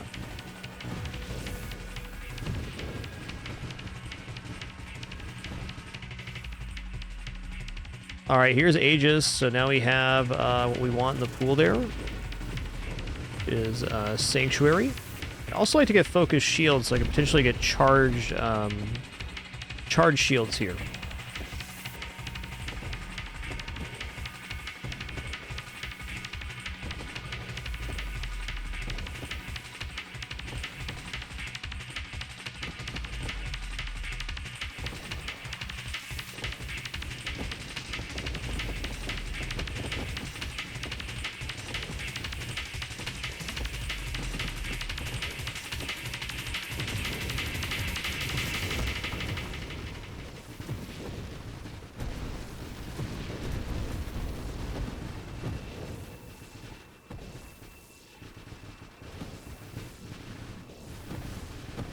Hey there, Papa. Thanks so much for 6 months and that Prime continuation. And Merry fragMas to you as well.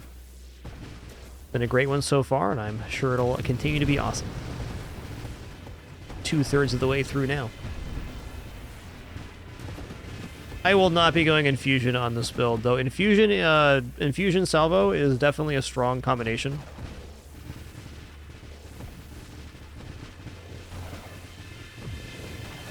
The nice thing about Salvo, there's not very many what I consider bad ways to build it. It's just a very strong one.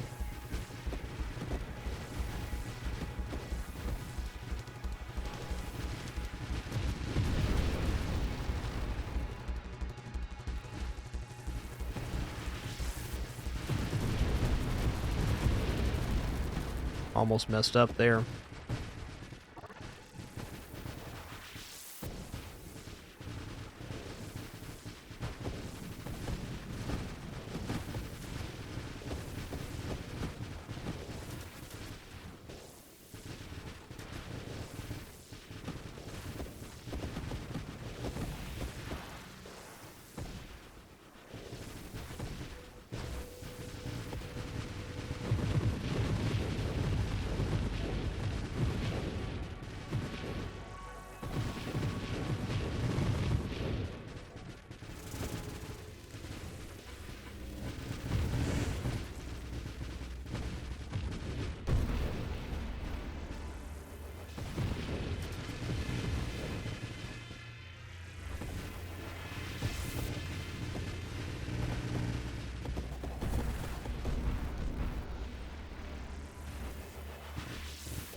Alright, Sanctuary's in here. I'm semi-tempted to go into Omni Shield right now. Yo, Suprock, thank you so much for that. Extremely generous 10 gift sub package. Really appreciate your generosity. Fresh Ninja, thanks for 9 months of Prime as well. Mr. Pebble, thanks for 43. Thanks so much, Suprock. Just as a heads up, once again, if we do reach 2,300 sub points at any point during our event, all the way through the 31st, we'll be adding an additional day onto fragMas, so please consider that an incentive, not a goal. Just thank you all for your wonderful support, not just during our fragMas events, but throughout all of the years now, here in our 12th year full-time on the site. Still full-time, still sustainable. Couldn't do it without you. Thanks again, Suprock.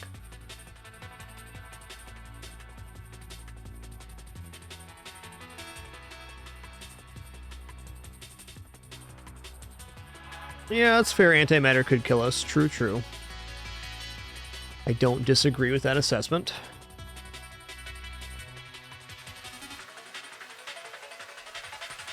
Also, tracker is below the stream if you are interested, and up during cap breaks as well. Though will not be a focus of our stream. Gemini Protocol Omni Shield's fine as long as you don't have something that specifically states self-hull damage. Self-damage is fine, self-hull damage is maybe not fine. Rupture is certainly acceptable, but let's keep rolling through here. No. Gonna keep going. One more. And another one. What mod would I take 3 times of right now?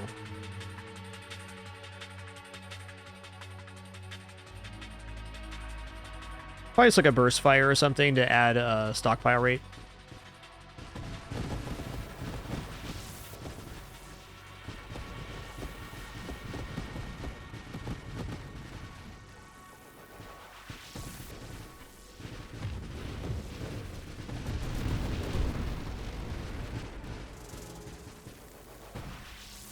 Scorching Wake could also be good, I agree, I agree.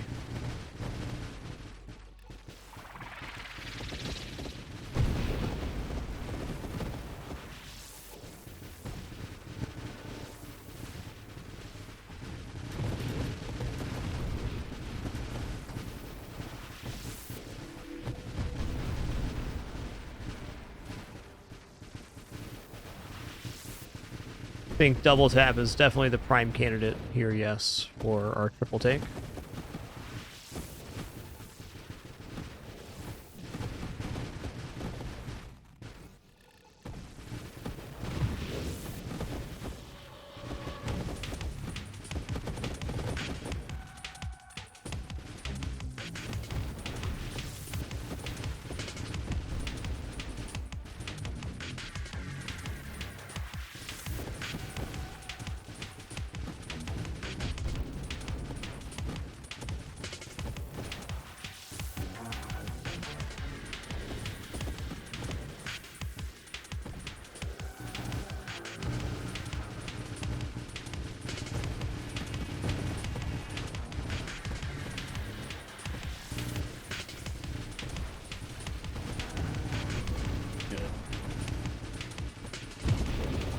Oh, I died there. Fair. Fair.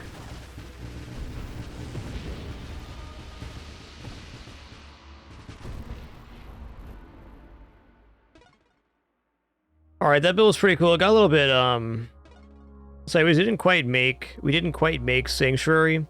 I'm not sure that this build wants Sanctuary in the current state it is. Like, I think Salvo Sanctuary could be a little bit hard to pull off in general. Something I think could work though could maybe be Dart's Sanctuary in a similar capacity.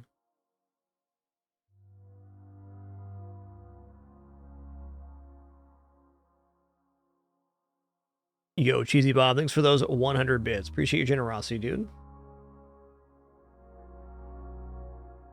Getting that hype train over the edge, I see.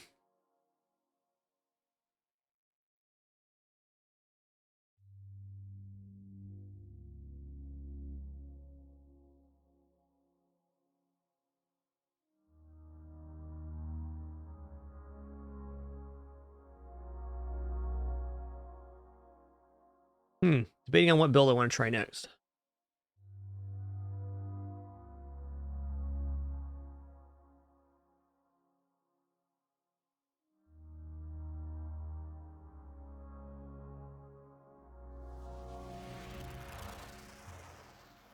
We already had Essence Sap, Bucky, Maelstrom.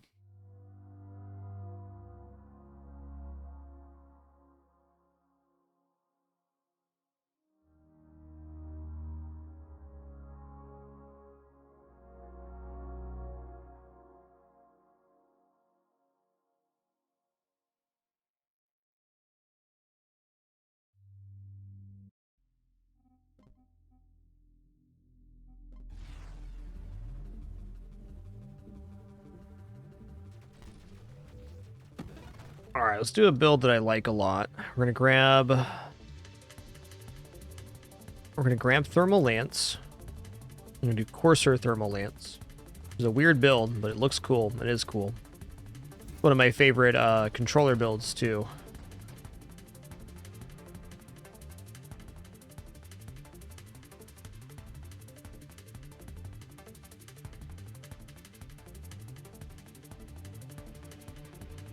I make it to Sanctuary. Which shield do I want for Corsair Temporal? I think it actually is still going to be Temporal here. Let's roll here. What I'd like to do is get charge shields with Temporal. So we're going to put a bunch of shield effect into the Sanctuary. So when things hit the orb, they become massively slowed. And then we burn them inside. That's the plan.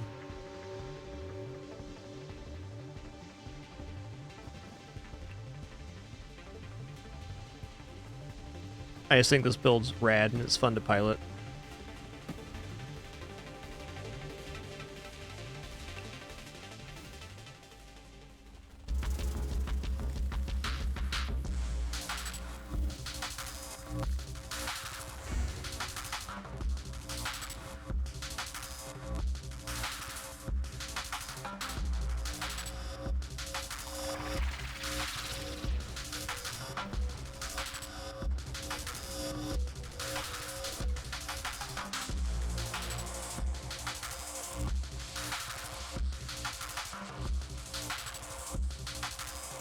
Be wanting basically all of the mobility related mods on this one. Stabilization, blink, strafe, probably even void slice. Void slice would be very on theme for the color of the build, that's for sure.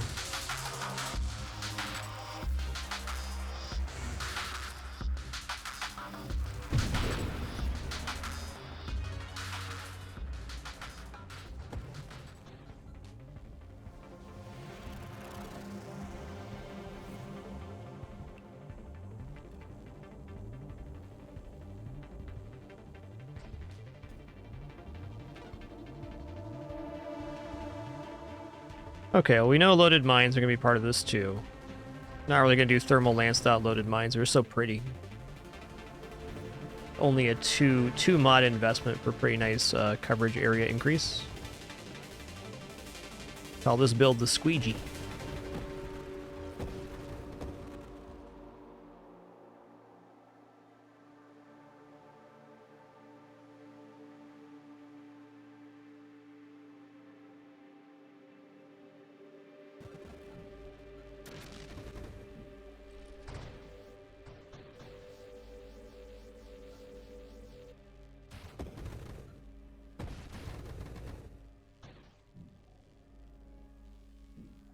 Yeah, cool, no mag cane. That makes sense.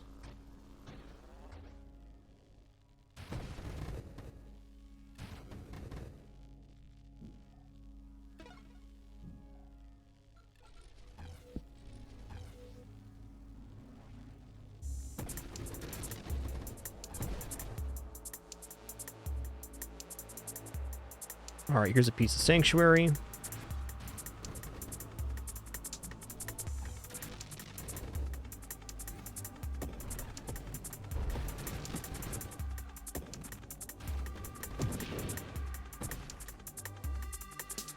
Loaded mines. We should have 4 prongs to start here, I think. The bonus projectiles. Okay, 3 prongs to start, but we will make 4 naturally. Let's not die to this base enemy here.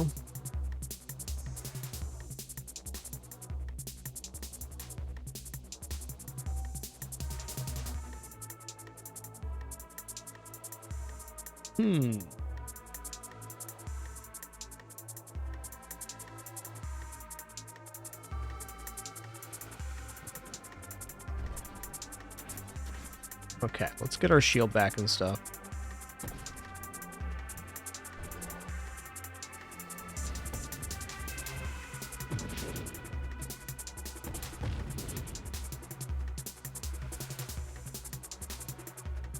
Yeah, I'd like to get a charge shot sooner rather than later.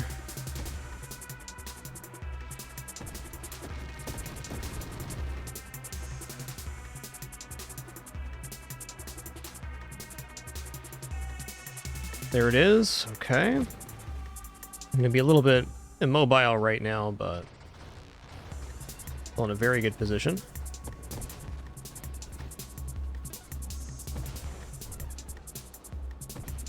Ooh, Temporal kind of messed me up there. Fair enough. All right, let's go ahead and pick up stabilization here, because getting agility or power reserves would be really awesome for transforming our shot here. Okay. Hey, look, I can actually move like a real ship.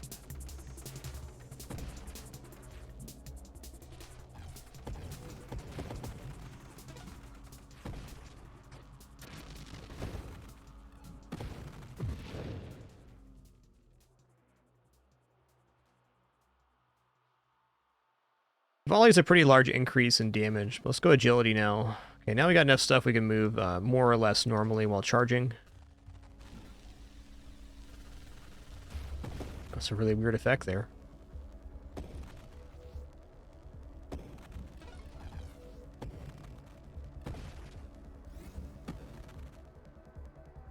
Alright, barrier's part of Sanctuary. Let's go. What's the other half of charge shield? It's focus shields, right? Yeah, charge shot, focus shields. That's the one.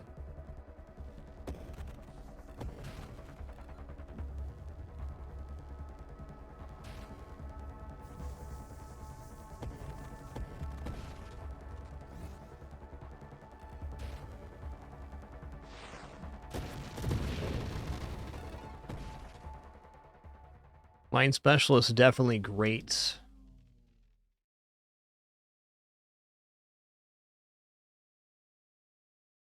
Okay, let's go ahead and take Elegant Construction as well. It should give us a 4-prong triple mine right now.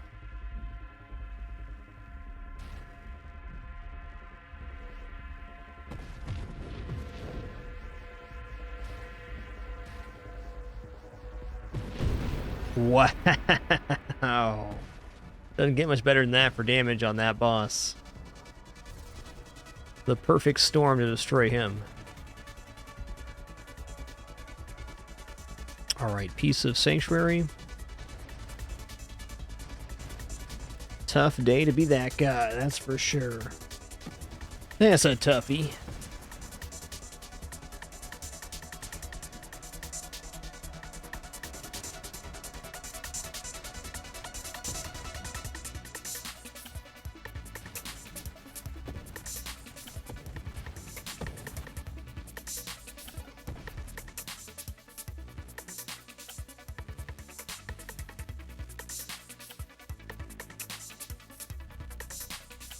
Well, I do want Streamline, but I don't need it yet. And Candescence is a very large raw damage increase, as we're dealing mostly burn damage right now.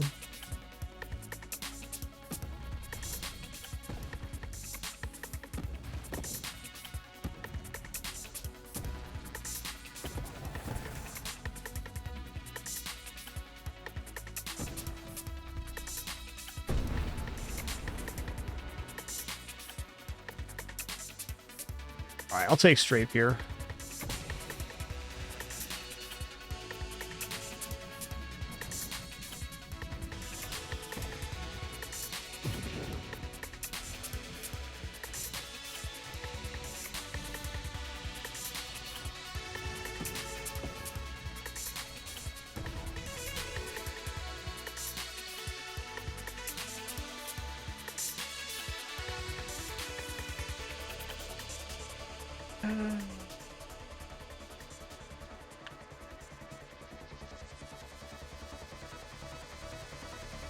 Yeah, I think this build's going into massive Sanctuary. We're not going to have a source of self-damage here, so there's no reason we can't go big Sanctuary with this. Let's take Regeneration for that purpose, because once we have Omni Shield up, that Regeneration with Regenerative Shields is a pretty massive boon to our defensive capabilities. Yeah, well, I am using mouse and keyboard right now. This is one of my favorite builds for controller. It's a fun one.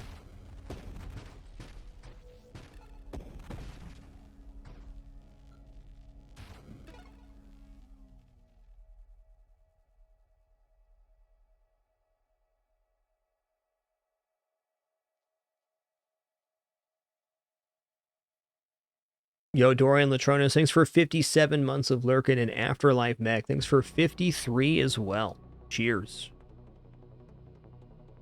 Mobility reduction seems really nice, and I'd like that if it was like a triple, then this would look really good. But I think I should avoid this and just do a roll here.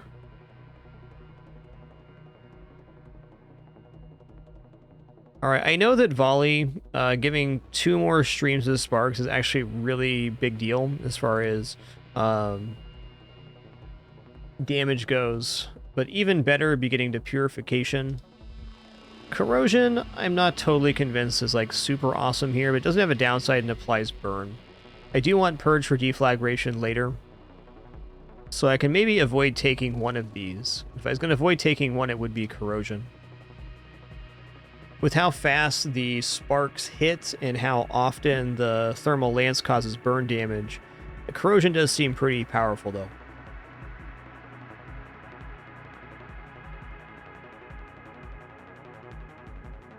I'm just going to go ahead and say we're taking both of these. So let's go ahead and take corrosion first. It's going to be a nicer damage increase for us right now, where purge has a much higher upside later. We're not later yet. Eventually.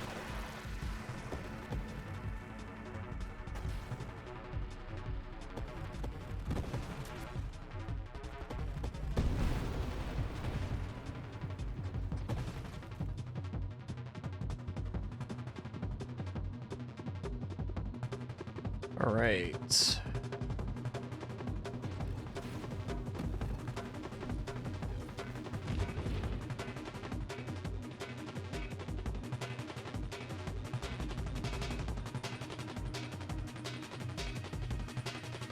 Okay, we're ready to take Sanctuary here. Purification could also be good.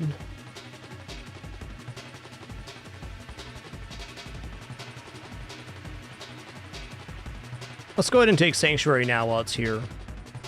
So my hope with this build is to get charge shields and other sources of shield effect, so that when things enter the orb, they become massively slowed, and then of course we burn them with our lances.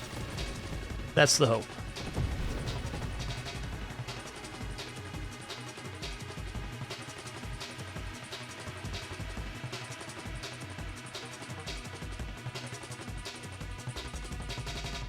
All right, Omni Shield's fine here. Let's go.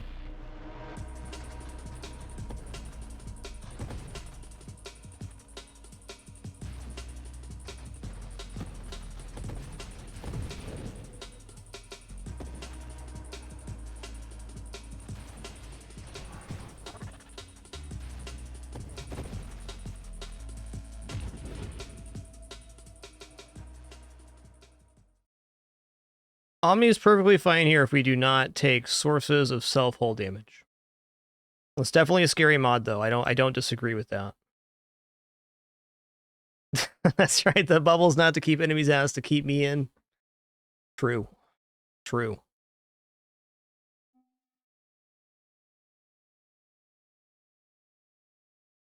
Yeah, let's go ahead and take Burst Fire here, 20%. It does slow down the amount of spark we're generating, but it increases the length of the lance by 20%, which is good. This build's awesome looking. This might be my favorite iteration of this build so far. Look at those burn stacks. What's happening? Mr. Krabs? What happened?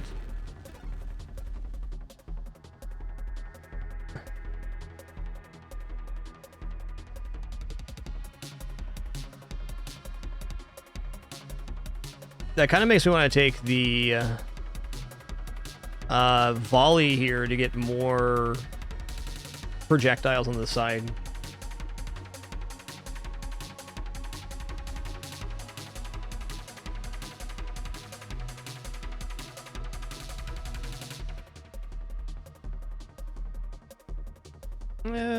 Okay, we'll try volley here. Yeah, so we have smaller sparks, but a lot more of them. Every spark adds vulnerabilities, so the potential burn damage tick we can get now is even higher.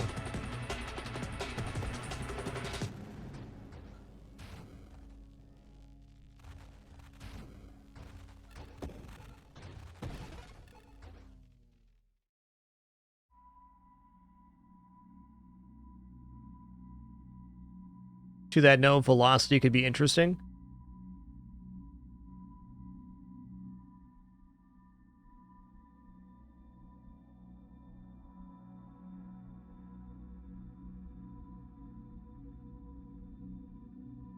I don't want to banish Defiance. Defiance is probably the best wild mod in the pool for us.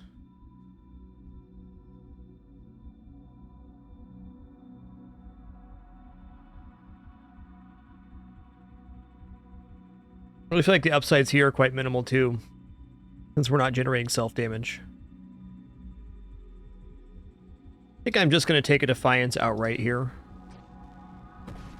Not terribly pleased with taking that as a one-off, but you know, this build's not going to need that many more mods to be performing. As we can see, it's doing quite well at the moment.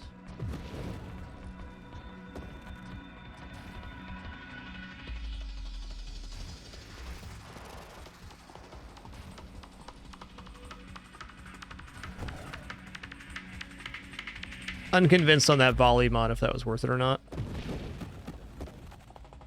Time will tell.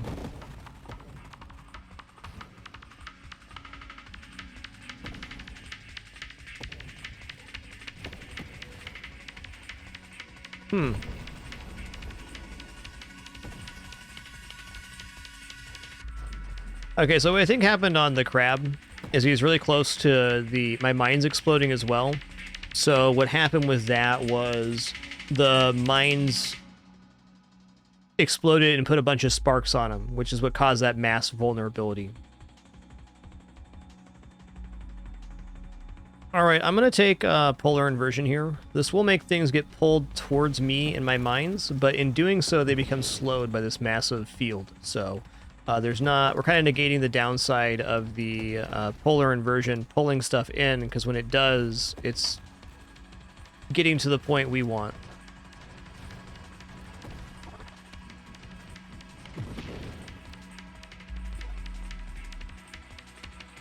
Purification, yes. Regenerative shield is also, like, so good right now. Let's go regenerative shields, actually. That's a massive defensive increase.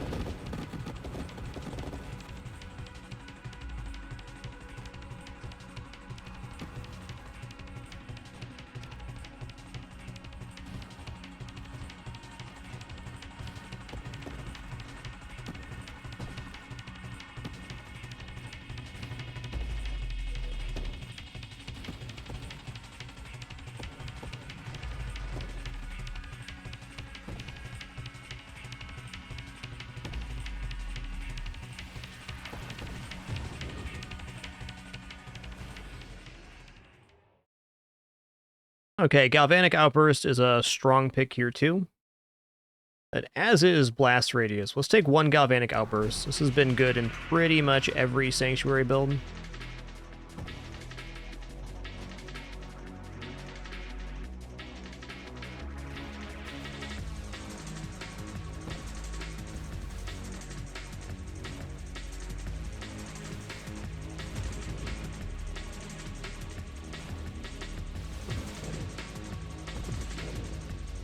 Try to keep Crucible inside the bubble here. And there it is, right there. Yeah, I don't think Volley improved my build. I'll just say it. I'm not convinced that Burst Fire was correct either, because it made the sparks come out slower. Something to play with here.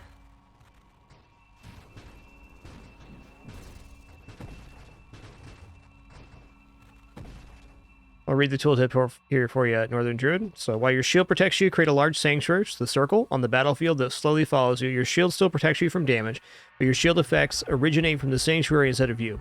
While you're inside the sanctuary, you gain plus 10% shield damage resistance, plus 50% global damage, and recover 6 shields a second. 40% crash knockback resistance, minus 20 thrust. Your shield effect radius becomes equal to the sanctuary's radius, but it cannot be increased or decreased by other modifiers. Instead, your modifier is the shield effect radius apply a 40% effectiveness to your shield effect power. So basically, when we get things that affect shield effect, or shield radius, they also affect shield power. So we can double down on shield effect inside the bubble.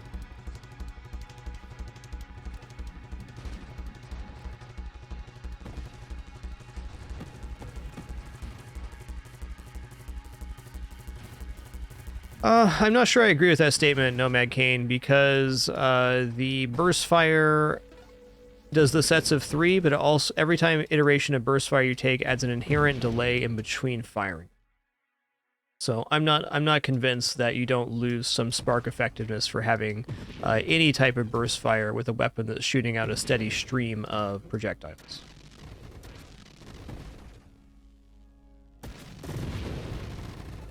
Not saying you're wrong in any way, I'm just not convinced that's true.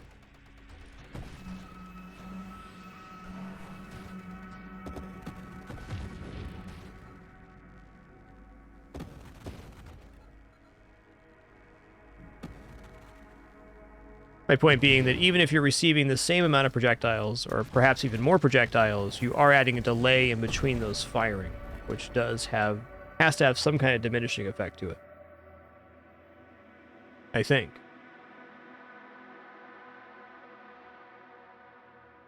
We're not near deflag yet. I don't want to take Purge yet. Apotheosis is tempting, but our shield amount's already pretty low. Okay, shield effect radius is what we want here. We want to get to focus shields, so we can get to the charge shields effect, which could increase our shield effect by up to 200%, and 40% of that would be applied directly to shield effect. Things are going to be getting very slowed inside this orb very soon if we make that objective.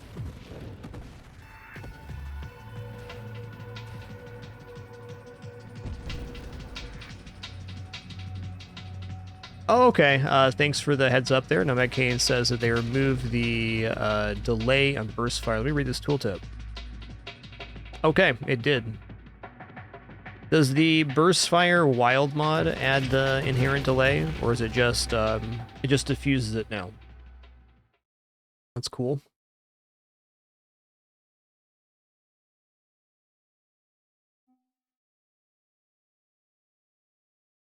I might as well take Purge here. Wave Hunt.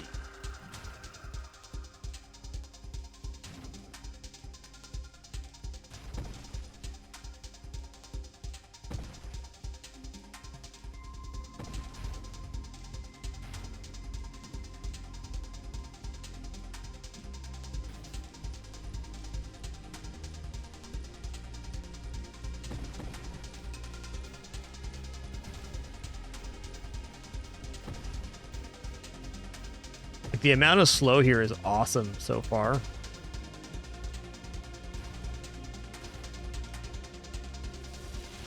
Oh crap, I didn't go all the way through.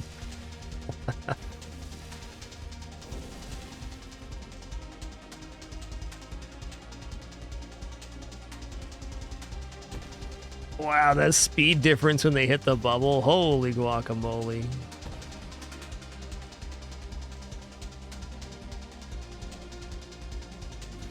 That's some stuff right there.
Okay. I'm not against it. Like, have I taken Streamline here either? So I have not taken either side of Blink, which would be very, very nice to have right now. I think Deadly Wake is actually, like, really good here because we create the wake inside the bubble. And when enemies are inside the bubble, they're super slowed. So this should be a lot of damage.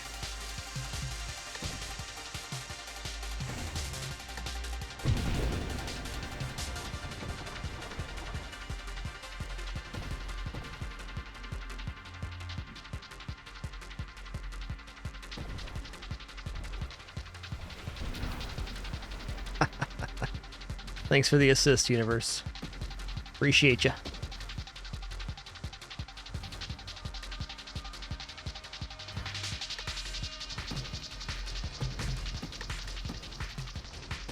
Hit him with the squeegee build. You've been squeegeed. To death.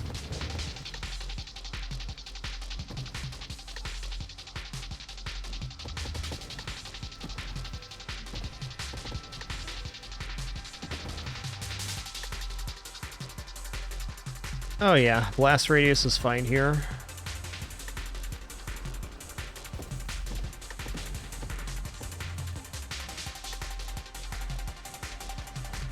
Yo, Vicious Sig, thanks so much for 86 months. Appreciate that 7+ years. Thank you.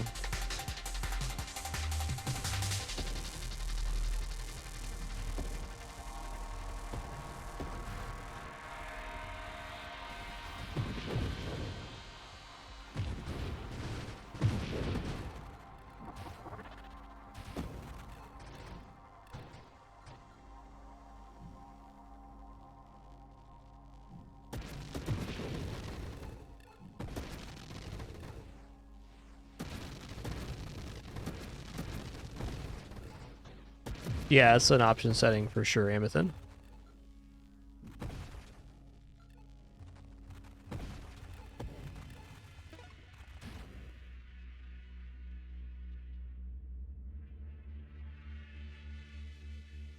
I'm rolling here. Well, we saw how effective one spontaneous generation was in other burn builds. Let's go ahead and do that again. Wow, it's surprising this build's only level 36. I feel like getting to this point on this build is actually pretty easy. This isn't the most manageable build in terms of maneuverability, but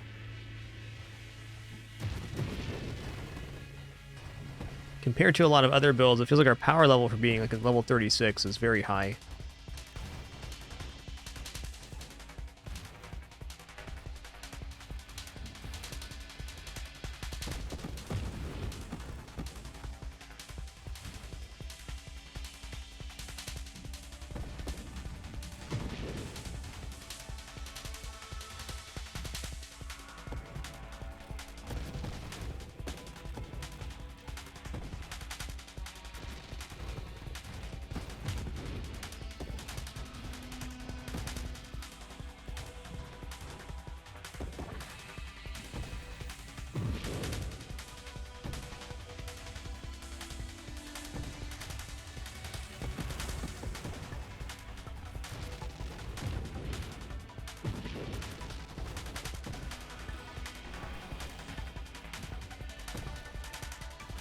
Ooh, a lot of damage right there. Here we go. Focus shields. Okay, so now the charge shields mods in the pool, which will make the slowing effect of our orb like almost twice as effective once we reach max charge. And we have no reason to ever not be max charge here.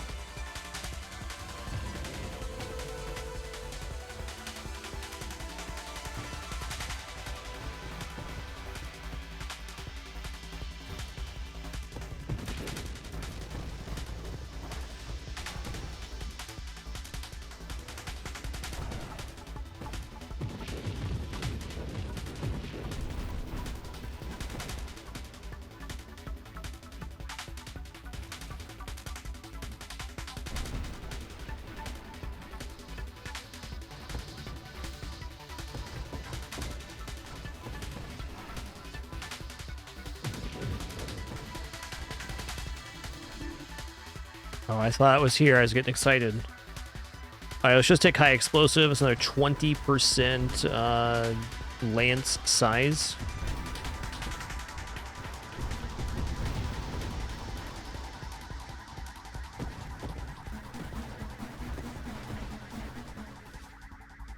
Can't even hit me with a railgun. That's how good our build is.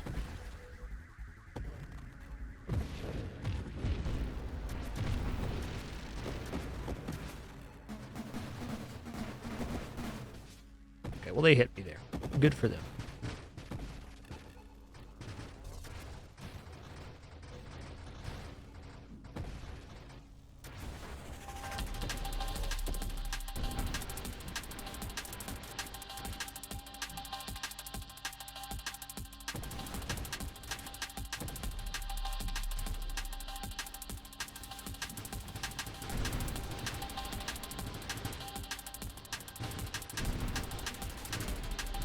Get around these projectiles. Those projectiles are very, very damaging.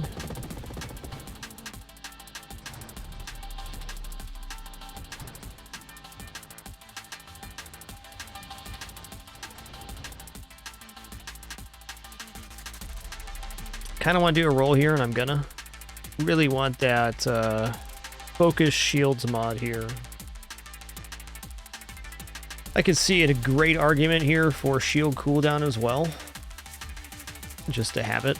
Let's roll though. Okay, there's Blink. Blink really helps out, because now I can reposition inside the bubble a lot more easily.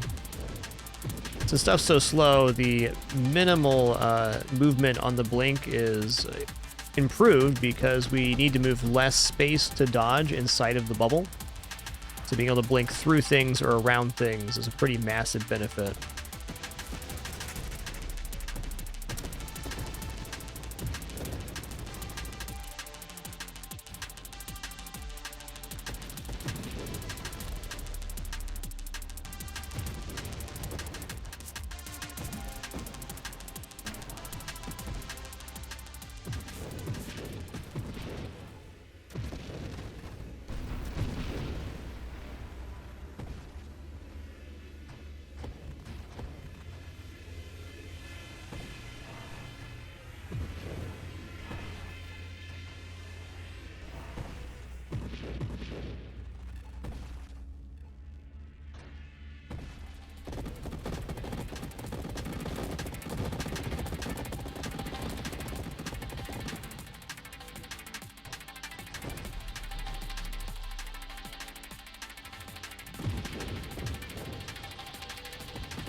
Dang, Sage, that has been 87 months already. Thank you, Sage.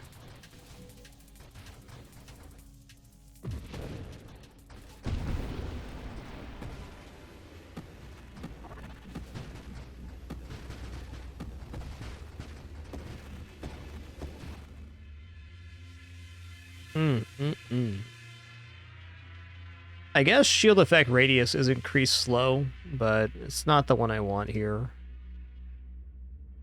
I'm open to taking Void Slice. I really hope Focus Shield shows up. Void Slice is basically double blink, is how I describe it.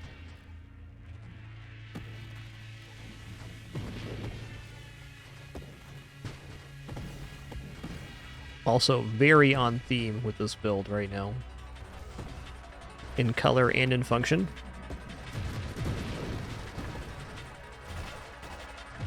Okay, these enemies we gotta be most careful of. The shots they fire deal damage per segment, and when they're slowed down inside the temporal shield, they can stack up for massive damage. Myrmidons are definitely the main enemy type I fear with temporal shield for that reason.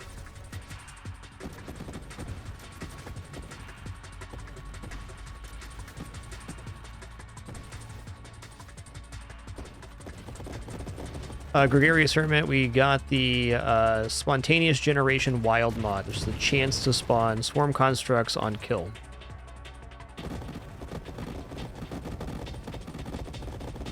They do take damage over time, though, so they are very temporary, but we can generate them with some pretty good consistency.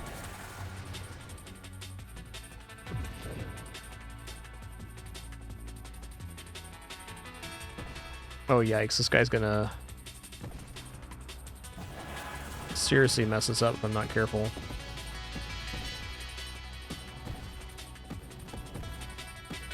Look out, he jiggling. He mad. You find yourself so mad you're jiggling, just take a moment to calm down, alright? Just take a deep breath. It's cool.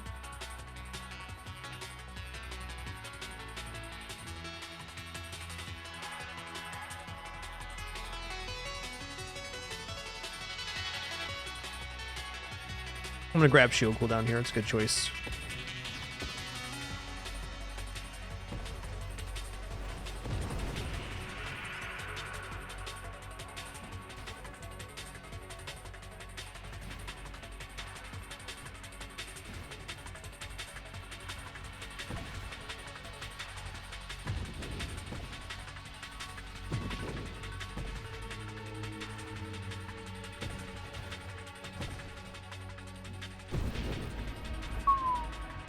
Hit him with the squeegee.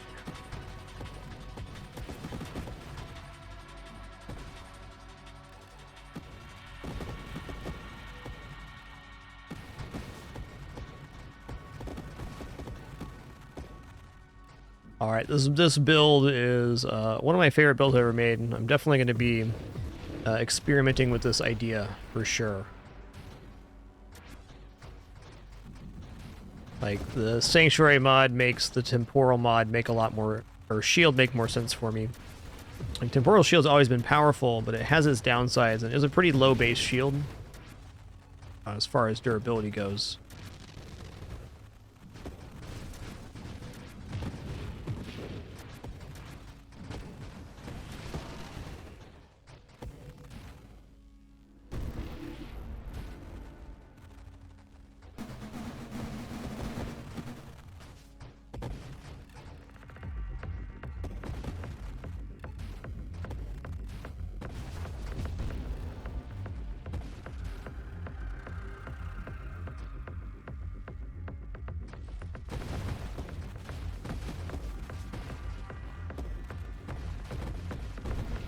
Good, he's down.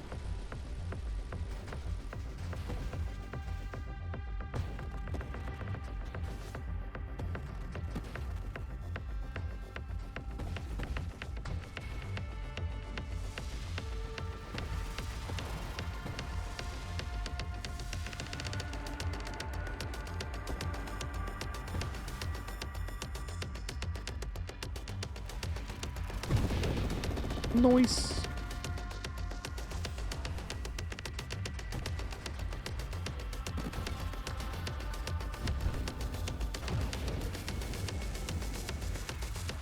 Oh, I got bopped real good there. Stop firing for a second, get our shield back.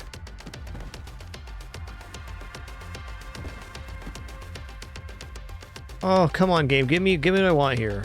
There it is. While charging your weapon, 20% of your charge value applies to your shield effect radius and shield effect power up to a maximum of 100%. So we can get 140% shield effect radius off of this mod. What is our shield effect radius right now?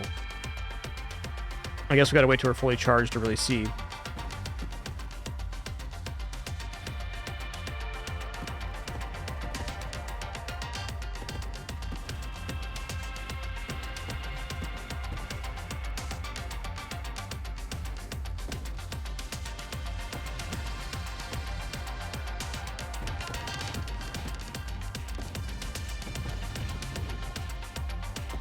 Okay.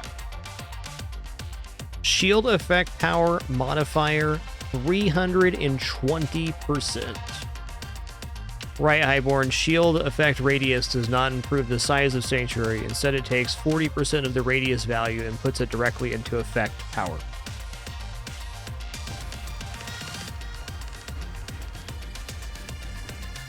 Sanctuary will be the same size as on the playfield as it is right now at all times.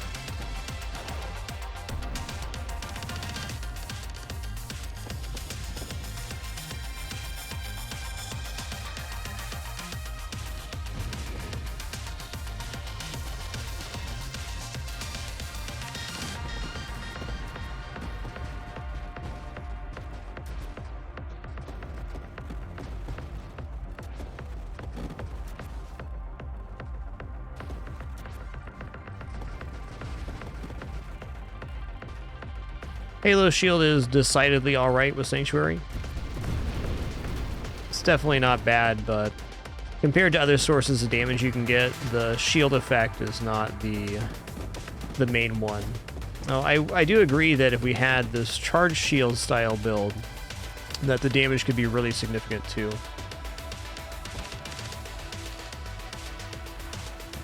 Yeah, that's right, Striker. Charge shot and weapons like this work together in that way.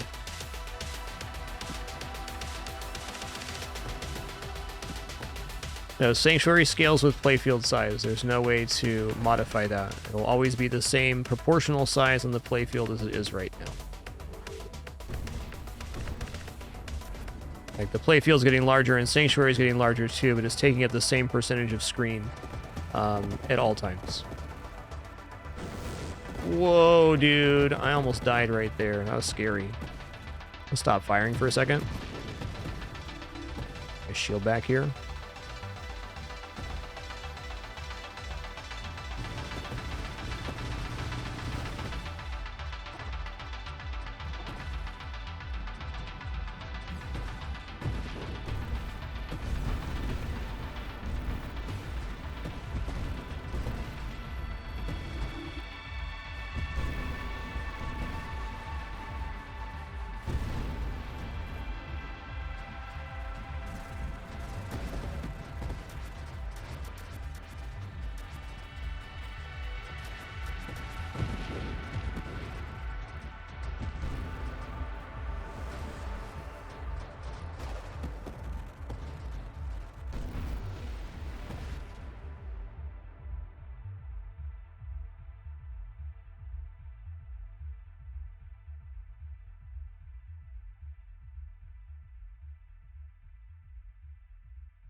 I wonder if I can stabilize discharge here. Might be.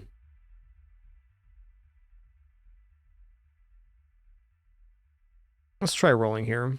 Oh, there's the piece we'd take, the volatile shields. I might as well go for this to see how it works.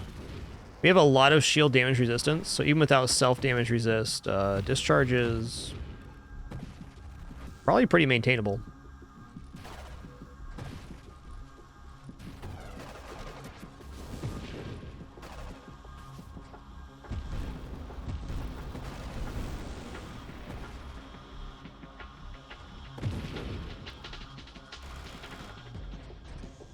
The way to make more lances on the mines is mine effect and projectile count. Or maybe it's rate of fire, one of those. Definitely had a 5 lance on Architect, so I know mine effect definitely works on it.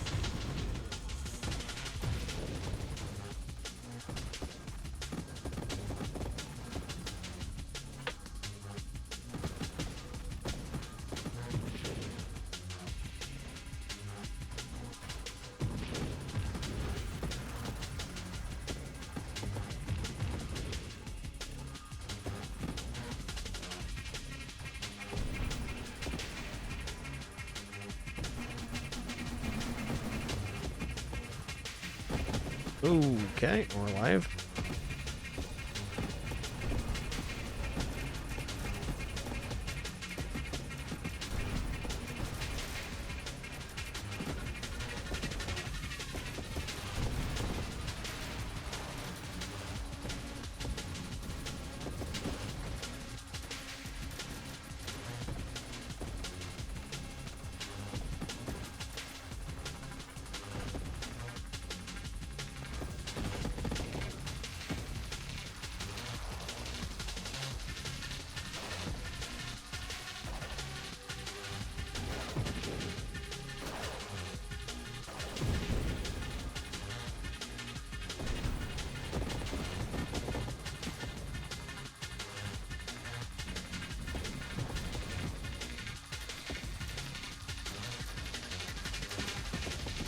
I guess based on my previous experience, it's pretty hard to get a 5 or more lance going off the mines, though it is possible.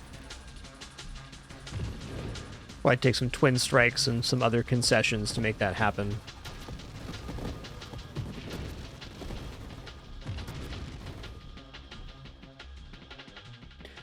Alright, weaponized shield is huge here. You can see the weaponized shield is barely outside the sanctuary right now. So everything inside the sanctuary is taking 20% more damage right now.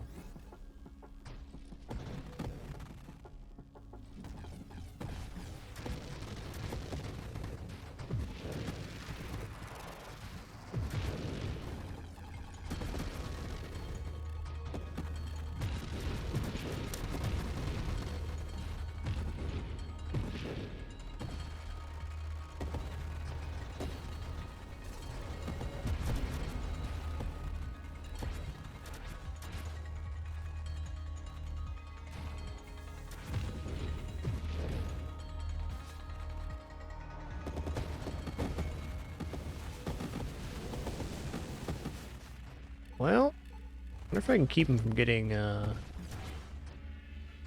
pulled in here. Like the answer is yes.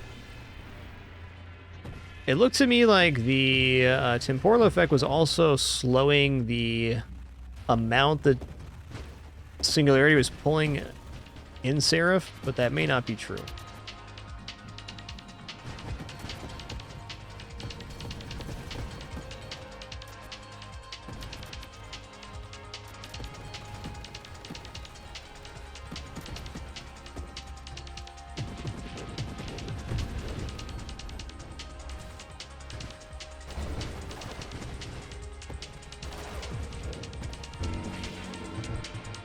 Ow.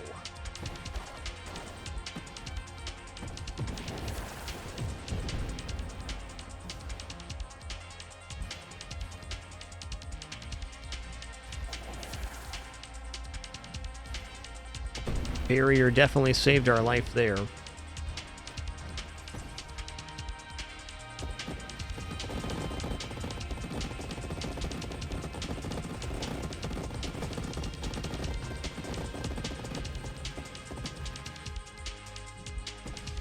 Yo, Nogling, thanks for 73 months. Much appreciation. Thank you, thank you.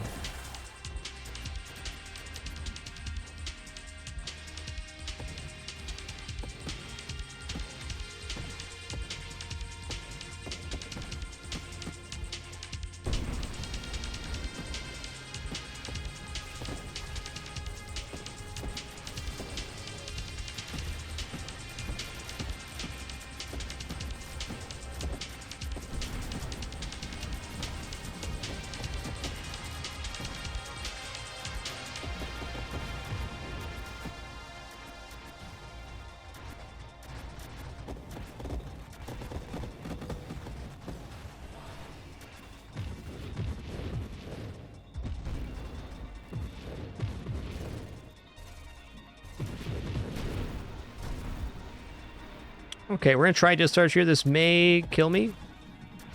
No, we're still at a stable shield amount. Okay, this is rad.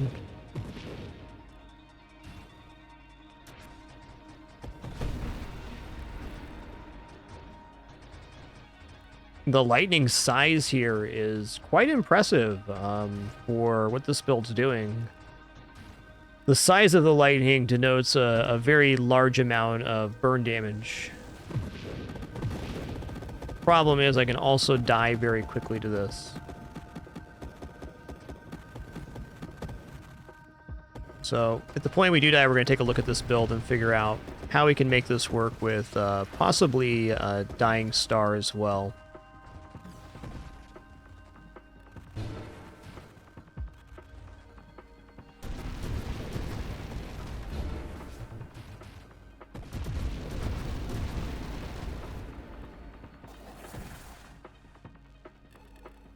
Got up to 8 lances with Architect.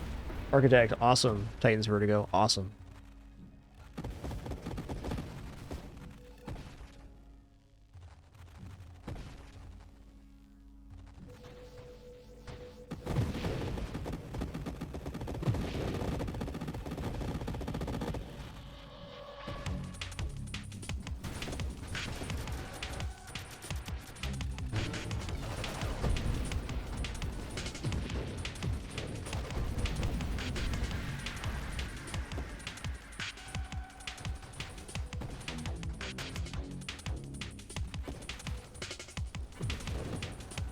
See, this right here is why I'm not too keen on Halo Shield Sanctuary, because it's like this discharge damage is going to outpace the Halo Shield's damage by a magnitude.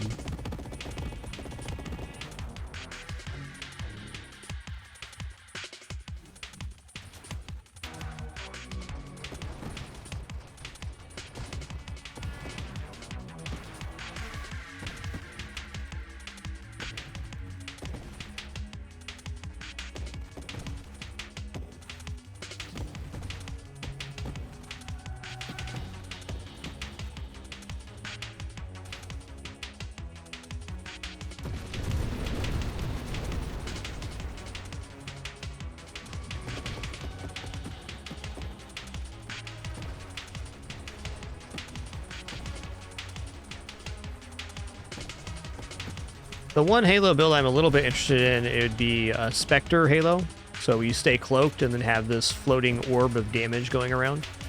Is an interesting idea for Halo Sanctuary that I haven't tried yet.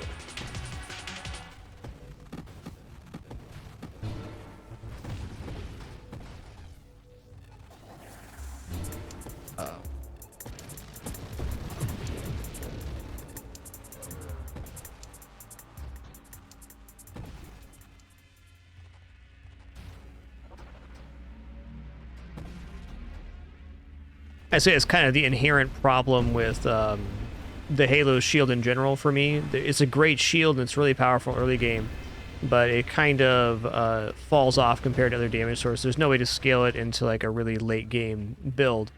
Not that it can't be an effective shield late game, just it's not ever be your main damage source. It'll be complementary at best. Still a nice shield though.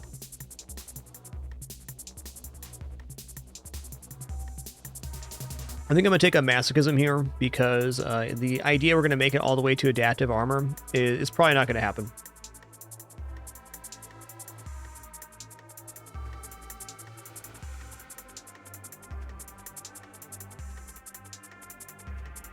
I think the main change I'd make on this build, looking at it, is maybe just not go for deflagration at all. And then also could maybe drop... It's tough. The strafe side. I don't know. Let's take adaptive armor here. If I can make it to core shielding, that'd make the discharge more or less stable. It's asking a lot, though.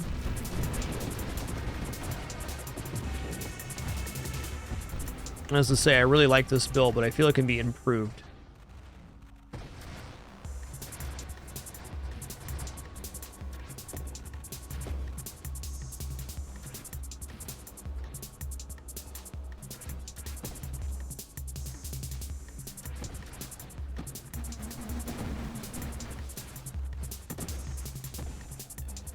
Almost dead.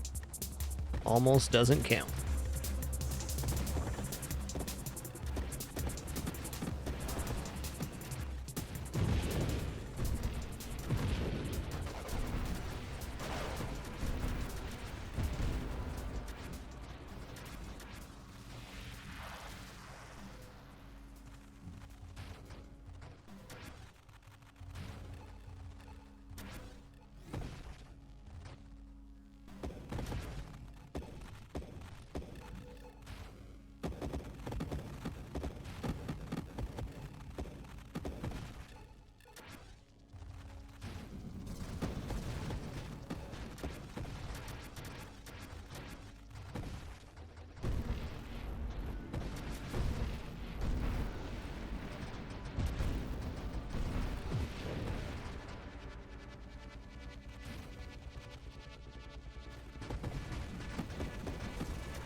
that was kind of weird. Where's the lance at? Oh, it just hadn't extended yet because of the slowdown. That was a little peculiar.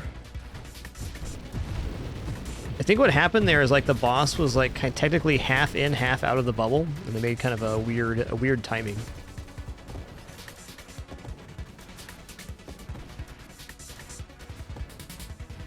Interesting for sure.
Big bada boom.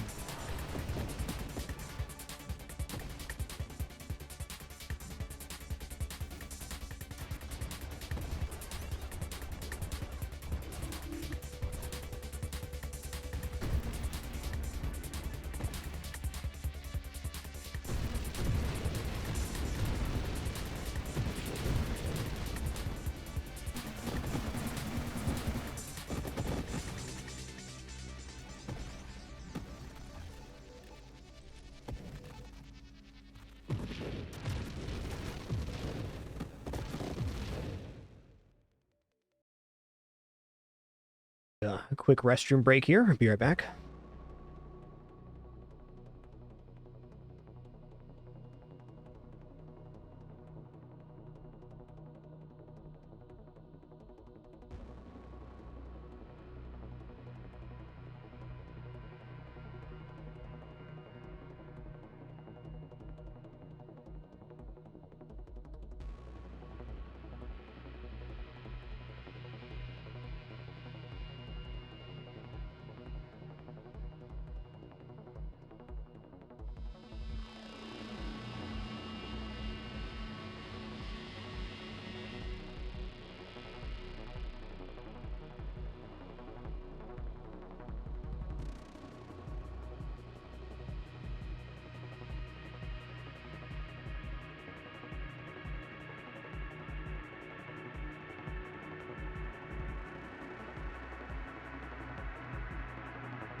Alrighty, we have returned. I'm going to reroll upgrades here. I am looking to get to core shielding. It's pretty much the main thing I want here. There's some other good choices too, but... yeah, reflexive shield's also really good here. Let's keep rolling though. Well, I can't say I disagree with... So let's go ahead and take Rupture here, because this puts Deflagration in the pools. Now we have two targets, Deflagration or Channeling to work towards. Or Shielding.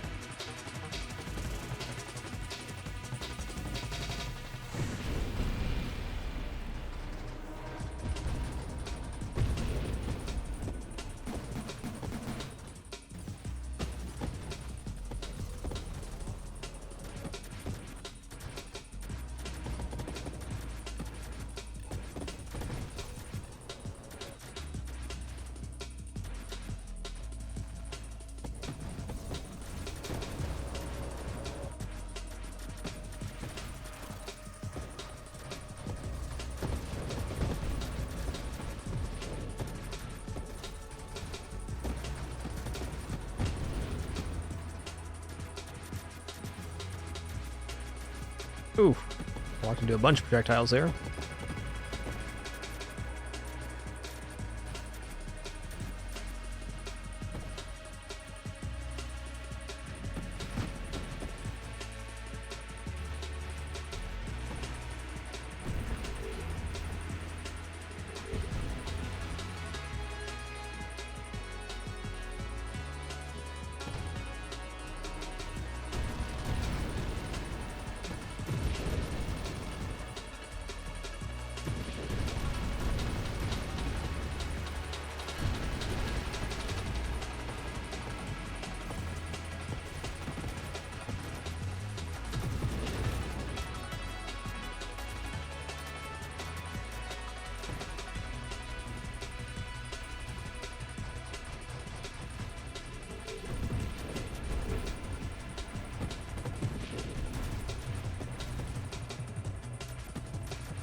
Spicy numbers, boy.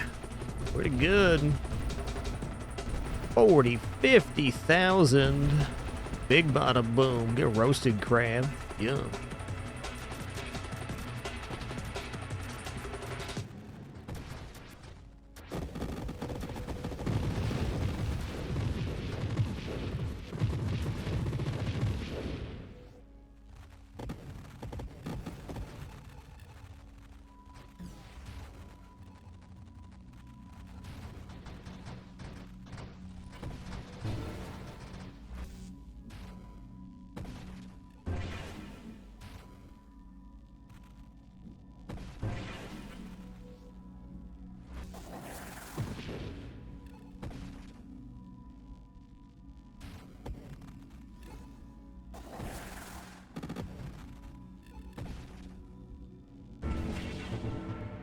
That's a noise you can make.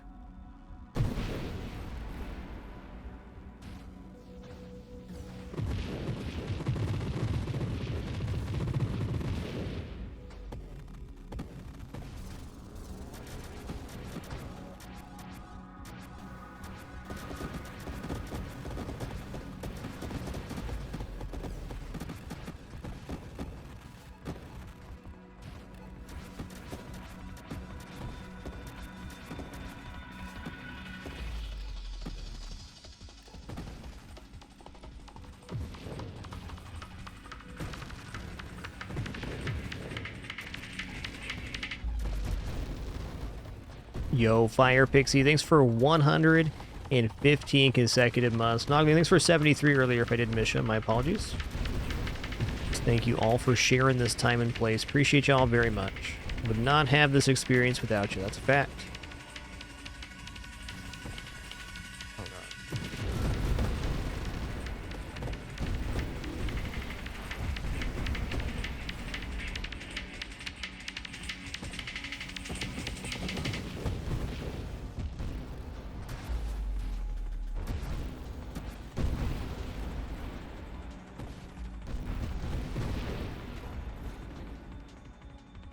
Oh yeah, infuses in the pool now too, okay. Alright, there's deflag, we're gonna take it. Destroying ignited enemy will cause these shockwaves, really good versus any segmented enemy here. Like that one.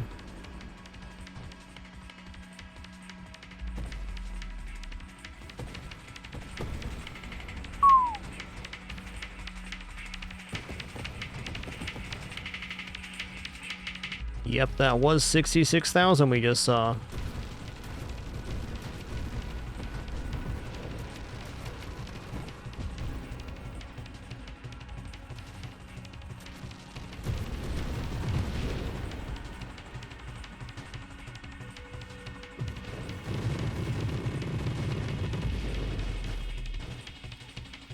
That chaining effect on the snakes is my favorite part of taking deflagration.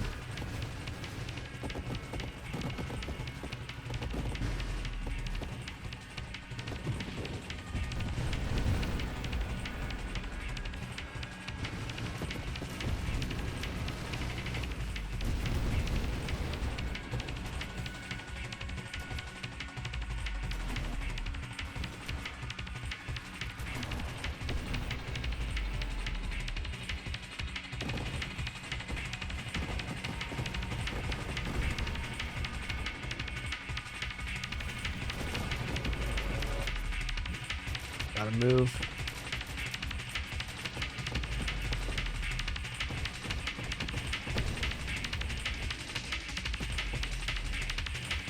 Blue numbers are healing numbers.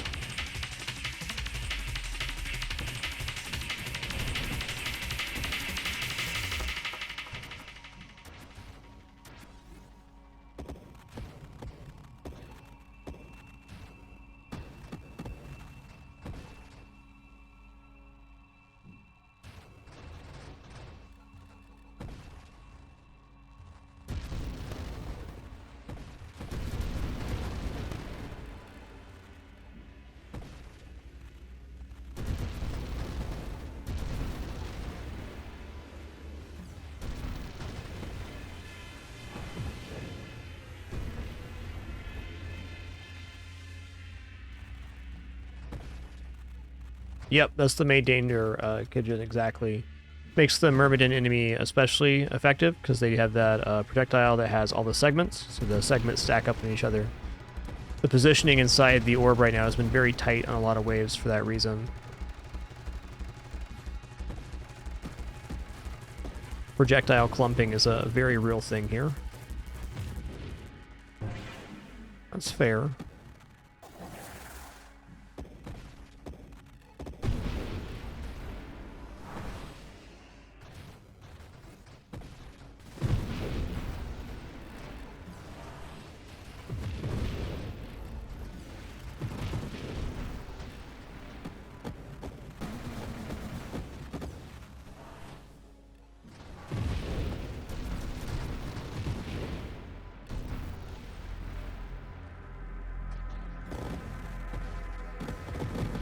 Feels to me like this build's made for Void Slice.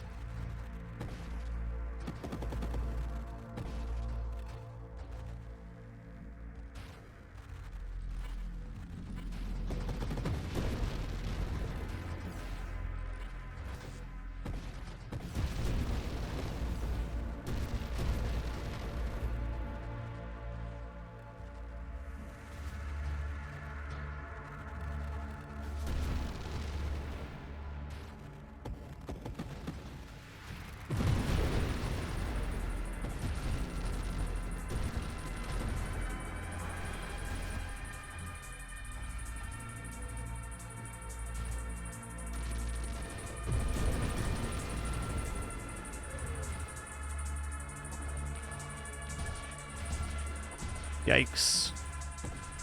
Trying to get you inside the orb, sir. Calm down, please.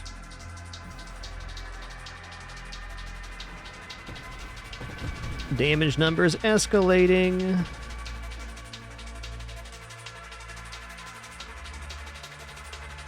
Dang. Let's roll here. Really want to get to core shielding, but it's not giving me the pieces for it. I guess Rebuke's fine. We'll take Rebuke instead of channeling. It's actually another source of damage and potential burn. Interesting.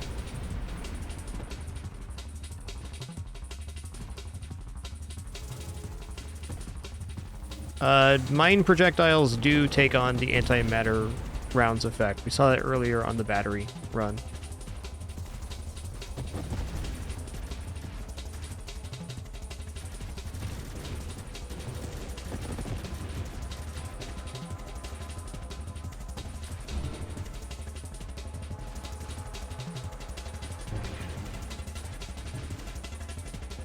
Let's get over here.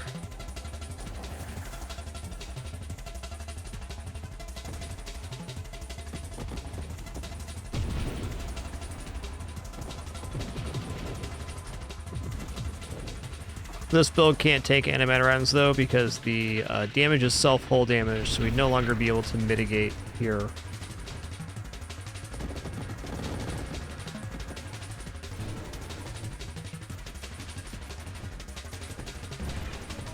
Alright, that hurt. I don't disagree. I'm gonna leave this guy alive for a second and get my shield back.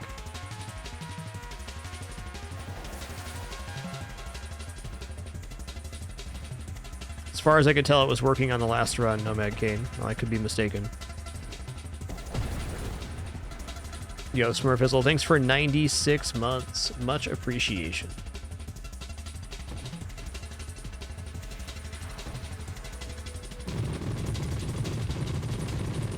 And get roasted.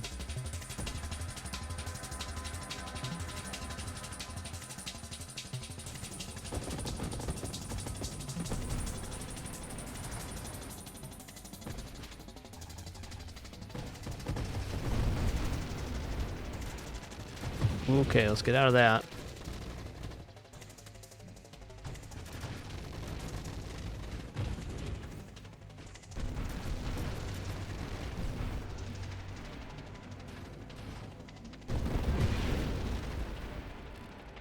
He got so mad he exploded. That's tough.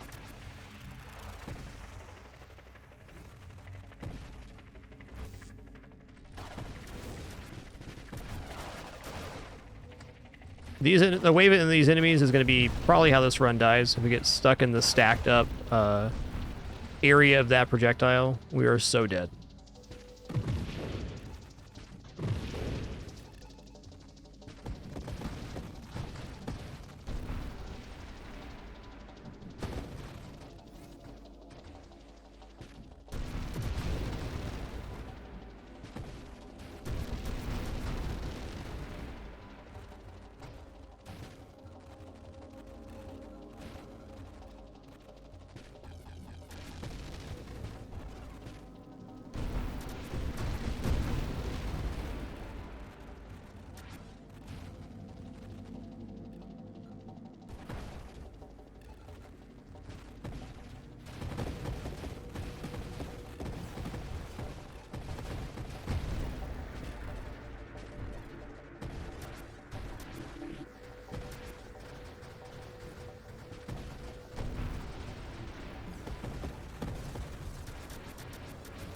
Something I wasn't expecting there, but was true, is that enemy being slowed, it slows the lance from being extended, so you have a lot more time on red there.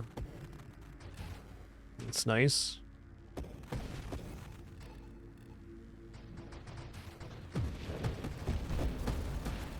Should note this build could also take Dying Star under the right circumstances. Maybe with a few less weapon upgrades, which is certainly feasible.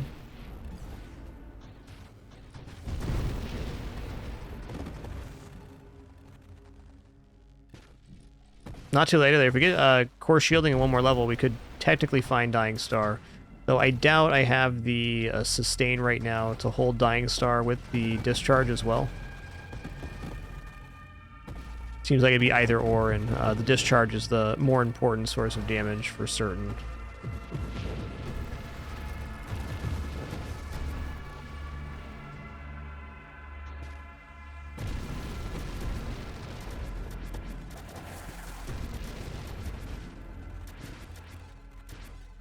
Stop firing here and get my shield recharged. Bulwarks are a good time to reset your shield in late game.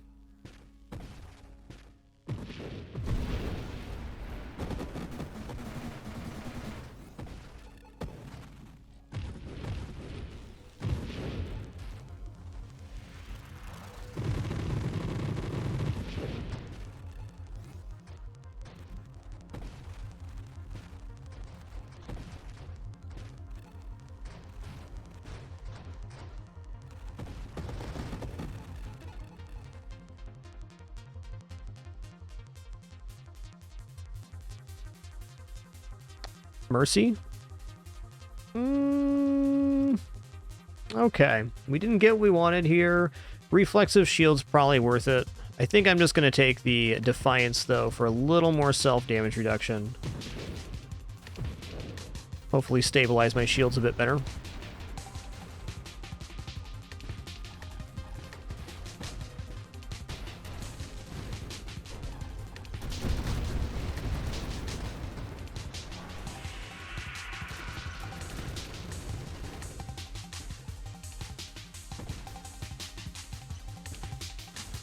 This builds like a hard counter to this boss.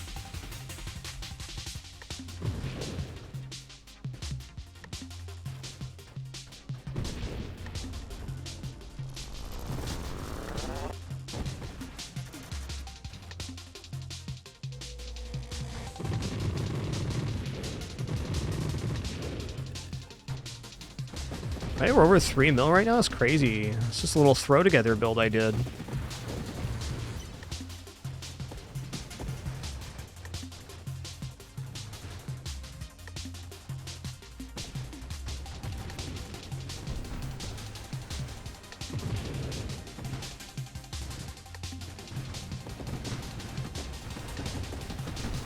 Oh my god, look how close I am to dead. Pretty close.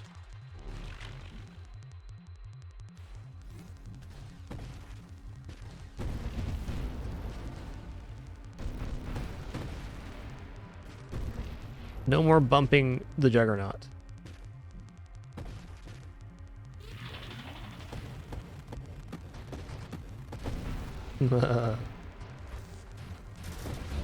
It's a lot of damage, man. 66,000. That's not a small tick.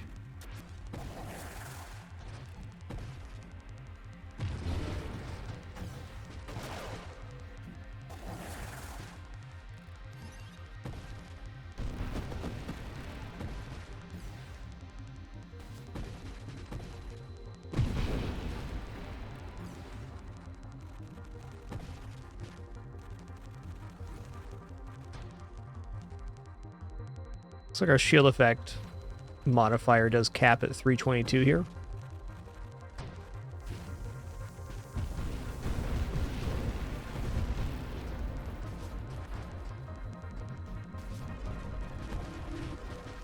Okay, you already got the lance out. That's bad.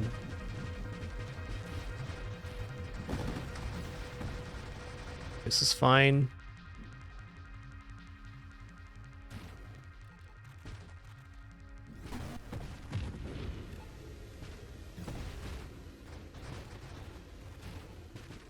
He's gonna go to the other side of the screen then?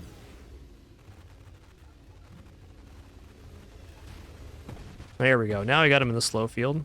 Oh, I mispositioned. Okay, there we go. Woo, that was spicy.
Later, crabs.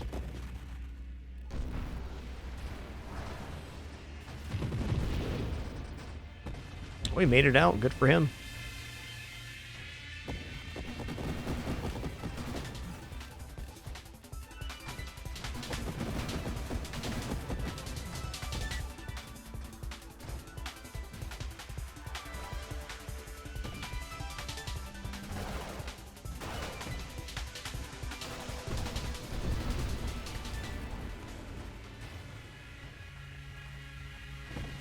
Every singularity at this point in the game is just ultra terrifying, because depending on the enemy spawn, especially if they're bosses, it can create very difficult situations.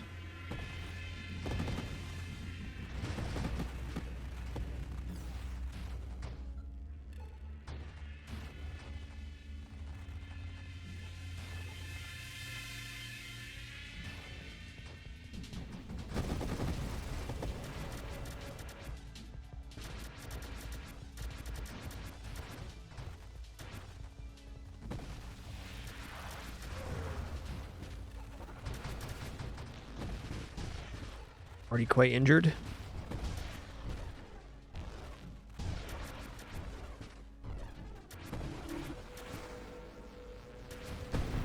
Okay.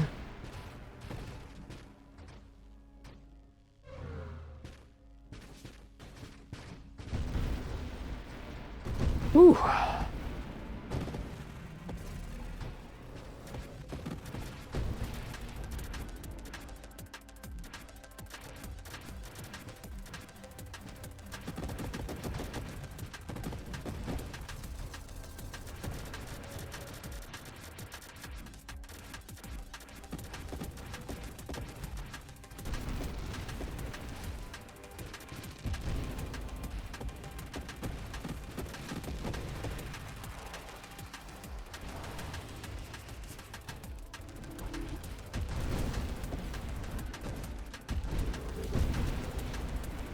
Shields down.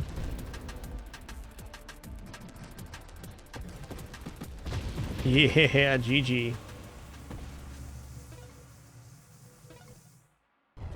That was a heck of a run.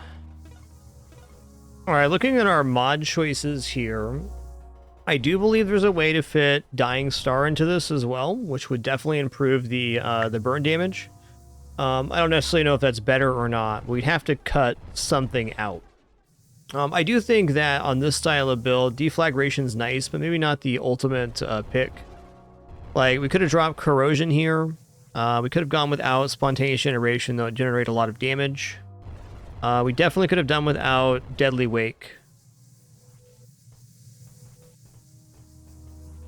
And I think the other thing to cut here is some of the stuff that was adding lance size, because the lances being extended as far as they were not the important part for the damage, it was the discharge. So it could probably get it out without the rapid fire and burst fire and just go down this tree, and then save those mods for core shielding, Dying Star, and a couple more self-damage resist wild mods. Yeah, 3.5 mil for a throw together is pretty nuts. That's like our 7th best run of Nova Drift ever. That's pretty cool, man. That's pretty cool.